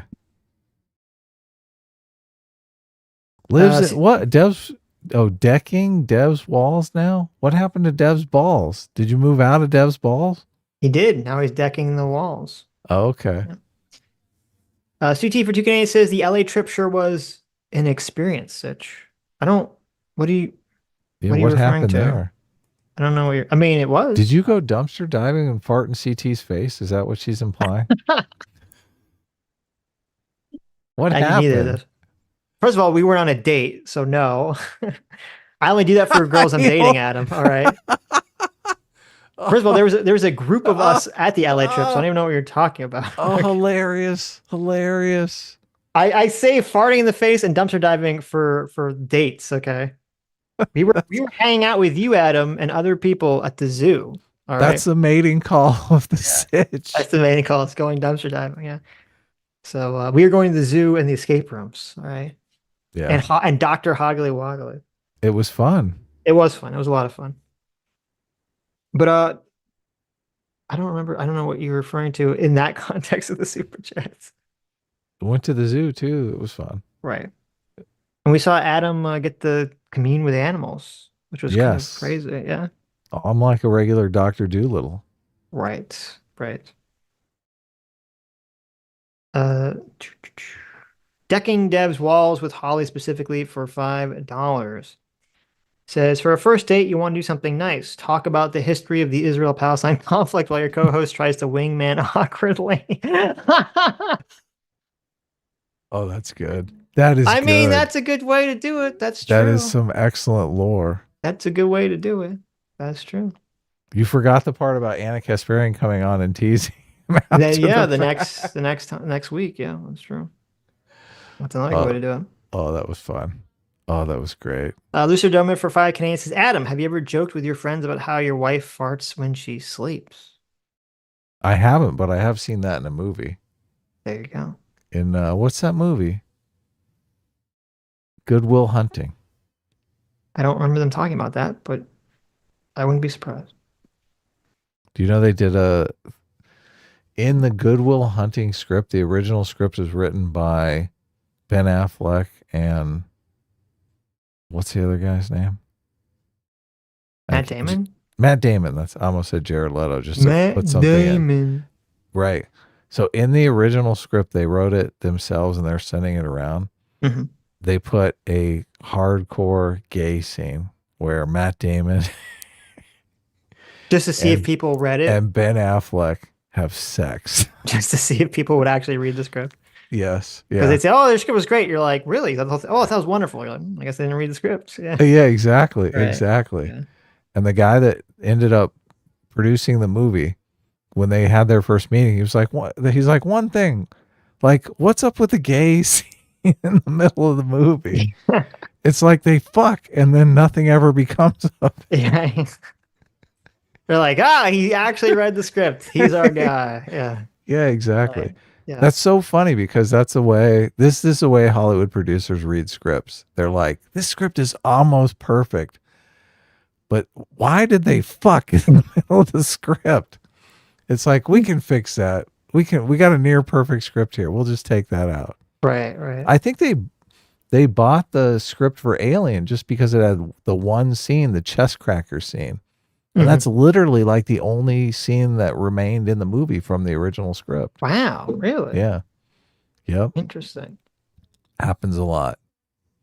How is it better or worse if like you write something? Mm-hmm. He What said, do I you was talking about burping and farting constantly. I didn't do that. How dare you? Okay. Was it better or worse if you have like you write a script that you really like, you put a lot of effort into, and then someone adapts it and they change everything? Is it better if it sucks or they change everything and it's like amazing and everyone loves it? It's a classic thing, but it's not your thing. It's better if it's great because you've got your name on it, even though. Oh, I see. Yeah. Right. I But mean, you from know a that- strategic point of view, it's Right. much better. But Well, I'm look, not talking about strategic. I'm talking about like how you feel about it. You'd be like, oh my God. look, I've worked with hundreds of writers, Right. and a lot of those writers have been in this experience. Like they've got their movie made. I'm very excited for them. Oh, that movie you had in front of the writers lab, it got made. 9 times out of 10, they tell me, don't watch it. It's like, a bastardized version of what I actually sold them. Right. So they are pretty jaded about it. But sometimes I watch a movie and I'm like, oh, this is pretty good. Mm-hmm. So, but I never know because I don't, obviously the development of script goes through a lot of different phases. So you never really know what is theirs or what isn't. It's an interesting question. Right. I do look, maybe I've just been beaten down by life, Sitch, but I don't, for some reason, I don't know why they get so hung up about it. Because people like create something and they want to see what they create become, A reality. actualized. Yeah. Never around it. It's just Yeah. not. Yeah. From being no. titled Star Beast to missing out the character of Android Ash, the original script for Alien was very, very different than what movie audiences eventually saw. Oh, yeah. You looked it up. You found an article. The very first draft of Alien had no alien in it. What the hell was the movie about? But it had the chest cracker scene. I heard this from watching some movie on, it might have even just been on the Giger artwork of Alien. Mm-hmm. But Geiger. that's where I heard it from, yeah. Yeah. You They said they talk say about this in making Geiger, documentaries. I say Giger. A Geiger counter. Blah, blah, blah. A goofy black comedy that proved both of its creators had serious potential as filmmakers. O'Bannon wanted to rework a key subplot from his debut Dark Star, where a group of astronauts is terrorized by an alien on board their ship, a horror rather than a comedy, thus forming the conceit around which Alien was built. However, it would take a separate thwarted project for O'Bannon to give the, I don't know what that word is, beast shape. Gremlins and Geiger inspired the xenomorph. Okay, interesting. There's a whole long article about this, so you can check it out. Yeah. Which do you think would be worse? If the movie was horrible and you had your name on it, or was great and had your name on it, but Horrible. Horrible. Because then everyone thinks that you suck. Yeah, totally. Right. Well, yeah, even if it's like really great and you know that it's not really like your original thing, it's like, at least you're associated with something good, Yeah. Yeah. Have you guys watched the Magical Negroes trailer yet? We have watched it, yeah. We'll probably cover that when it comes out. 'Cause I'm sure it looks like this insanely hyper woke movie. I was going to tweet out and then I forgot and I never did. I was going to be like, wow, this movie's racist. It's all about how, I had some, it's all about how, like, a group of powerful black people are all brought down by a black man being infatuated with a white woman or something. Like, it is kind of funny. Or I was gonna say, like, of course the kryptonite to black superheroes is a white woman. So I mean that's essentially what the movie's about. So who is that movie for? Because it insults black people and white people equally. It's like, do black people really want a movie about magical black people that go around and cater to white people, to white people's whims? Like, what the fuck is that? You basically like enslaved yourself again. It kind of, to me, it comes off as, what was the name of that movie? Was it Black Dynamite? What was it? The movie that was like the Black Secret Agent? I don't remember. And it was like, the bad guy was like white she-devil. It was all like race-based comedy. You know what I'm talking about? But this doesn't seem like a comedy to me.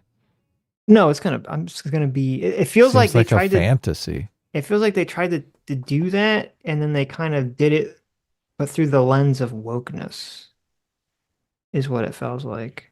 So but I agree with you. I don't think anyone's gonna like it. Well, that's not Black Dynamite. Thank you. I think all the woke people are gonna go crazy about it because it's gonna have a message, very obviously a message of how the message is going to be black people shouldn't have to cater to making white people feel uncomfortable. right? That's the obvious message of the movie.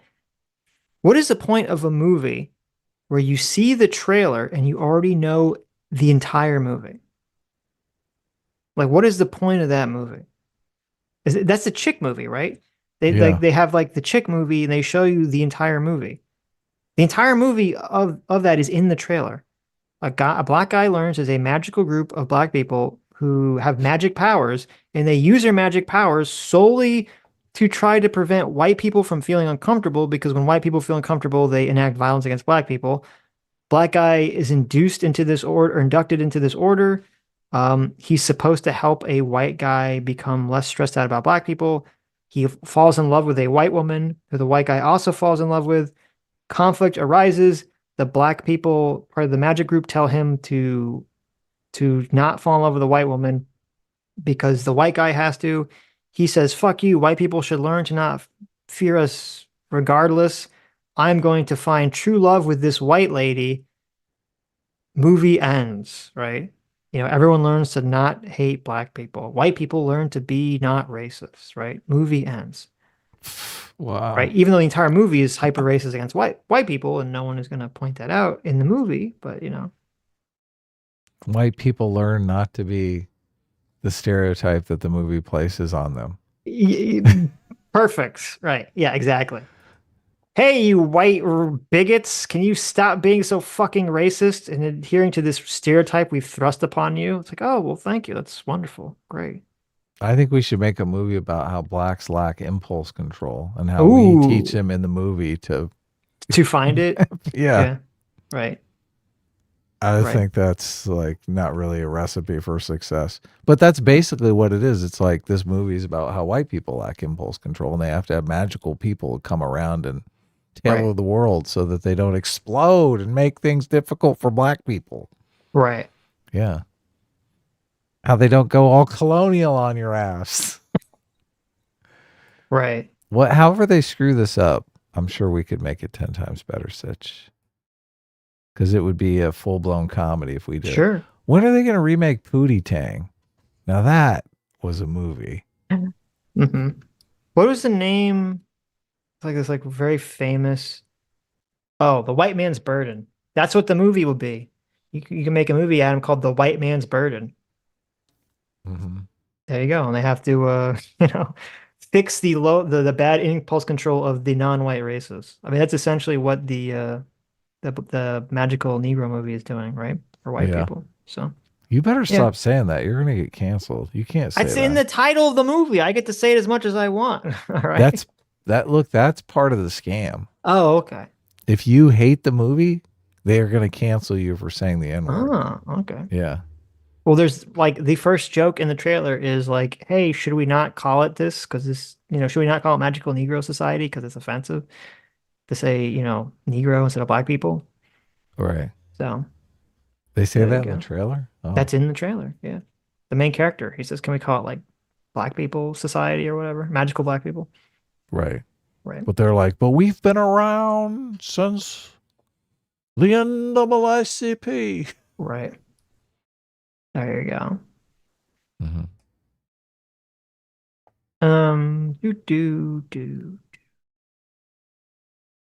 Daily Dose for $5 says you should all talk to Capital Opinions about a stream on Civil War. They're familiar with the writers of their work, and you both got EFAP connections. Well, Adam, you can check it out. Sure. I'd love to. Opinions.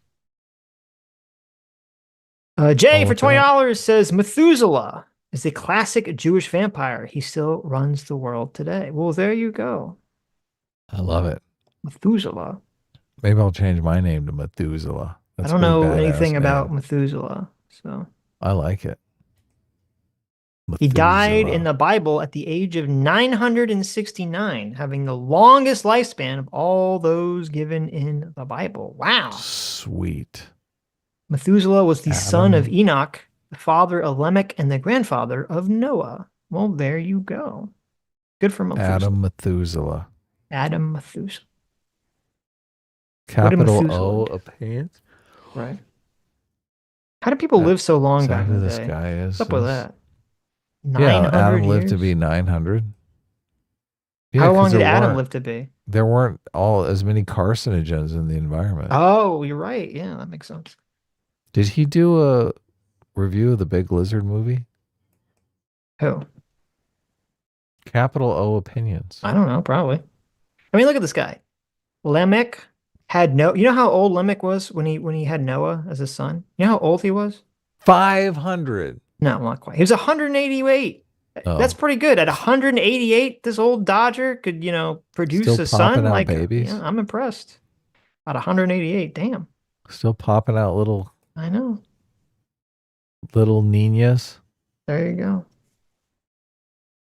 The Cheeto Hypnotoad Gin. for $20 says y'all should check out King Cobra JFs. He's a gothic bad boy. He has a lot to say on the trans issue and gender relationship. P.S. A team smells good. Sweet.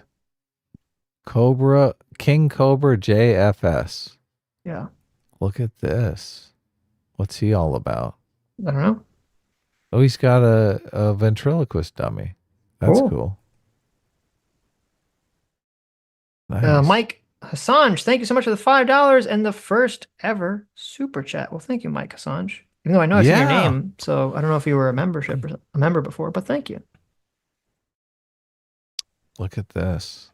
Okay, let me look at the Streamlabs.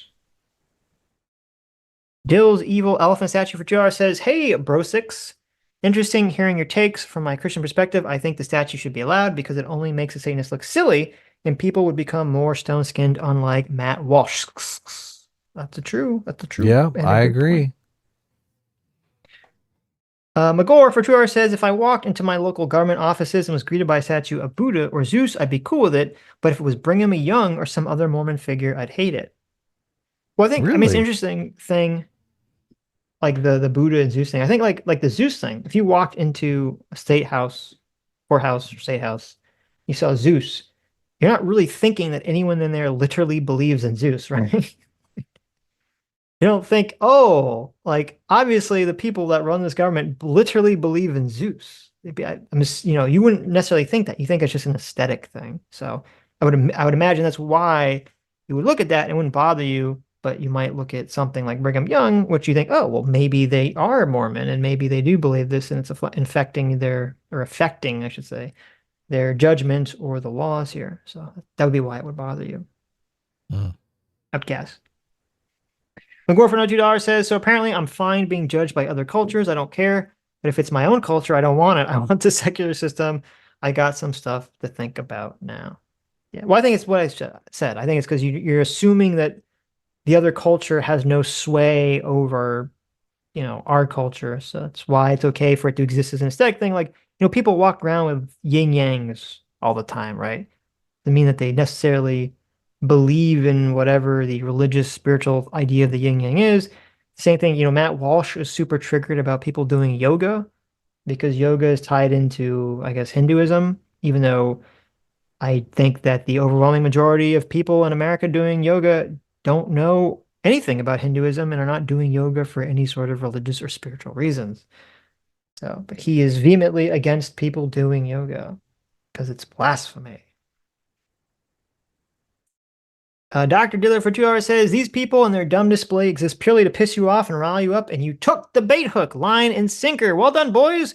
Normally, we all frown on falling for easy trolls, but this time it's special." There you go. It's a good point. My sentiment exactly. It's like the meme picture. "This bait was made for me." Matt Walsh goes, "Huh." Yeah. Good things are good, bad things are bad. Duh. Exactly. I am intelligent. Right. CT for $2 says, "You guys are men, right? What do men like for Christmas? You guys are done. You were easy. Trying to think for a family member who I don't know that well. Men like fishing, right?"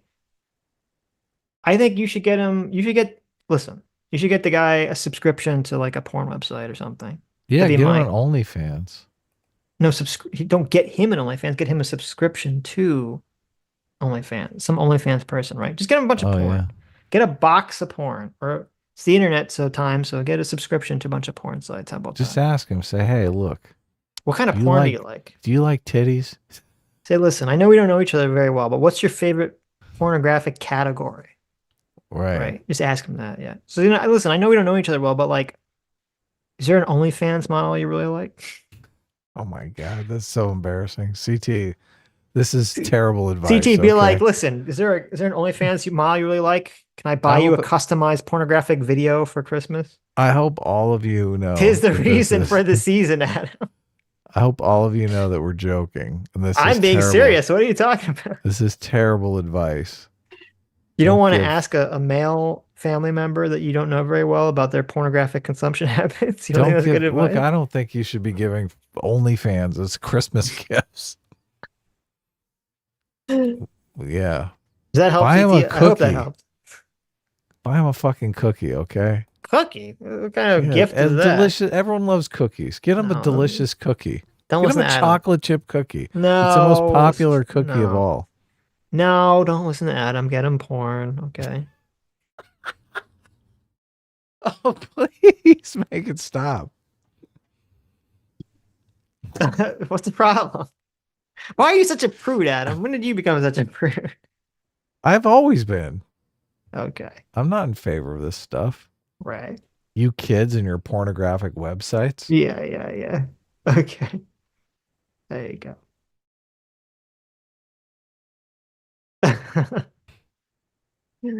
Okay. The most dope for 2 hours says, you guys hear about the Senate gay porn fiasco? It's absolutely disgusting and unacceptable. Someone send me the full uncensored video. I will investigate the matter personally. Well, there you go. The most dope wants to see the video. Yes, of course I heard about it. Everyone was talking about it.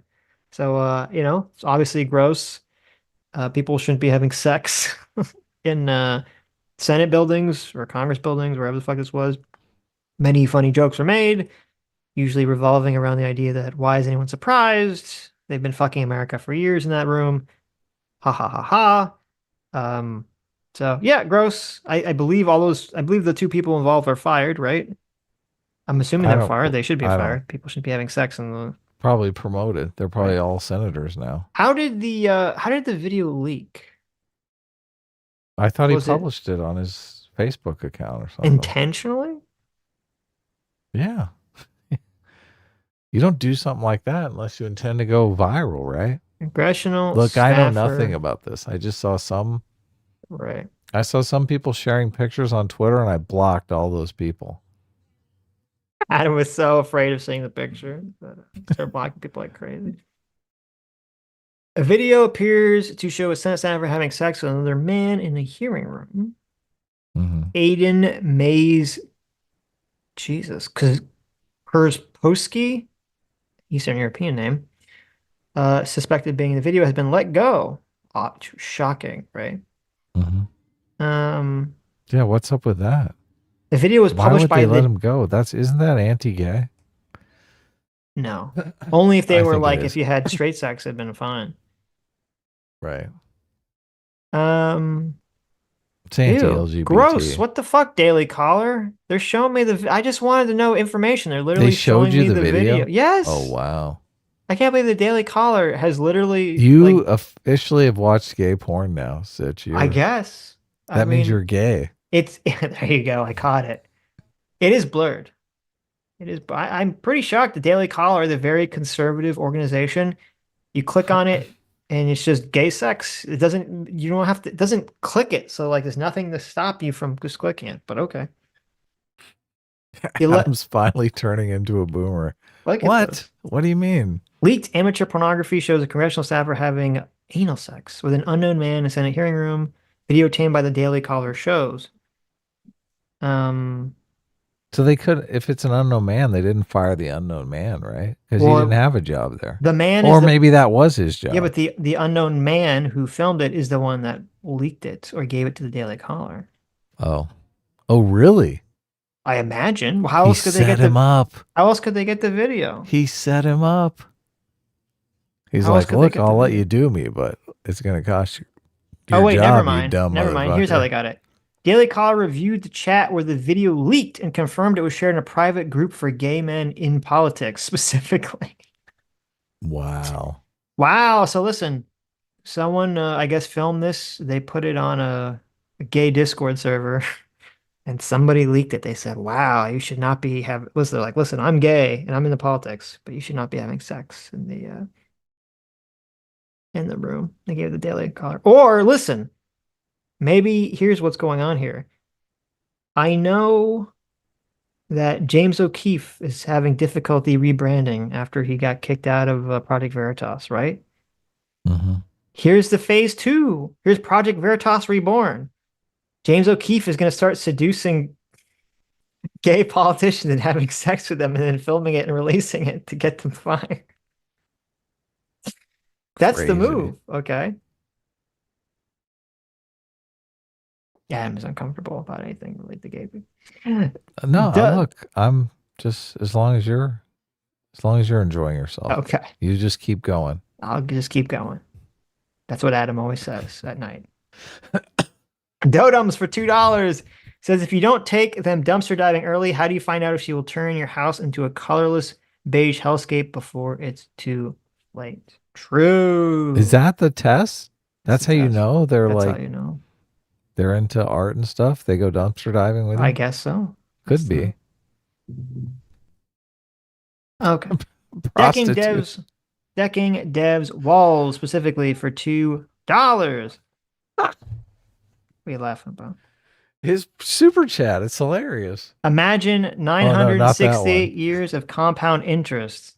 True. Okay, here's the one I'm laughing at. Decking devs walls specifically for $2 says With Holly. prostitutes are acceptable Xmas gifts. Ho ho ho! There you go, CT.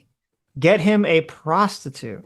Now listen, if they're married, if they're married, that could be an issue.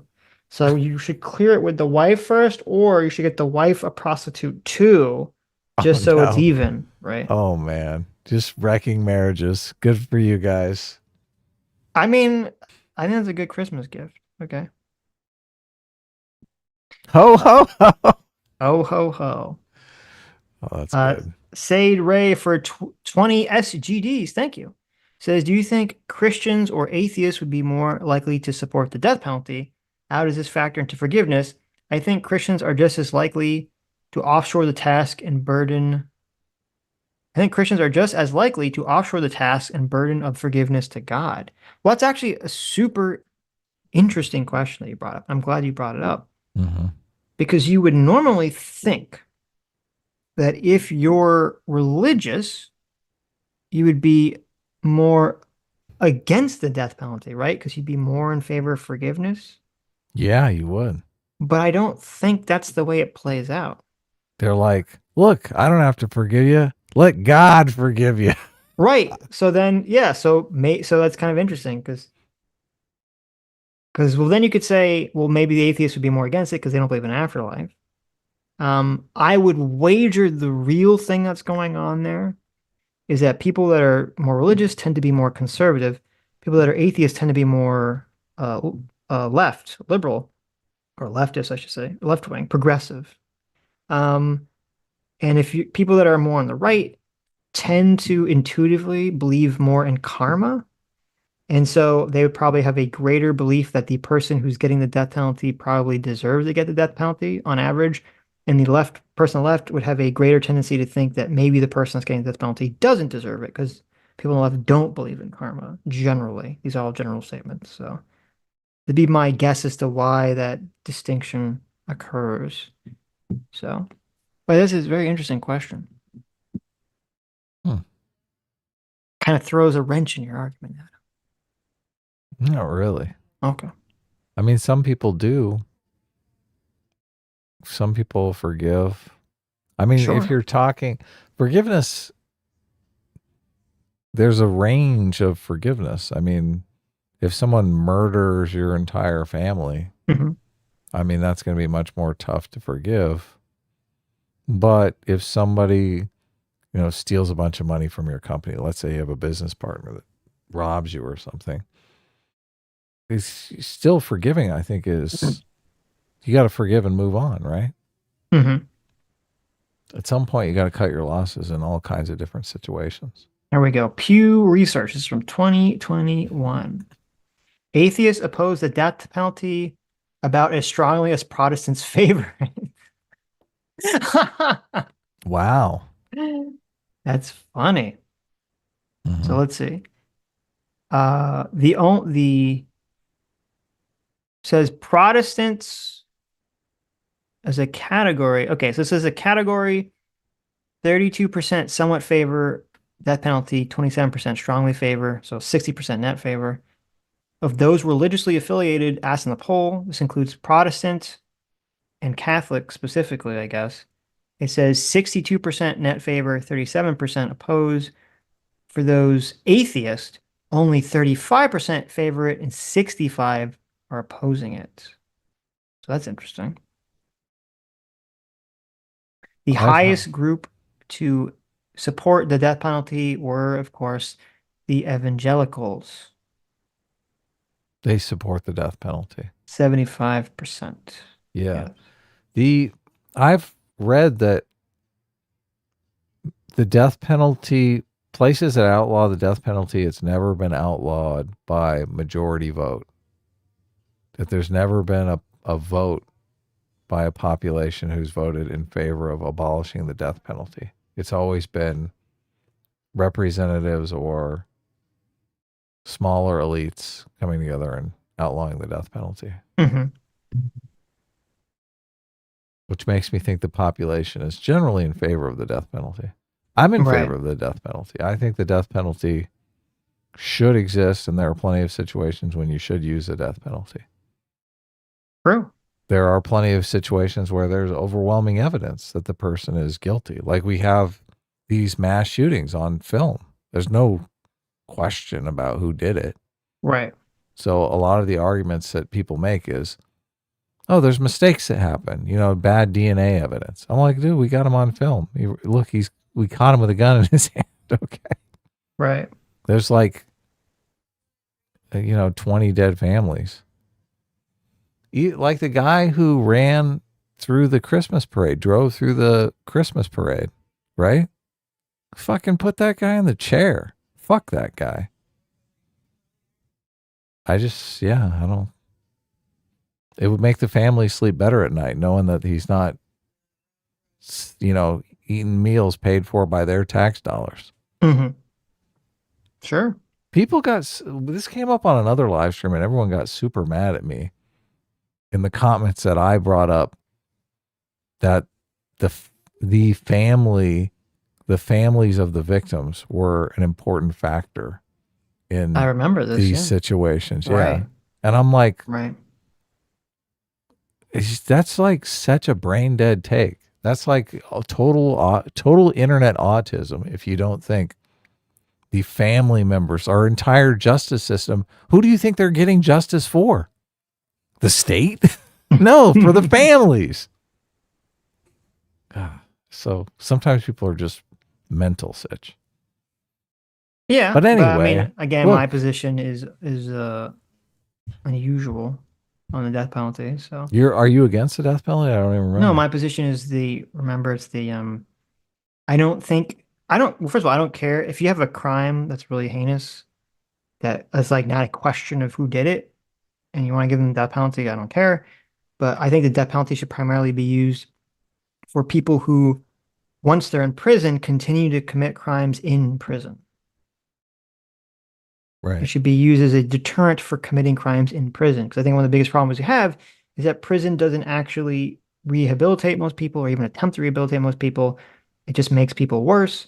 The Oh, and reason it if you makes got a people life worse- sentence, you got you might as well Yeah, just why do you commit care? crime. Right. If you have a life sentence, you don't care, or if you're just in there for a long time, why do you care? And I think, people talk about the death penalty is not a deterrent, but the reason the death penalty is not a deterrent is because people think they won't get caught.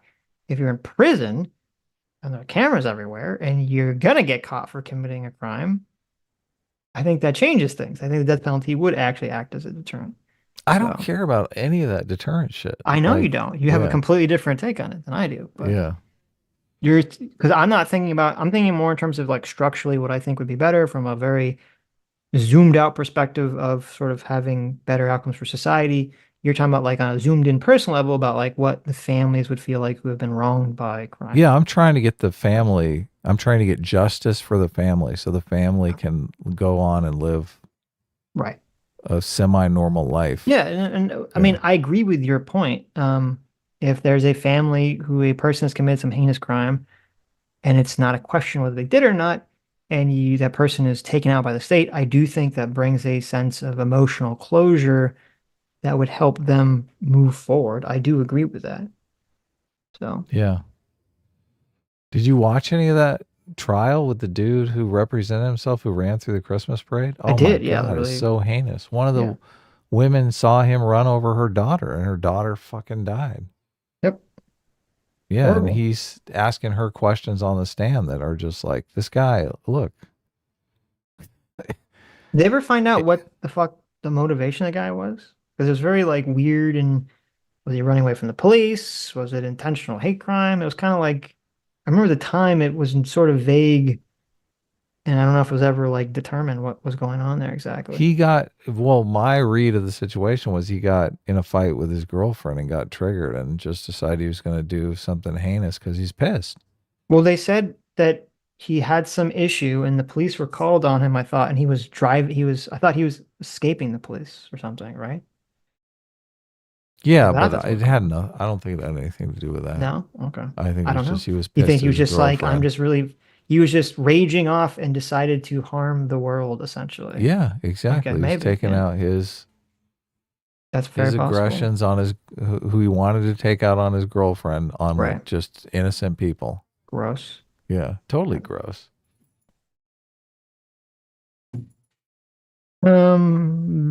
Decking Devs Walls with Holly specifically for $5 says The Holdovers was an excellent film. That is all. Oh, nice. One to check out. I didn't see it. The Holdovers. The Was that the- Holdovers, comedy drama. Oh, Okay.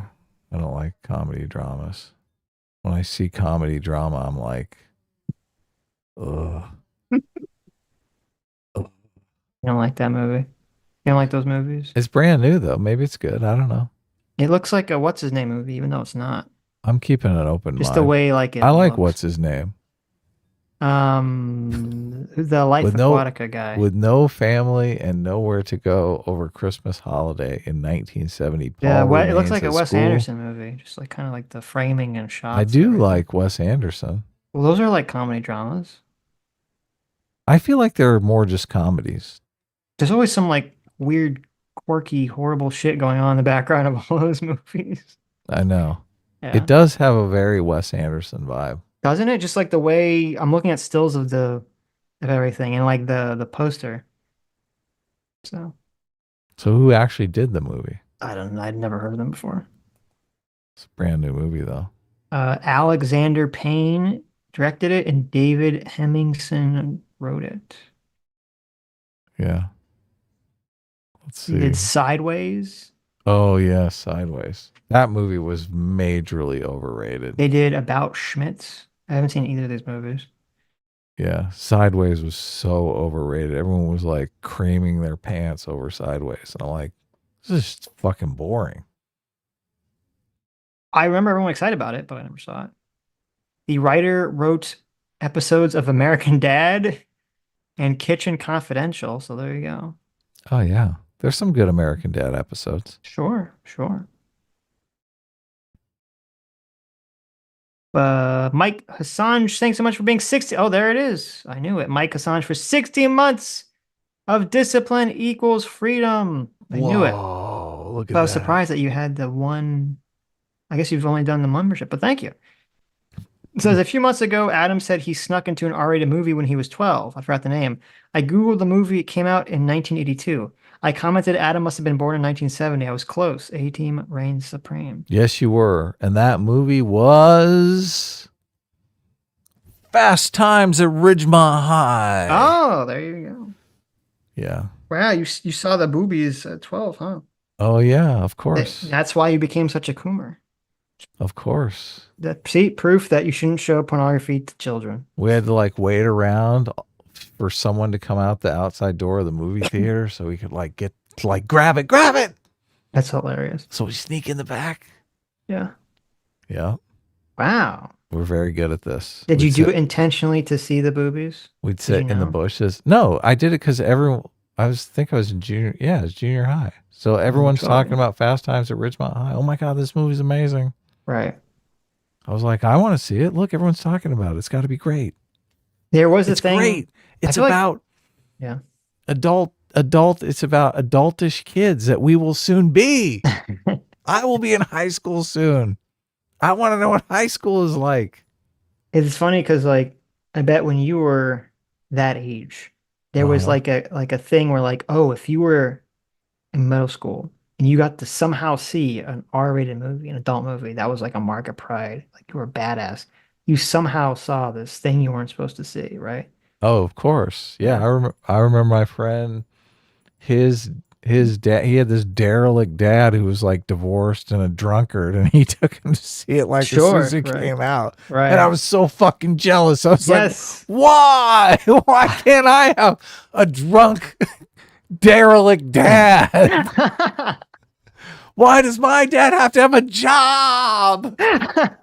And be sober all the time. Yes. Ah, it's Why is terrible. my dad married to my mom? That's hilarious. Isn't it funny the things you think when you're a kid? Yeah, You're totally fucked up, man. yeah, I know. I know. In the moment, you're like, I want this one very specific thing. I wish my life was worse to accomplish it. I know. I know. Exactly. Exactly. Yep. That's funny. Well, Life I was gonna is say, funny. because nowadays, I bet you that whole like because of the internet and anyone can look at anything. I bet you any mystique of like I'm cool because I saw something adult is just like gone amongst children. Oh, of course. They all look. You saw an R-rated movie? Oh wow, I have like internet porn on my phone. What the fuck are you talking about? It's like, Oh man. you know, Oh man. I couldn't even Wild. imagine that. That's Yeah. so wild. That Yeah. is so crazy. Decking Dev's walls with Holly specifically over that one. That was the prostitutes one. Zero Fucks for $2 says, but OnlyFans memberships make great stocking stuffers. Wink face. True. Okay. There you go. I've never seen an OnlyFans, so I'm sure. Well, I don't know if Sitch is subscribed. I've never paid for an OnlyFans. Oh, you've seen like nudes of an OnlyFans model that you got off of like Google search or something? I've never paid for an OnlyFans. Oh, is there look? Okay. Sitch, tell me later. What's the secret? You What's want the this? Okay, I'll give you the site. Yeah, there you go. Lucifer, OnlyFans hacked? there you go. Lucifer Dorman for 5 Canadian says, A team reigns supreme. Yes. What's up, Lucifer? There you go. The only good Canadian. Okay, CT. Is that it? Have we Oh, Totems for $2 says Matt Walsh is anti-yoga. Can't he see the obvious divine inspiration that created yoga pants? yoga pants True. are divine, obviously. That is true. Well, doesn't it kind of depend on who's wearing the yoga pants? Well, everyone I've seen wearing yoga pants looks great in them. So Hmm. I haven't seen Lizzo in her yoga pants yet. Right. Anyways, Can you imagine? Is that it? that's it. So what's going on? I guess we're streaming on Tuesday. Yeah. So I guess I don't know about next Sunday as it's, I believe. We're not streaming next Sunday. Have a Merry Christmas next Sunday. Of course. Of Yeah. course. We're wrapping up the year here. What a happy I don't know if we'll holidays. figure out whether we're going to stream next Tuesday or not. I guess we'll see. So, Alrighty. anyways, thank you all for coming. Thank you all for your incredibly generous donations. Thank you, you heroes, you free will seekers, you people who made it to the end not only of all streams, but this stream. This is a very special stream. If you were triggered by this statue, if this statue got your elephant going and you made it to the end of the stream, you are a true hero. You have accomplished a goal few have sought before you, or managed to accomplish before you, I should say. And because of that, everyone listening right now gets 1,000 free units of free will. That's right. What? Secret Christmas What? gift. Holy 1,000 shit. units of free will for people who made it in the stream. Oh my God. Good job controlling your elephants. And if you weren't triggered by it whatsoever and thought it was hilarious, then it's just a normal Christmas gift. So anyways, thank you all for coming, and see you all on Tuesday.